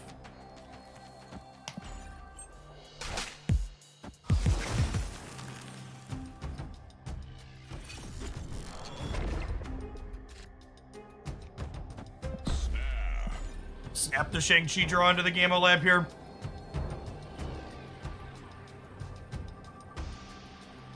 KM Best does that. Doesn't he have it in his list? My statement stands. You are correct that KM Best does that in his deck list. I also think it's incredibly greedy and you get what you're deserved when it screws you.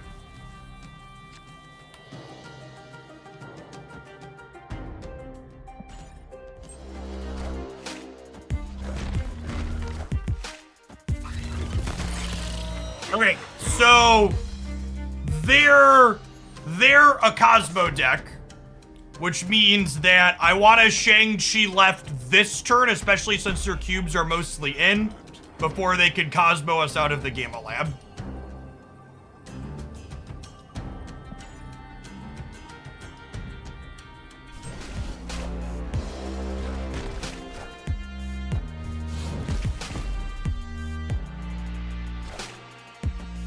One Ultron, please. Rats, chat. We made their deck better. We helped them not hit Ultron. Damn it, Rockslide. Why would you do this to me? I am Iron Man.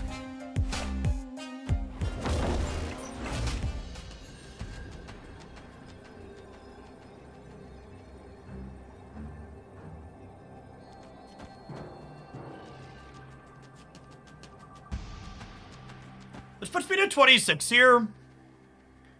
If they Patriot once, they go to 26. Or they go to 24, because it says no abilities with the rock. And if they Patriot twice, they're not beating me here or here. So I think we go 20 to 26 here, and then we play a big one here, and we play for all of them.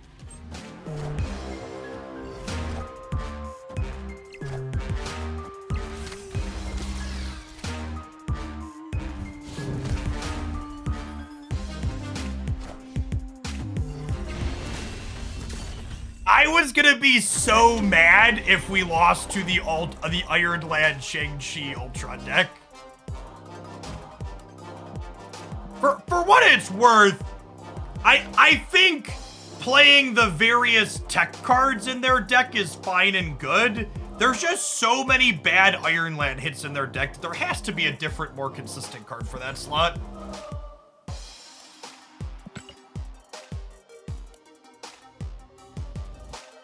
Hey, hope your recovery is swift, Python. Good to have you in chat. When's the OTA? OTA update tomorrow. You know, the credit cap works with the Pro Bundle. So the 11,000 credits from the Pro Bundle can put you over the credit cap, but then you won't be able to collect more credits from missions or the collection level track until you spend under the 10,000 cap. That's part of why the Pro Bundle comes with a bunch of sets of boosters, so you can spend the credits with the boosters they give you if you don't have other ones. It's actually the worst best ever. We're not playing that one out. Maybe we should. I guess it's still a 3-point best, because Rockslide we get fixed by Luke Cage.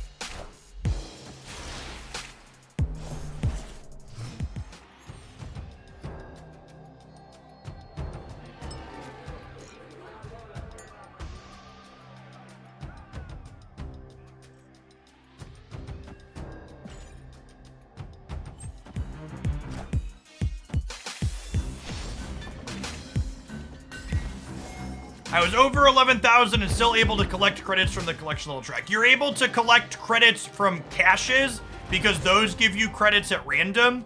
You are not able to collect credits from things like the 50 credit things on the track that are guaranteed to be credits. There is confirmed to be an OTA update tomorrow, yes.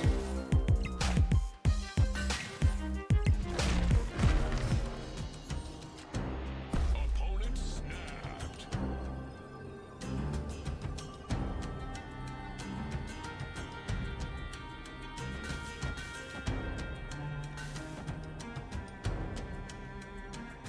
That says this is a Professor X is cheesing somewhere, Snap.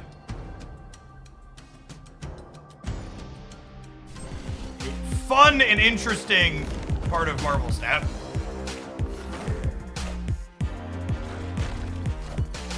A lot of people have asked the question, okay, Jeff, what made what made this deck from the opponent really take off and suddenly people realized it was great? And the answer is Psylocke. Psylocke letting you go Professor X on 4 more consistently is a thing that solidly put their archetype over the top.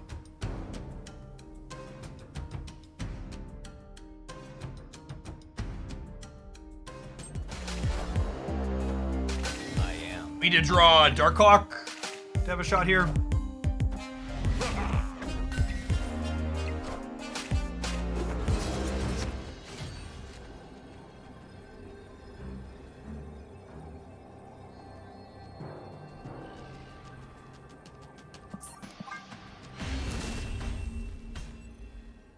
Escaped. Honestly, I'm just gonna concede the run and be done. I'm gonna play a different deck. This is on me. I shouldn't have played a deck that's dead to Super Skrull. There's been a lot of people playing Super Skrull as a tech card. I think our odds of being successful there are low, and I'm gonna feel frustrated while we play, so I'm just gonna give it up. We'll queue back up with something that doesn't die to Professor X.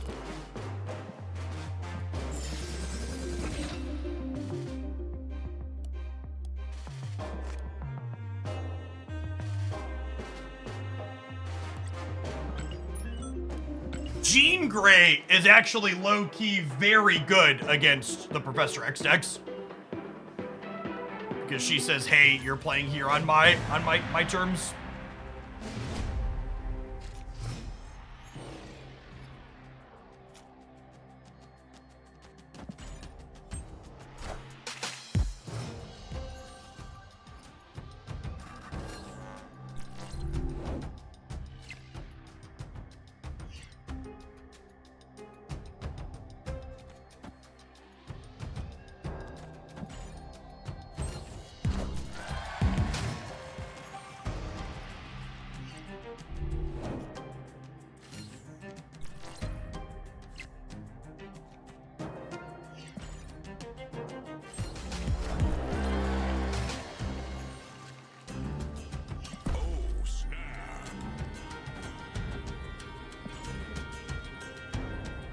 Smile Split is excellent. Not wrong. Like, this deck's got a lot of good ink in it.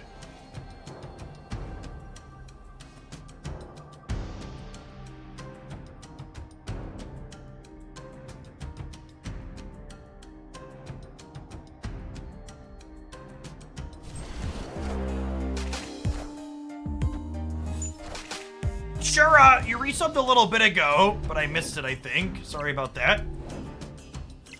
Welcome back, I appreciate it.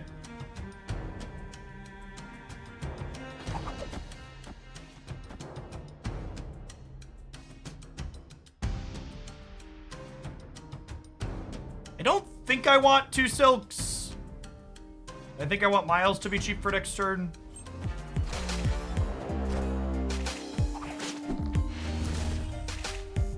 What games are you currently playing outside of competitive card games? Right now I'm just playing Genshin Impact and Honkai Star Rail. Genshin's getting ready to drop their next big update, so I've been catching up on story stuff I haven't done in that game yet. Nah, I haven't touched Diablo yet this season. Baldur's Gate 3 is too much content for me to start, so I'm probably not gonna bother.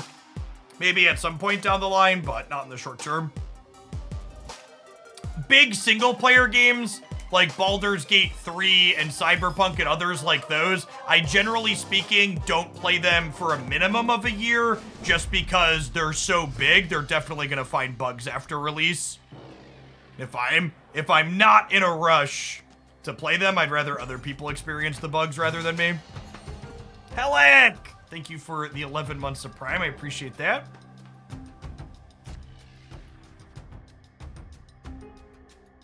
Someone asked you tried the Surfer discard deck that's going on. I have not seen a Surfer discard deck to try, no.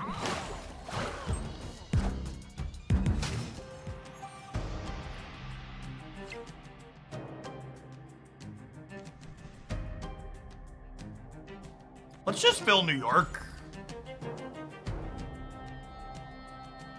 Baldur's Gate 3 has been in early access for a long while. It won't be as buggy as other releases. Baldur's Gate 3 early access is literally, it's literally only, what's it called, right?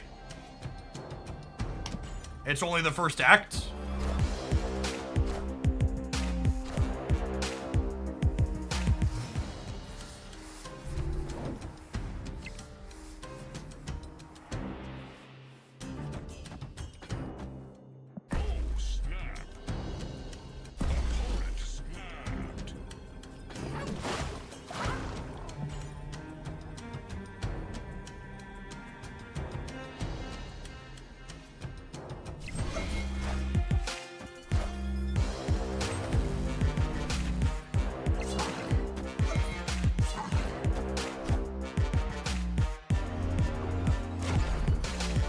Hella down.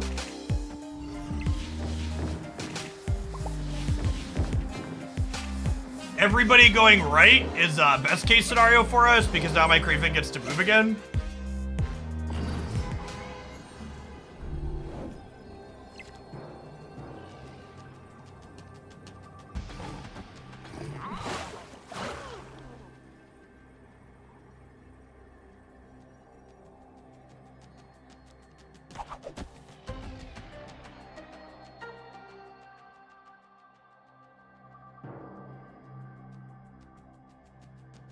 Do I just Enchantress right at the play?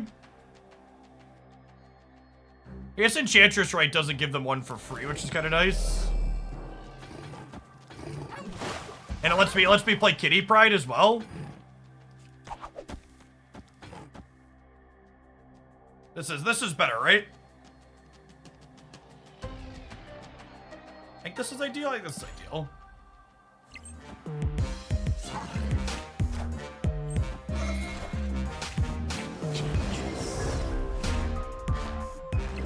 Like Modoc here, and then we went left and right.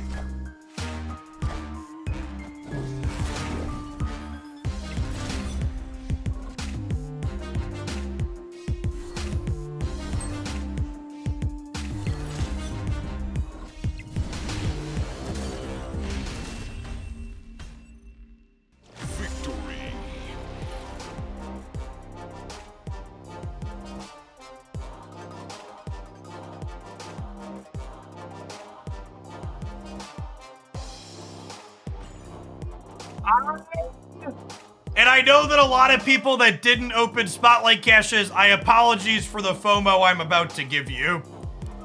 But the more I play with her, the better Jean Grey seems in a post bounce nerf world. She was real mediocre into the bounce deck. I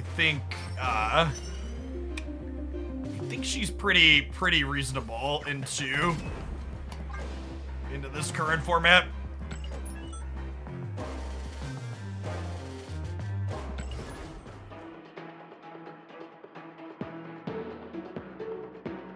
Yeah, she's good against Shuri, she's good against Galactus. She's good into the turn 4 Professor Scam decks. You think Silk or Jean Grey is the better buy? Do you plan to open Spotlight caches the week of X23? Because X23 has Silk that week. So if you're torn between those two, I'd be inclined to like pin Jean Grey and then see what you open that week.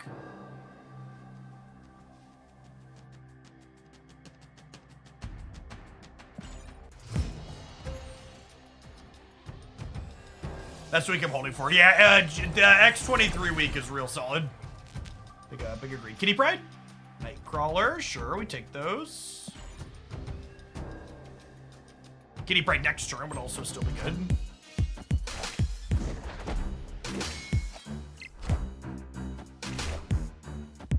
Okay, so they have a Craven or a Silk. Unsure which. Sweet Agent 13 split. Oh, you know, maybe I'm supposed to move Nightcrawler here so I can play these two next turn. Yeah, I'm supposed to move this, I think, into the Craven path.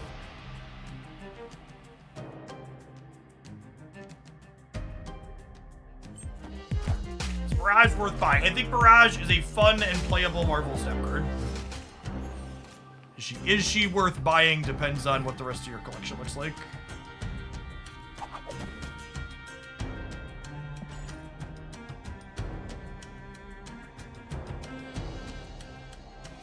For a decent swap for Silk in this deck, probably just another high quality 2-drop, something like Lizard or Scorpion or Iceman or Pig. 1 or 2 energy card.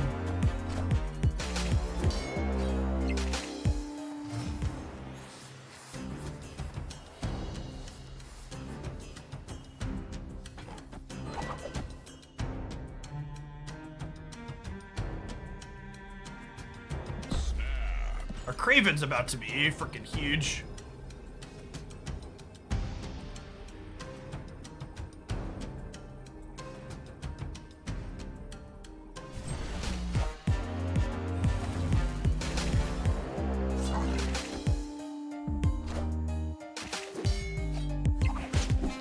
Give it Silk. Oh wait, she can still go left. Come on, Silk! Yeah, Silk. Who's a good lass?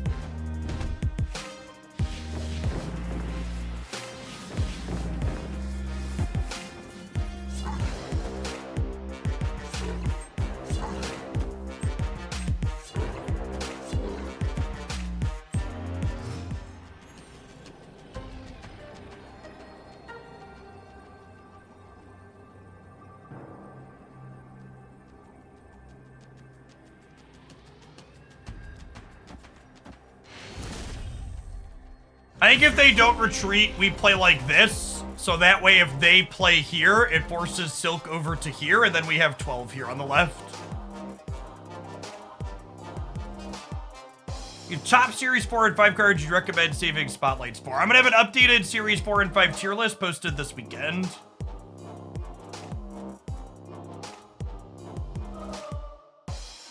As far as Spotlight caches go, that's kind of a, it depends which cards you're missing. This is an overview of upcoming Spotlight caches and some of my thoughts on them with the rating system. But the rating system is definitely super subjective. Based on which cards you're missing.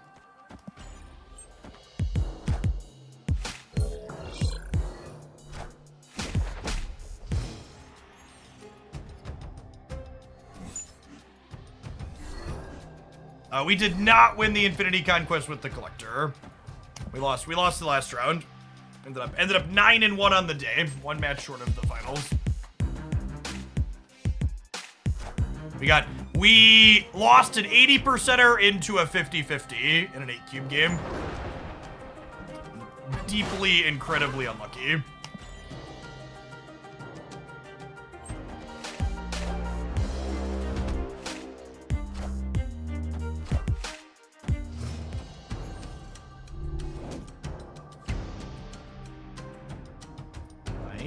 Nice. Can I stamp them at this point? Snap. It's going pretty solid. Are you still on a delay? I am not. I was only on a delay last night for the... See, I tried my best during the tournament. These runs technically still count for time during the tournament, but not really.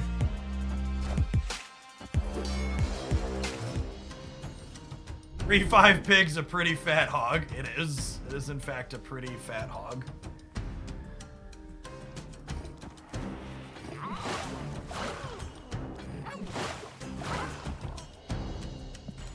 Kind of punished for not moving something last turn.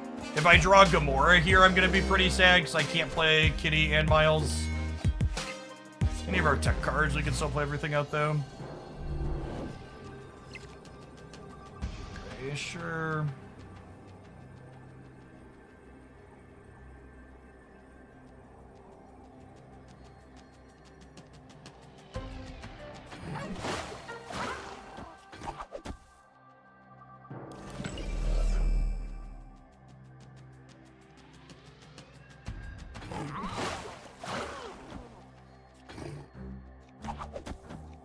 I think I put enough stats here to make it so the Captain Marvel has to stay if they do nothing else. It's like the TLDR.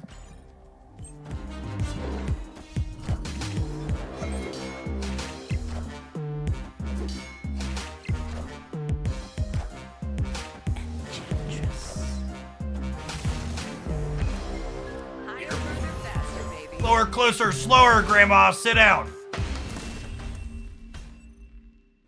They have, like, a dino, maybe?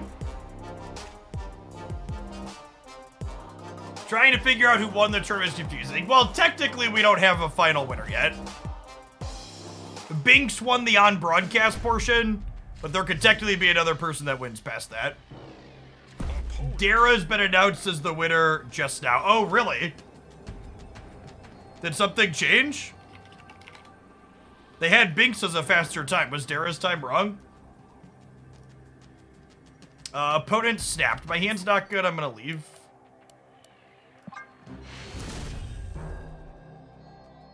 Escape.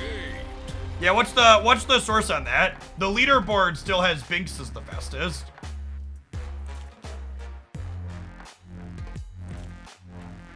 If they had all right, I'm gonna refrain from saying what I was about to say due to contractual obligations.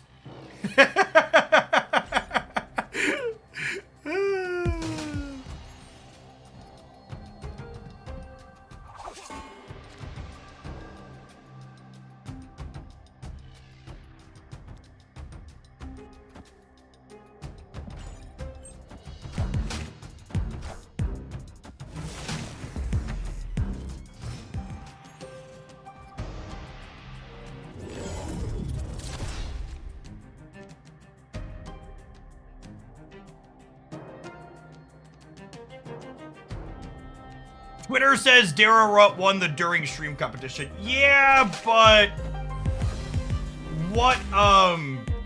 Okay, was the Binks one off stream then? I thought Binks was an on stream one. I don't know. I'm not super worried about it. We're not in contention either way, so. I don't think they beat this. I'm gonna play Jeff Middle just in case they get rid of the Nexus, I think.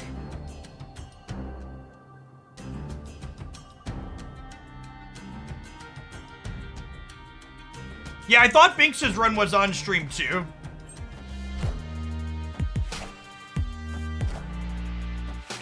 Oh my god, if they high roll a dino or something.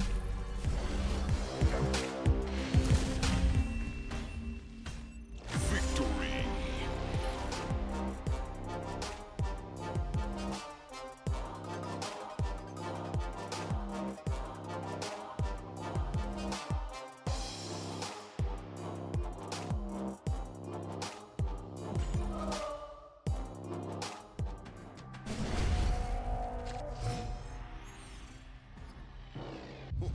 This land is always changing.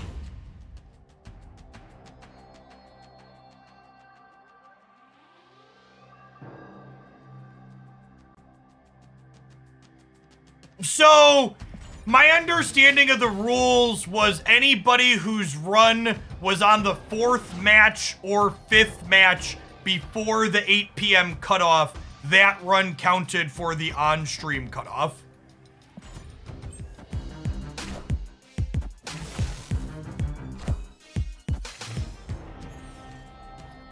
But the rules also changed several times over the course of the tournament, so I don't know. Maybe that changed again.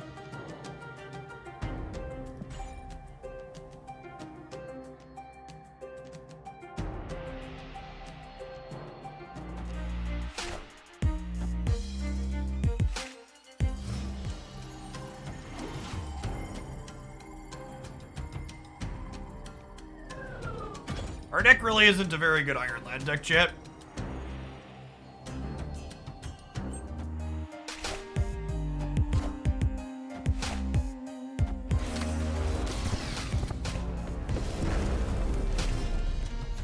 I love that the variance also applies to the rules.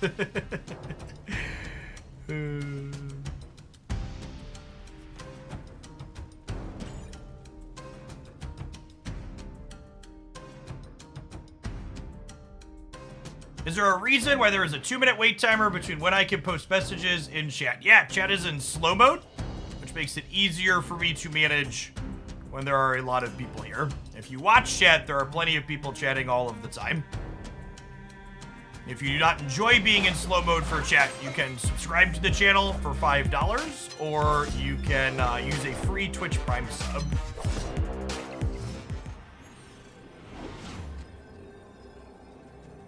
They are a Devil Dino deck. Okay. Interesting.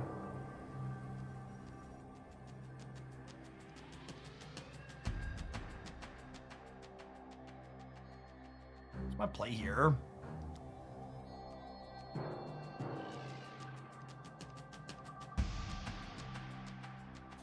It's like... Oh, this has to be my first one. And it's like this into this.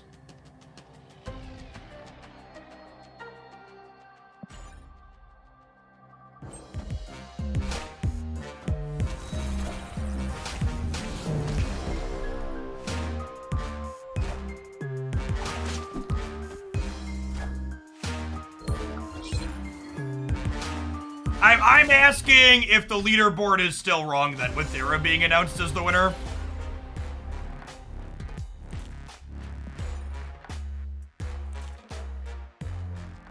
Was someone in chat earlier said Dara's 5th match in his run was a throwing bot? Is that actually? I feel like he posted about his video, right? I feel like I need to go back and see the run. That would be kind of amusing if that was the case.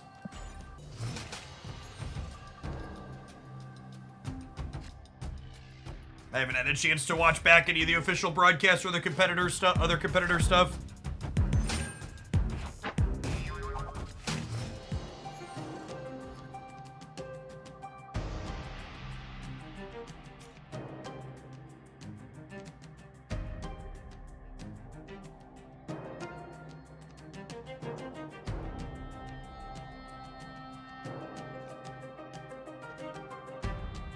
His last opponent was playing Okoye and Nakia. I'm going to refrain from further comments due to contractual obligations.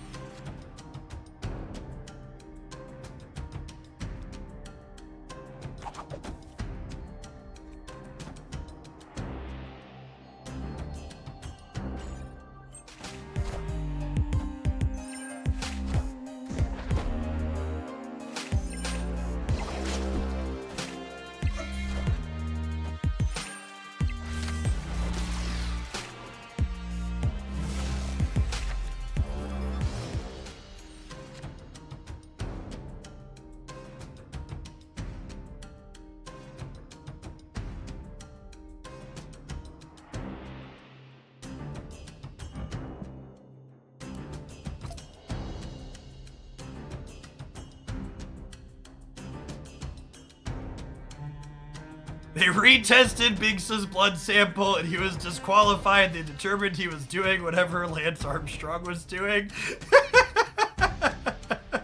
How do I win this game? I don't know that I can win this game, chat. It's,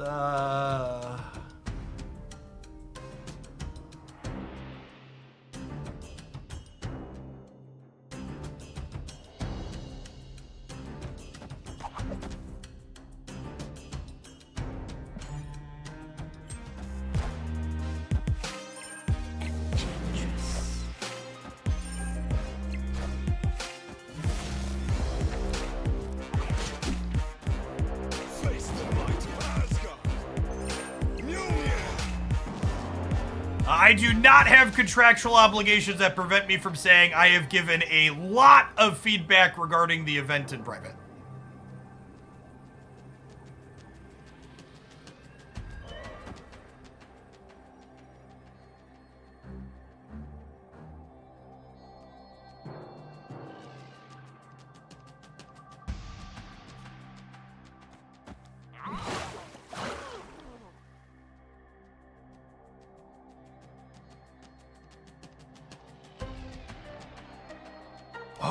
Oh! Oh, that's true. The bridge does trigger first. So if I do this, it sends Silk into the bridge, right? What a weird collection of things.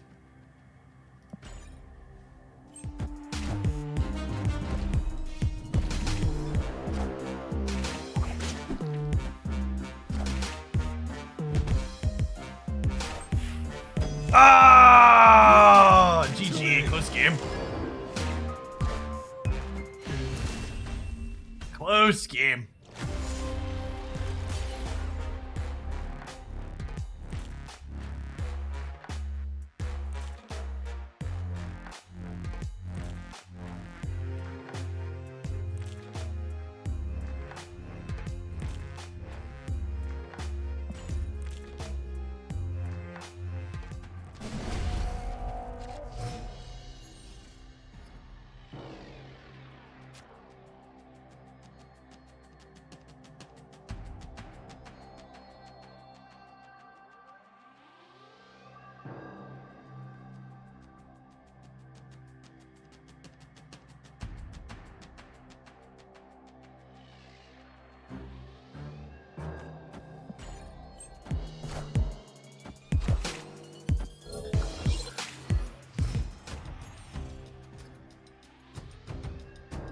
Listen, chat, the opponent is just playing Marvel Snap cards they like playing, and they're having a good time. I think their deck looks sweet.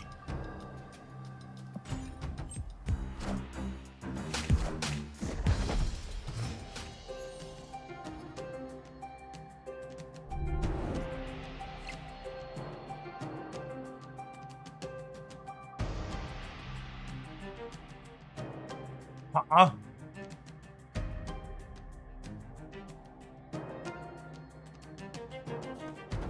I think it's just this into Polaris plus Kitty.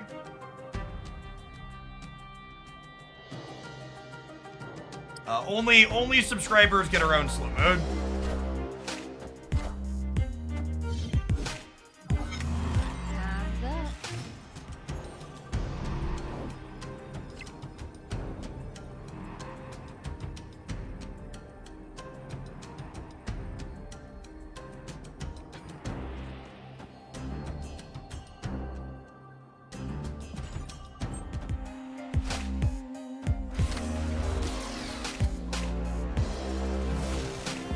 Alright, we're good here, right? We pull the agent out of Kiln and then we win center and left.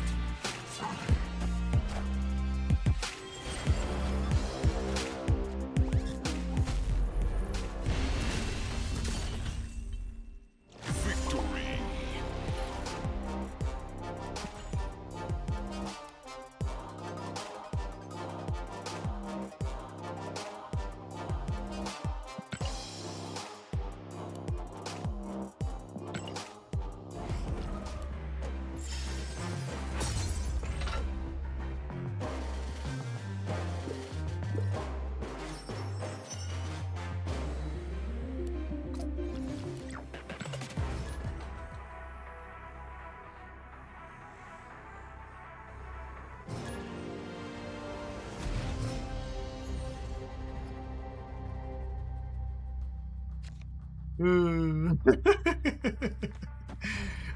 I'm just gonna chuckle about this whole situation. I'm allowed to laugh. I'm allowed to laugh.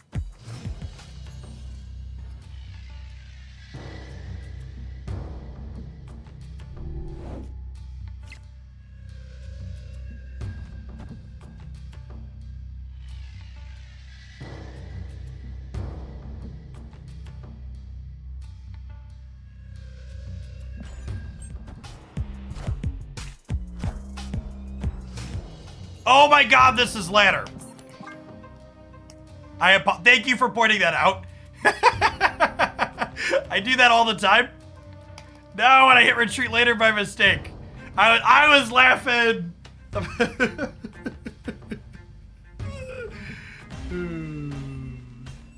Escaped.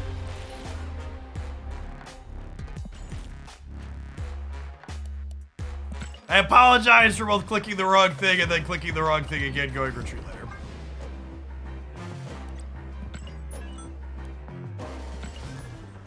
They definitely need to take you back to the previous screen that you were at when you back out of quests. Definitely a lot of people.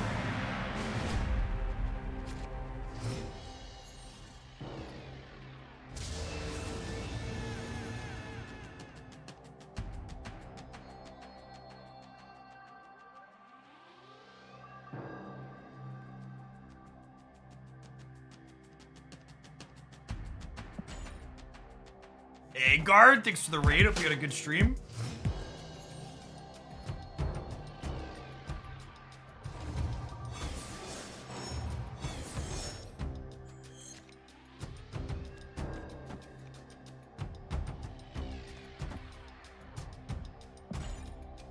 Jeff, do you want to play Jean away from your Angela path? You usually want to play Jean on your Angela path.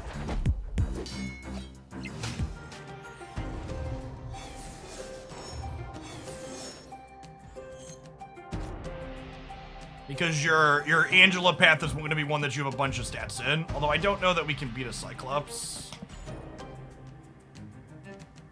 Any podcasts that you listen to / recommend? Nah, I usually just listen to music when I've got my headphones going. KDC Drummer.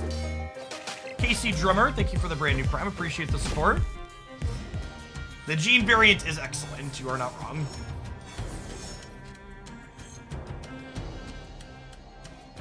Not wrong.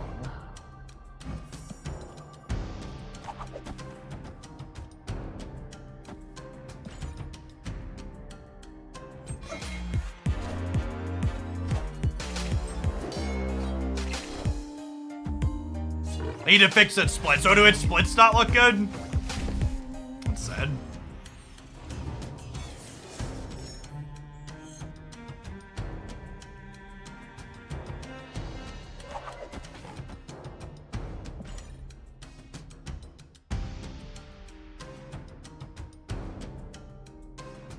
My inked card's always going to stay Great Border. In a long time, far off land from now, I might invest another... I might invest time and credits into putting infinite borders on my inked cards, but it's just so many. So many what's it called in the short term. Alright, we want her to go right here, ideally. Okay.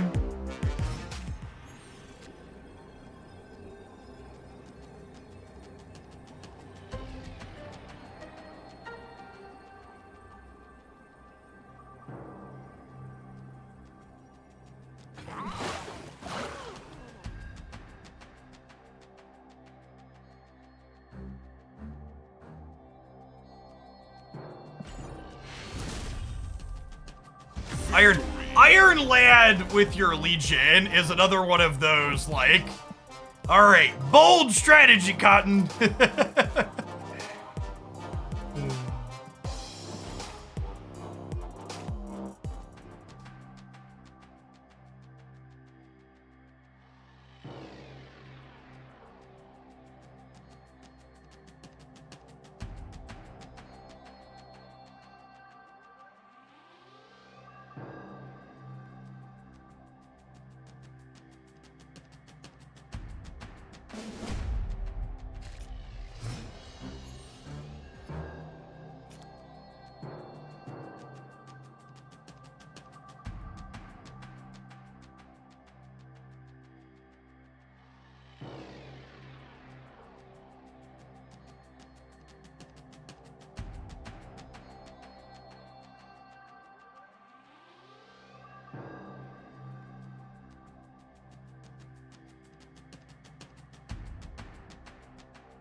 It's Silk Series 4 or 5. She's 5, unfortunately. She's gonna be in spotlights the week of, what's it called, though?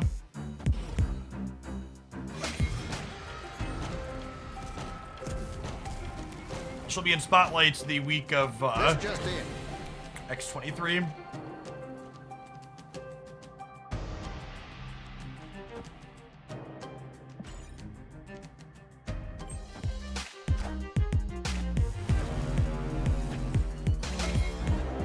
Well, that's unfortunate beat.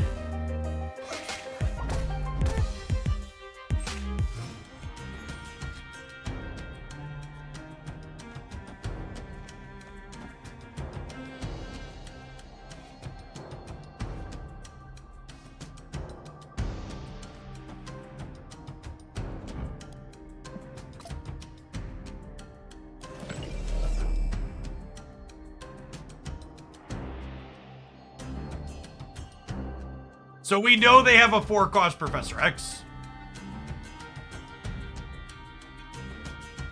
They're gonna play theirs right. I should play mine center.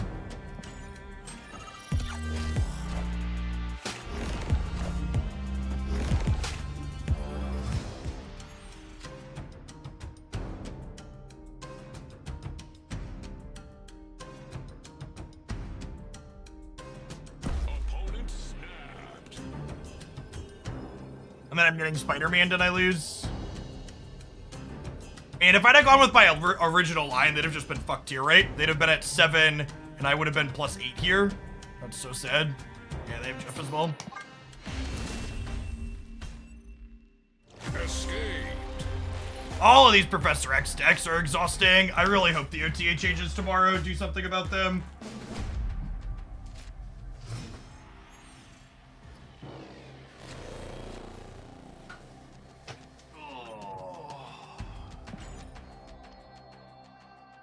At the very least, the lockdown decks will hopefully be less popular once people have a new card that they want to try and play games with. I hope they clip Cyclops' wings. I know we're currently playing against Cyclops, but these high evolutionary variations of this archetype are not very popular. They also don't have that good of stats, actually. So this happens to be a deck that's a lockdown deck, but by and large, these are not the deck I'm mostly talking about. Yeah, I don't even know if they're too strong, but exhausting is an accurate statement. I don't know. For the people that are gonna, I would like to just point out that I would prefer that we don't have the constant, okay, Jeff, what would you change discussion that comes up after we talk about stuff like this. There's 1,000 different changes they could make. Are we still trying for the Conquest challenge? No.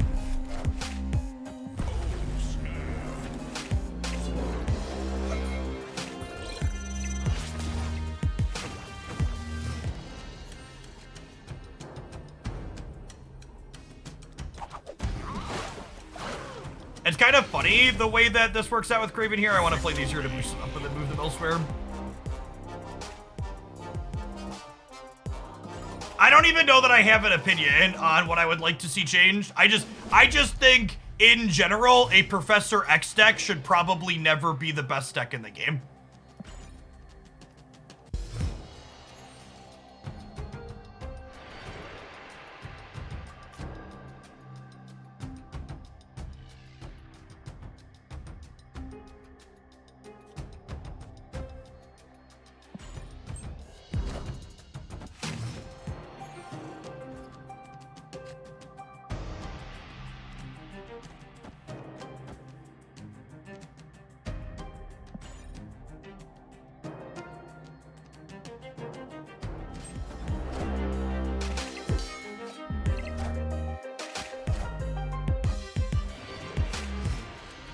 I probably should have snapped them here, huh?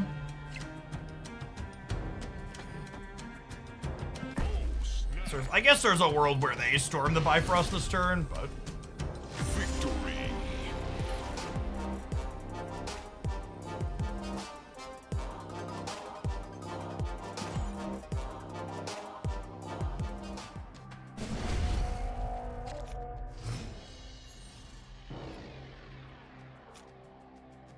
I think one of the best suggestions I've heard for making Professor X worse doesn't even involve adjusting Professor X.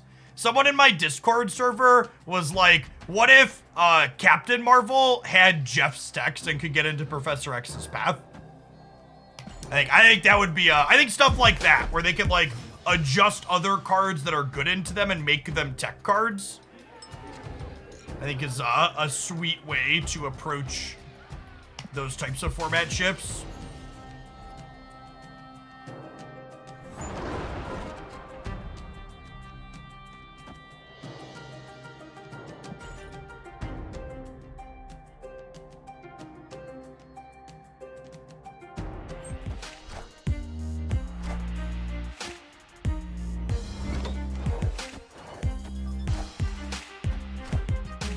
It's also kind of annoying that this card, it's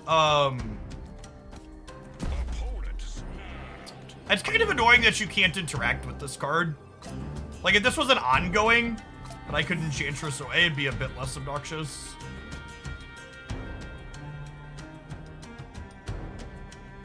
Why not Gene into the bar? That's actually a really good thought. I probably should have. Am I staying here? I think I'm staying here. I don't know. This is wrong. Wind, aid my hand.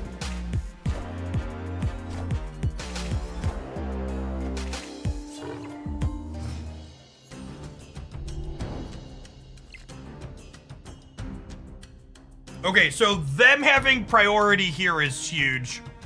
Because them having priority means I can play Silk into the flooding.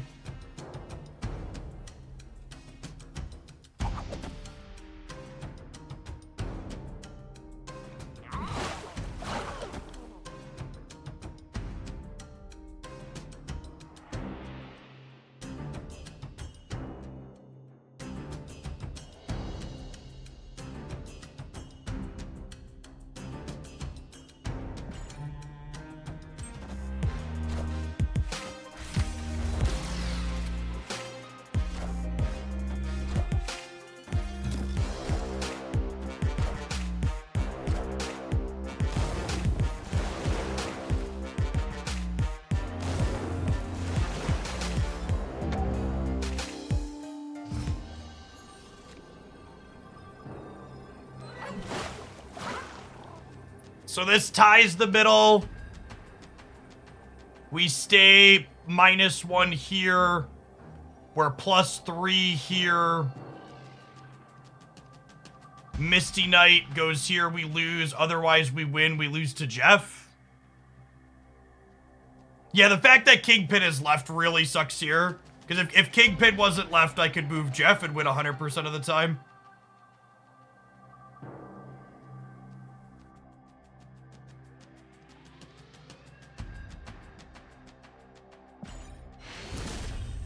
Have it. Out of here. Victory.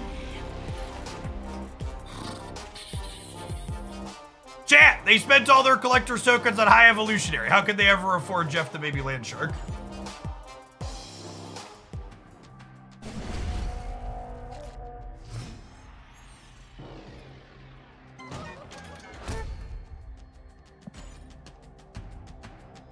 Literally me.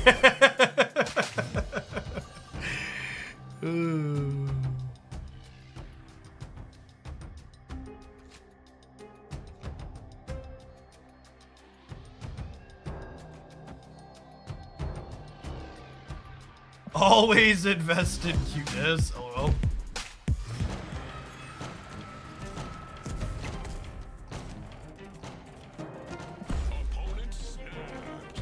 Yeah, I think I'm in for their last cube here. Our kitty draw is pretty solid here as well.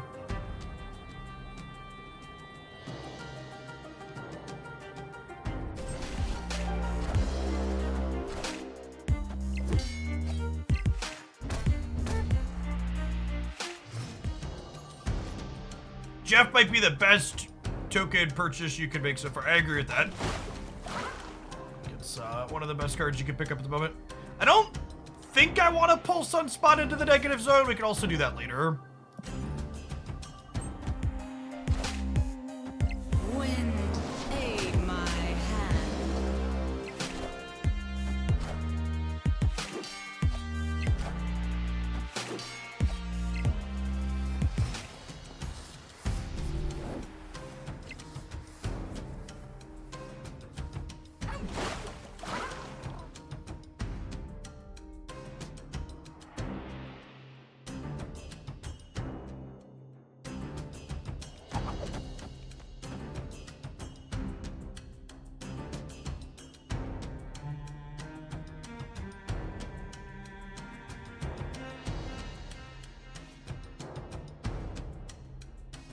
They could Legion us again here, yeah.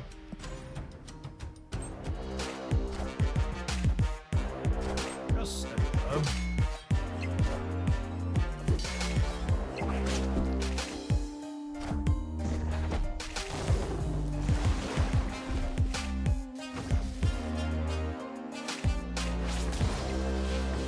Hey, things are getting a little strange here.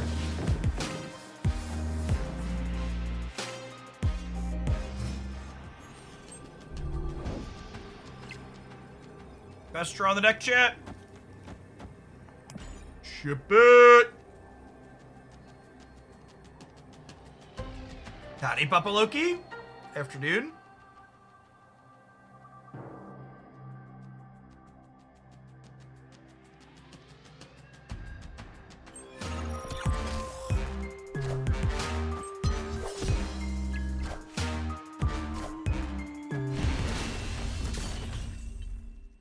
Victory.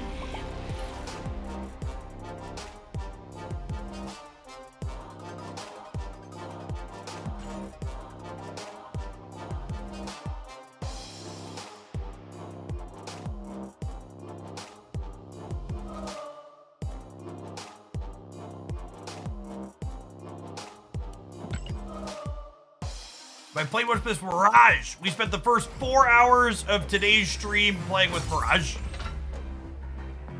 Tomorrow morning's video will be a deck highlight along with my early verdict on the card. The TLDR is that she's quite playable and fun. The kitty split looks real good, agreed.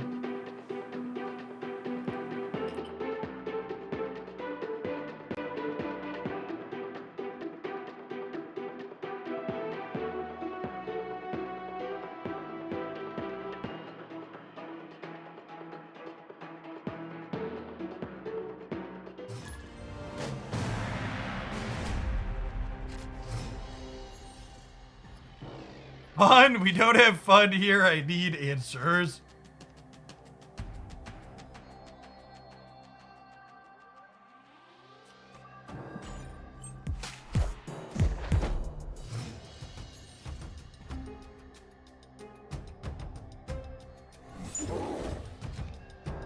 Speaking of answers, chat, I have one answer that I know many in my audience have been searching for a long time. And that answer is how to not smell like a gamer. Our latest sponsor here, Scentbird, would love to deliver a selection of colognes and perfumes directly to you every single month. And you can check them out using the affiliate link in chat. Choosing to smell like a gamer is a choice that you make when you wake up in the morning. You can choose to make a different choice moving forward, thanks to our sponsor, Scentbird.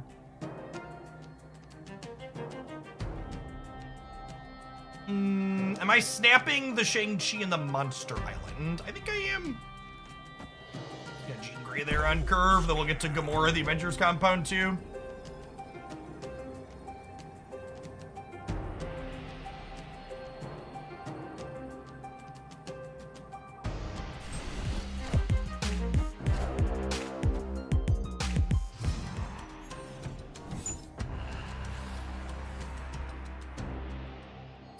Decent for us as well.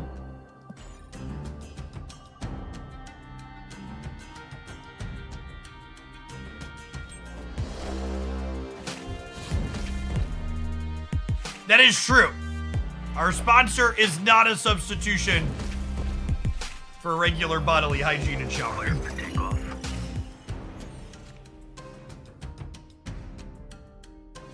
Okay, I think we do this.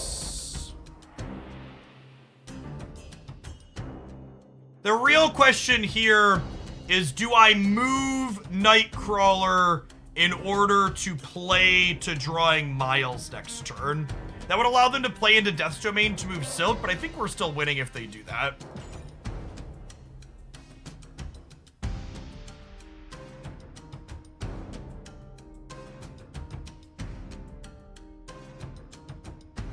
Any cards in particular excited to play from August? I think all of August cards look awesome.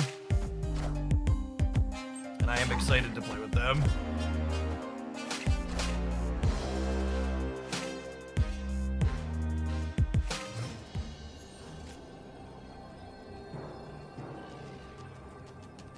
Someone clip it, please? Can someone please clip that? Because that's certainly bugged.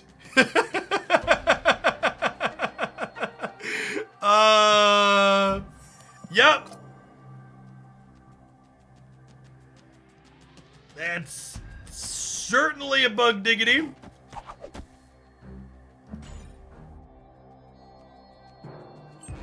Jean Grey is too strong, right?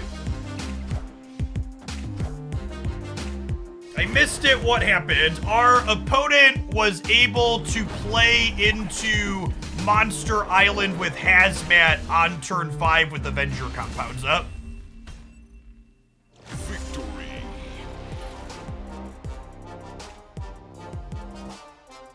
It's not a bug. It's the same as if there were 2 Jean Greys on the board. I don't believe that's true. I'm pretty sure that's a bug.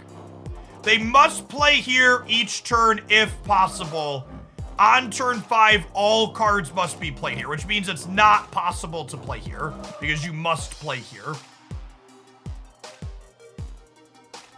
If we can get an official second dinner source saying this is working as intended, I'd appreciate it, but as is, I would assume this is a bug.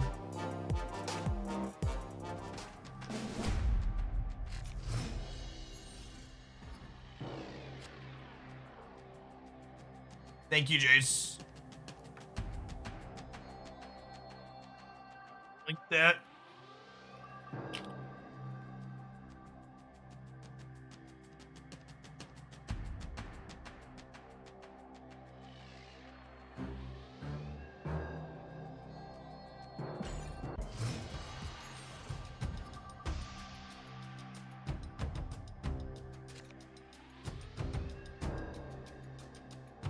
Senator London's actually not great for us. Although Craven into Polaris, it's kind of funny if they play a 1 or 2 drop here. I think any of the August cards could be moved to Series 4. If they weren't moved in the patch that released today, I would assume they're not moving in general.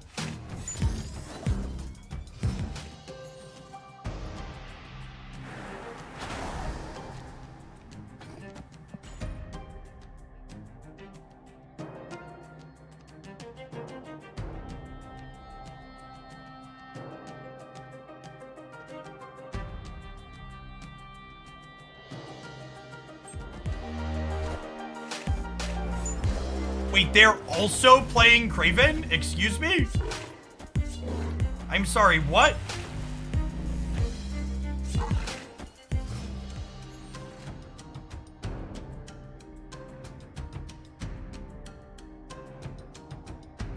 They're cooking shit.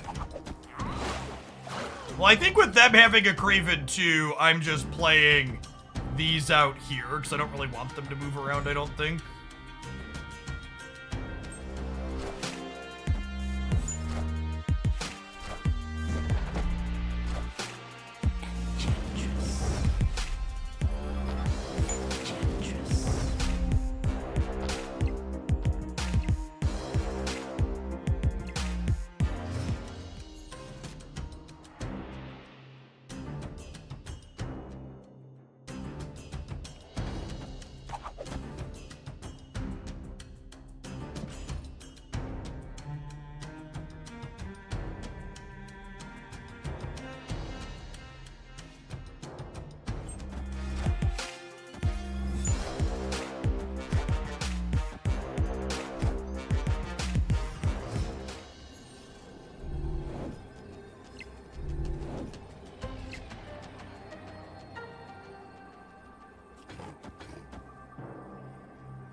I think I do this and put my 12 power Gamora into the middle.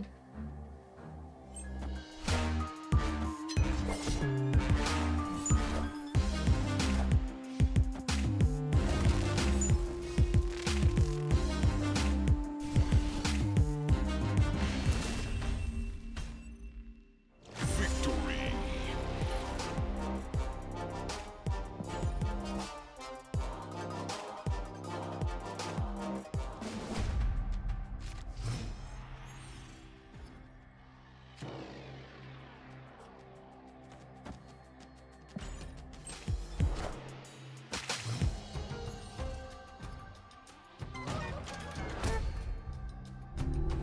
There have been a response from Second Dinner why some ongoing cards are ongoing and why some others aren't. So the cards that aren't ongoing that you're talking about that you feel should be are actually triggered abilities.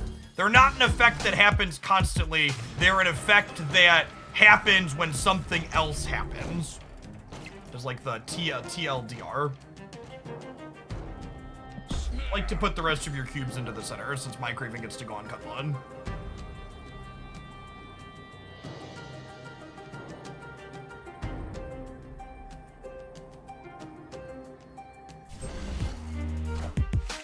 This could be an earlier Series 3 player, is accurate. They don't have that many Series 3 cards, and we haven't seen any Series 4 stuff out of them yet. Remember, there's no collection level based matchmaking in this format. They've got a lot of cool splits, though. Just playing with cards that they're like, nothing wrong with that.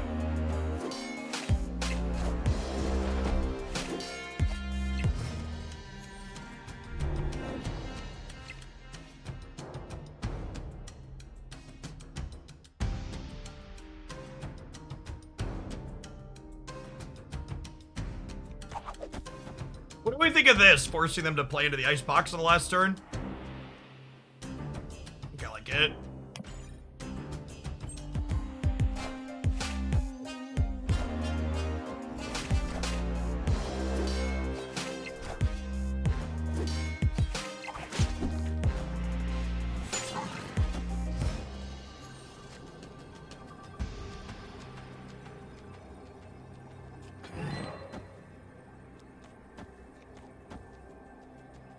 Gus, thank you for the 7 months. Appreciate that. Welcome back. They do have Shang-Chi in their deck.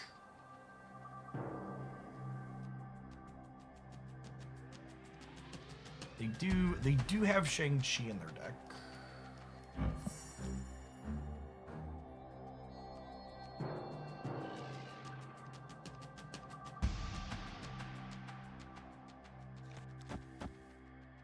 This be Shang-Chi.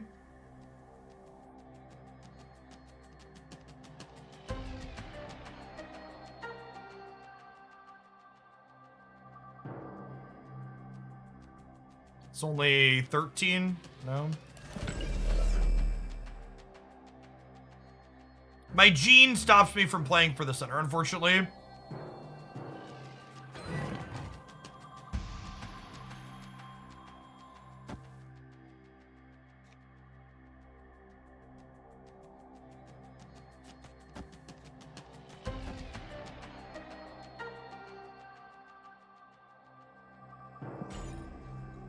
Dishing.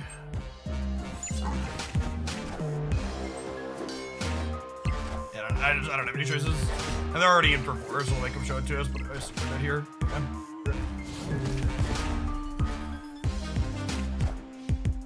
You're so far ahead, too.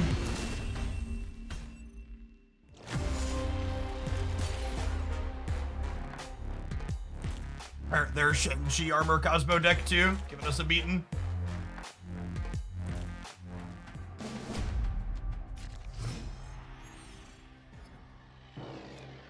Honestly, the opponent's deck is a testament to just how good playing a pile of tech cards is, right?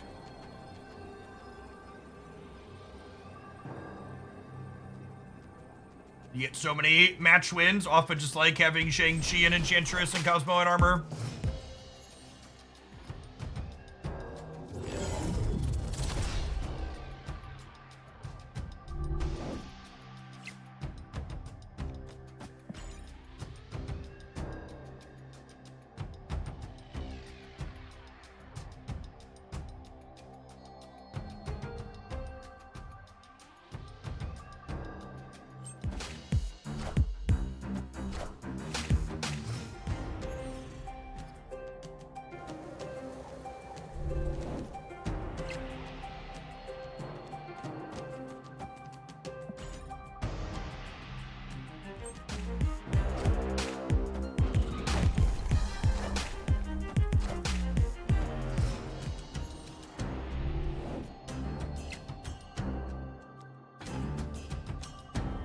That is their only form of location interactions. This Nexus is going to stick.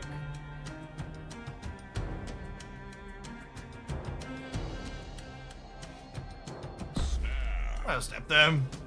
We're in a favorable spot here.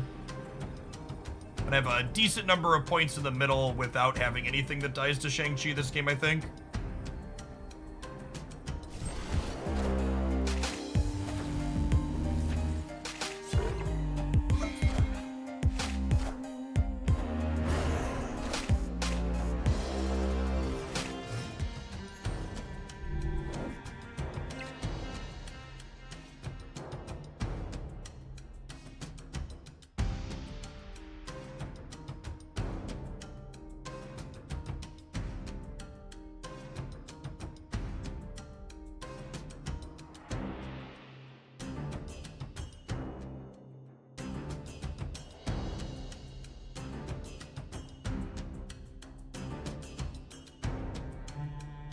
Magneto moving my cards, maybe? I don't know. If they're gonna Magneto, they want a Magneto in the middle, right?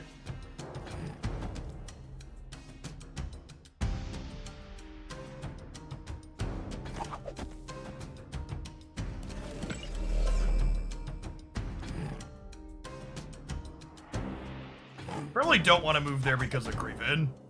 I think we just do this.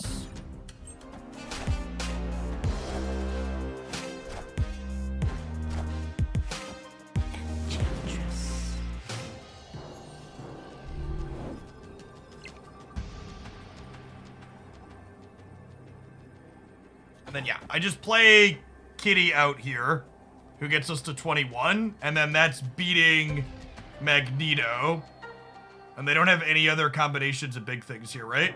They could put Kraven in the middle, and they could Iron Fist a Vulture in, which would get them to 12, plus 12 still only.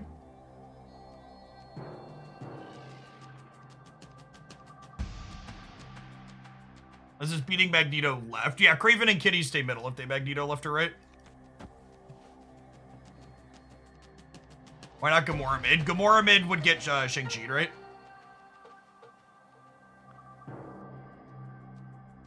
If they Shang-Chi plus... I guess they can't play anything else with Shang-Chi. Maybe it is just Gamora mid.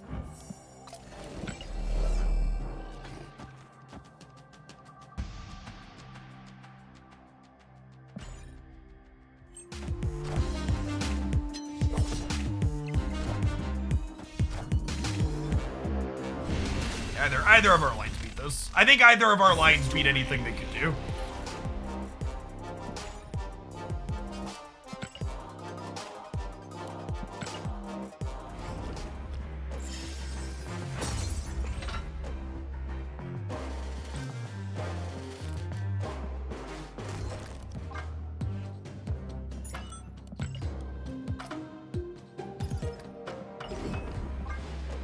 Alright, our second shot playing for Sunspot border.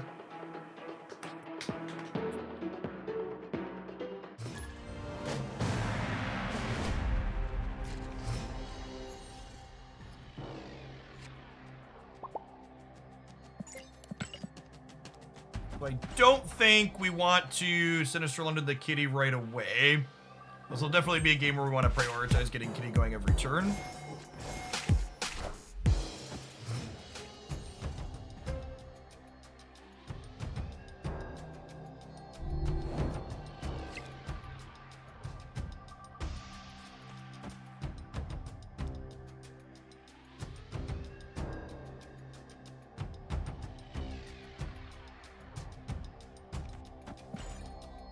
Conquest noob, are your matches opposed to the same stage in Conquest, or something to avoid like your third versus their first? So it tries to pair you into people at the same stage, but it's not always successful.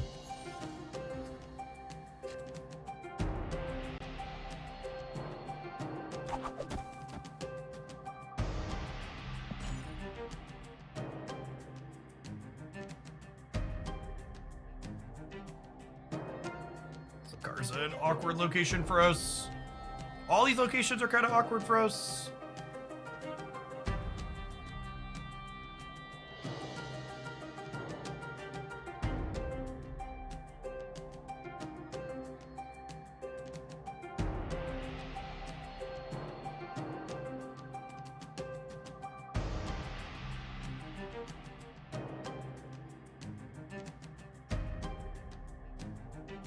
They have a time stone here. Next turn could be a Professor X turn.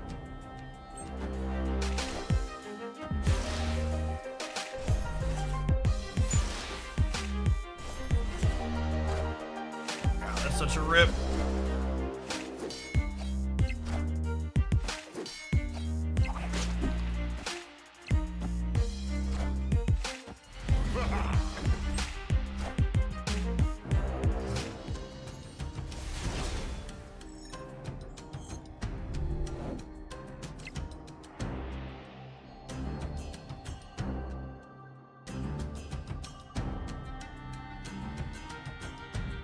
Oh, the fact that Sakar put Jean into play means that I can't just Enchantress here.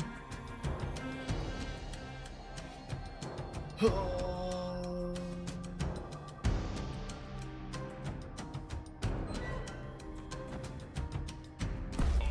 snapped.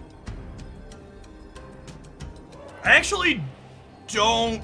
actually don't want to play Kitty center, right? We're gonna die to a Spider-Man though.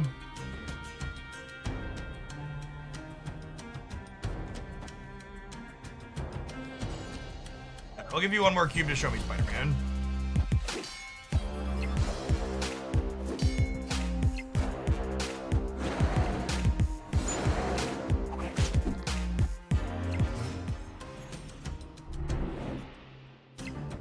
Miles.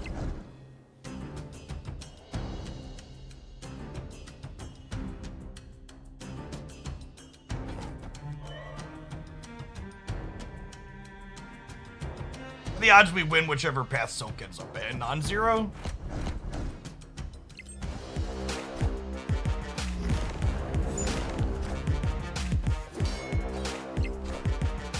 Oh. They have priority, so we don't get to spawn center. That's so frustrating. Oh, wait, there's another turn. Why did I think that was the last turn? What? Wait, there's more. They're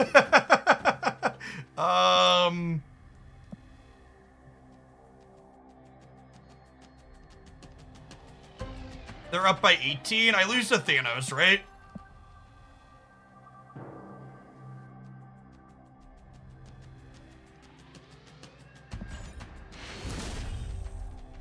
Victory.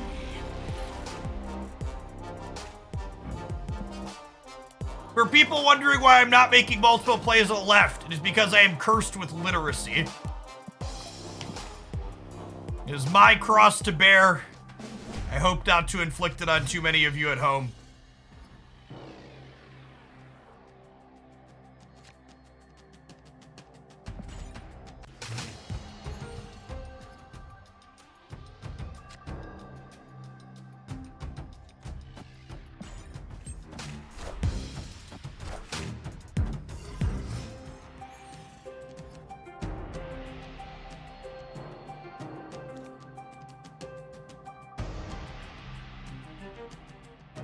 If we don't Silk left, are we even? I mean, like,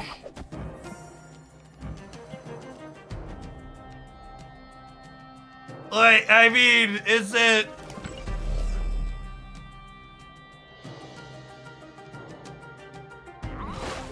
It's probably just this. If this wasn't Oscorp Tower, I think we'd do it. It's the last match of the last one, chat. I don't know that I can.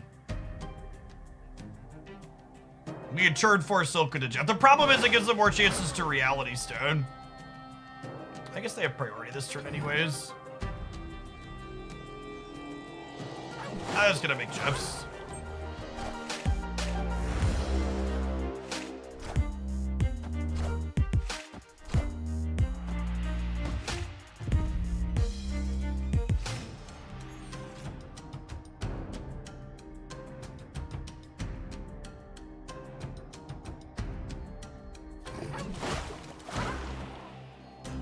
Am I playing Nightcrawler? I don't know that I am.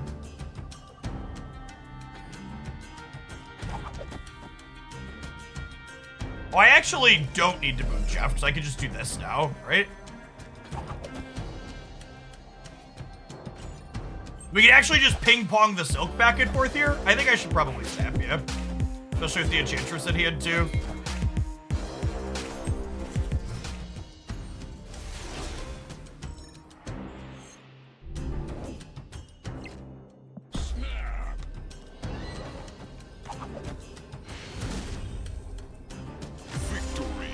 Sponsor, our new sponsor is Scent Bird. They hook you up with a new cologne or perfume every single month. They sent me some wonderful samples, and my home has never smelled so good, chat. One of these little nice handy dandy little spray bottles. It could even fit in your pocket. They have a nice twist lock at the top of them.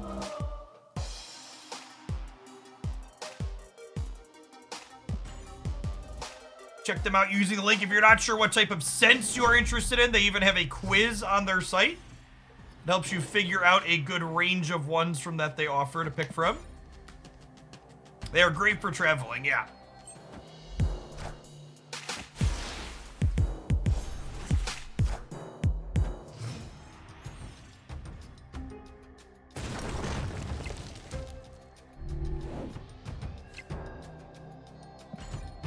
Thanks. What are we doing on turn 2? An easier decision.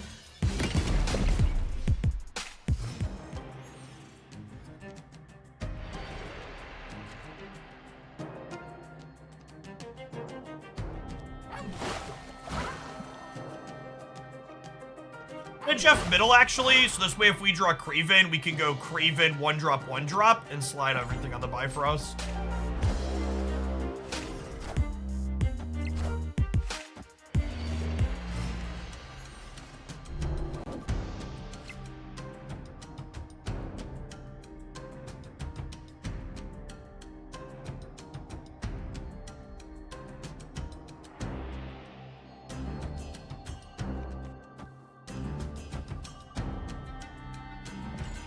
Not very good this game.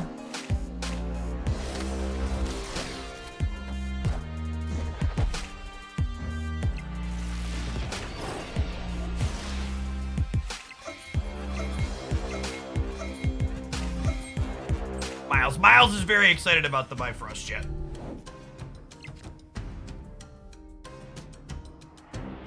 You're late, Mr. Craven.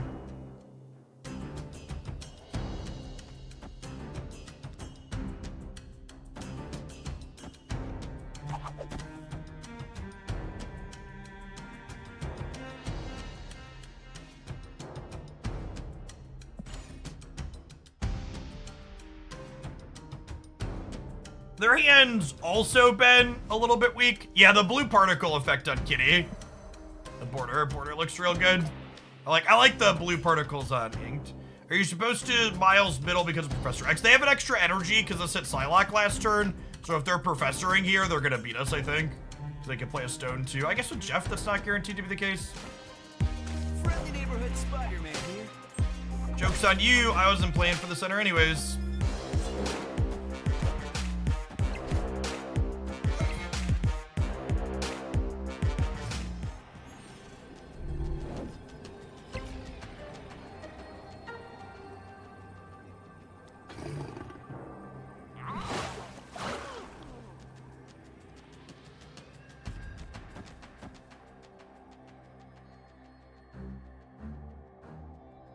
So let me do 11 on the left. The Iron Lad's a Psylocke. It doesn't do anything. How big's Dino? Dino's bigger than 11, I believe. Yeah, probably bigger than 11. It's 13. Basically flipping a coin about where they play to.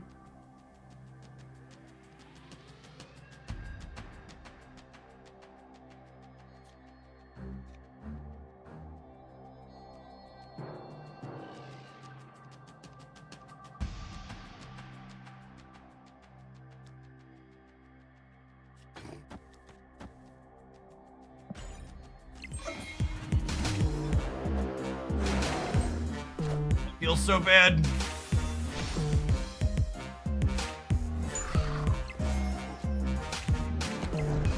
With my initial coin flip. I was like, well, they're not gonna play for the left. They're not gonna play for the. I figured they'd play for the left, so I figured they would. I thought they would play for all three. Is the TLDR, and they did not. Perhaps I should have played Miles middle on the second turn to give me the option to play for all three through a Spider-Man. So as a consideration. Although I guess they could have Spider-Man right too, right? So I just kind of lost 2 coin flips in a row.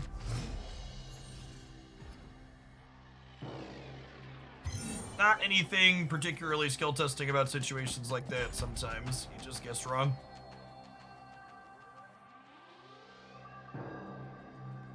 Already locked in, so it just came down to did we throw in the same spot or not? Then playing Time Stone early, I think is good.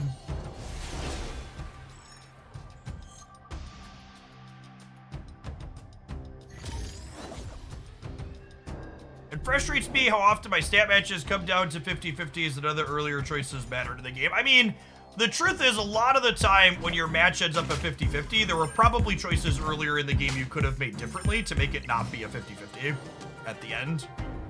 And those are the types of things you need to think about when it comes to getting better at the game. Is focusing on the things you can control.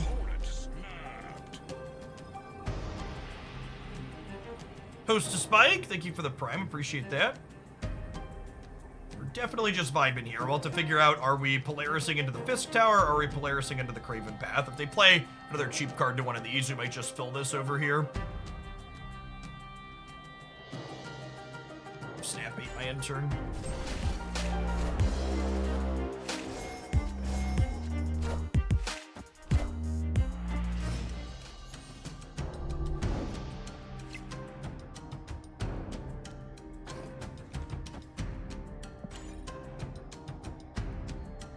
Okay, I think I just pull this Mind Stone over and get Craven pumped up. Try and lock up Xandar and then play for one of the other two.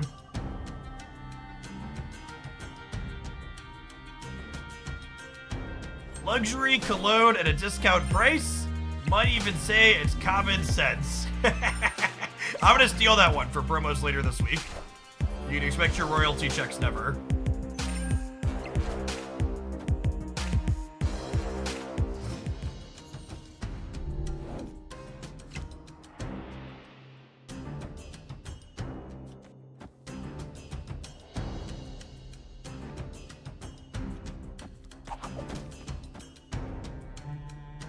I think I do this as our best way to play around Professor X. And do I step them back at this point? I feel like we're in a pretty good spot with Enchantress, Gamora, and all these stats. Oh, snap.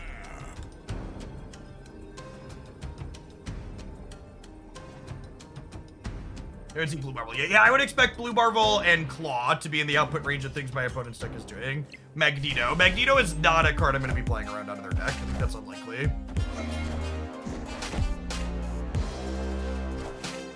And you see, even this, right, chat? Like, I talked through, okay, my opponent could be Professor Xing me here. Can I play around them Professor Xing me? And I played my cards in a way that let me do that. I think this deck is very good. This is one of the decks that this, no joke for people that haven't followed my content. I post best decks video on the regular on the YouTube side, and this deck list has been in my, this deck doesn't have metagame percentages or raw stats to really back it up, but I think it's very good for like the last month. I think the core of what this has going on is super strong. They snapped, and they don't have a stone on one, and we have a kitty on one.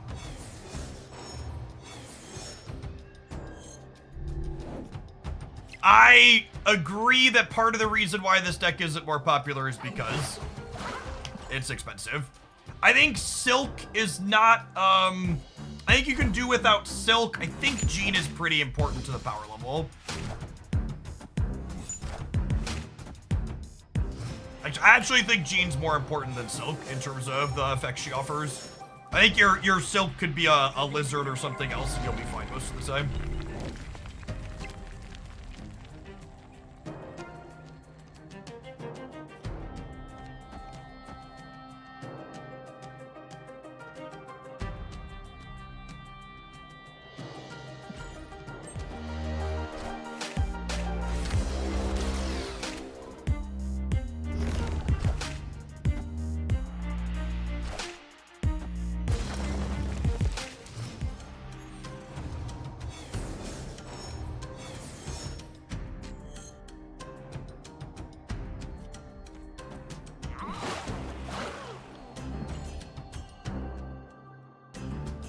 You played much Mirage. Yeah, we spent the first 4 hours playing Mirage this morning. Quite fun card. Wondering what your average sub count was during your Magic Arena days. During the peak of Magic Arena, I averaged about 3,000 concurrent subscribers per month. So, Marvel Snap has slightly more average viewer count for me on average and slightly less average sub count. But I think there's also more factors to it than that. I've heard a lot of content creators say that their sub counts on average are down today compared to where it was years ago. I think that part of that is, you know, economic concerns that are going on in the world. Yeah, both Claw and Blue Marvel let them beat Double Jeff into the Eternity range.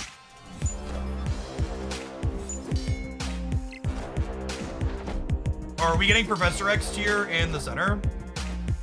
Nope. Yeah.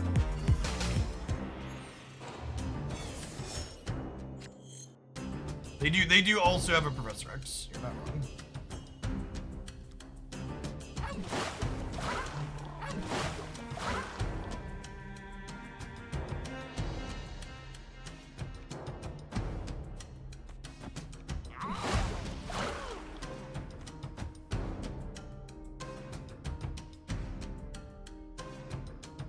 There's a lot of saturation on Twitch too. I mean, the saturation really isn't that different from years ago.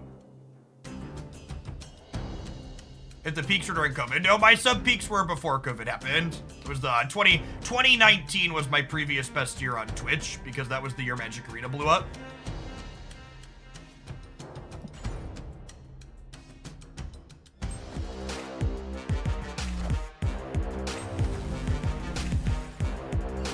This is Professor X in the center. Please be Professor X in the center.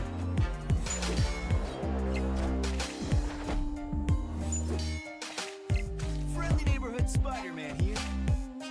Can Polaris pull a Jeff from the Professor X path? She can, actually.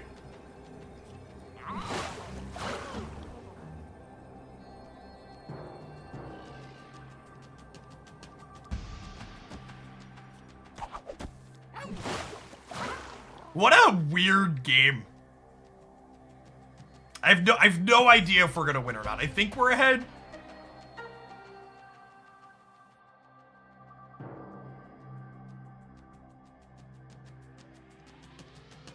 Never before has there been such an adorable board full of baby land sharks. And you get a baby land shark, and you get a baby land shark. Everybody gets a baby land shark. I am not joking when I tell you that Jeff the Baby Land Shark is currently the best 6,000 tokens you can spend in Marvel Snap. The card is very, very good.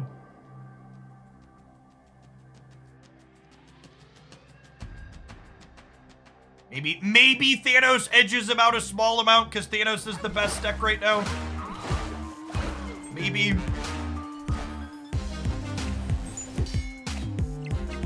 So our Polaris didn't pull anything there because she targeted the Space Stone.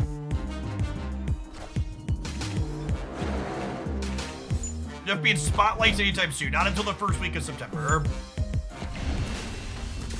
A fun, weird game. Victory. That's our Hawaii 5-0, chat.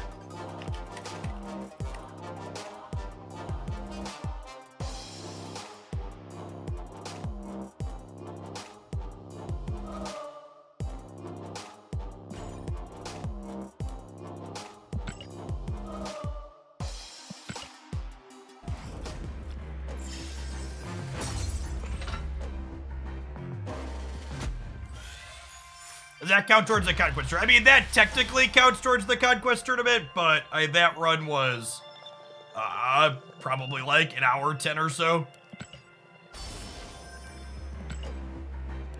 All right, we're running hot, chat. Can I get some 155 boosters that are good? We've got 7 hits here.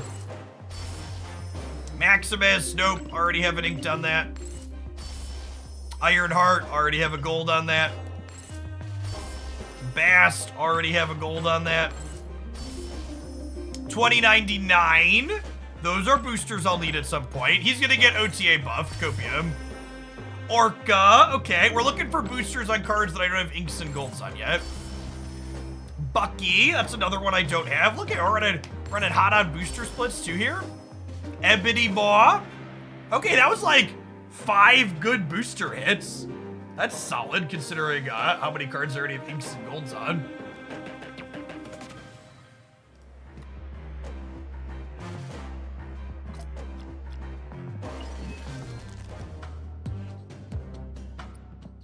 I don't think I have any changes to that one. I think this deck is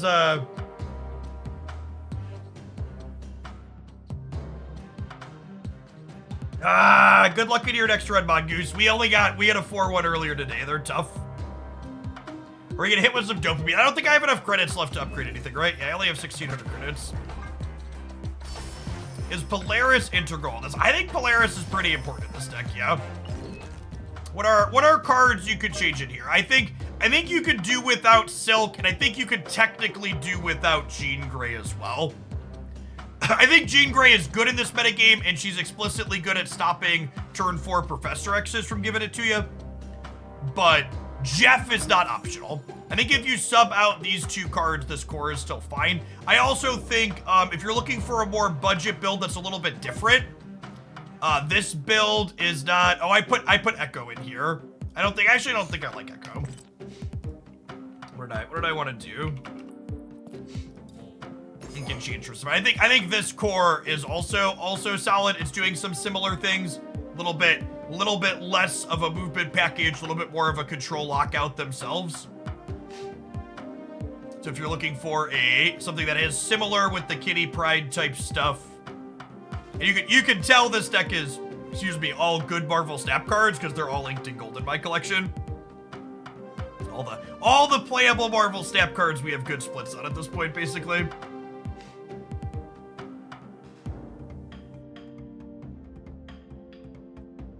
Hey, Alex. Hope you had a good stream as well. I haven't had a chance to go back and watch any other competitor stuff yet. Chat, if you're looking for another excellent Marvel Snap content creator to check out, Alex does great stuff on Twitch and YouTube. You can give their channel a follow by tapping the heart there above the chat. Yeah, Jeff just really... I really can't emphasize enough that in the short term, you should just, be prioritizing spending tokens on this card. Even decks like this, where it has strong synergies with, it's also just, there's so much Professor X right now that Jeff is so good into all of those. The previous kitty list is on untap. Yeah, I can pull it back up here a second.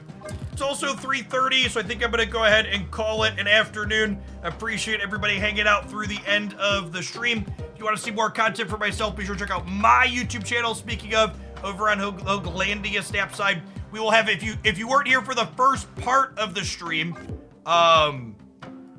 where was it? We won...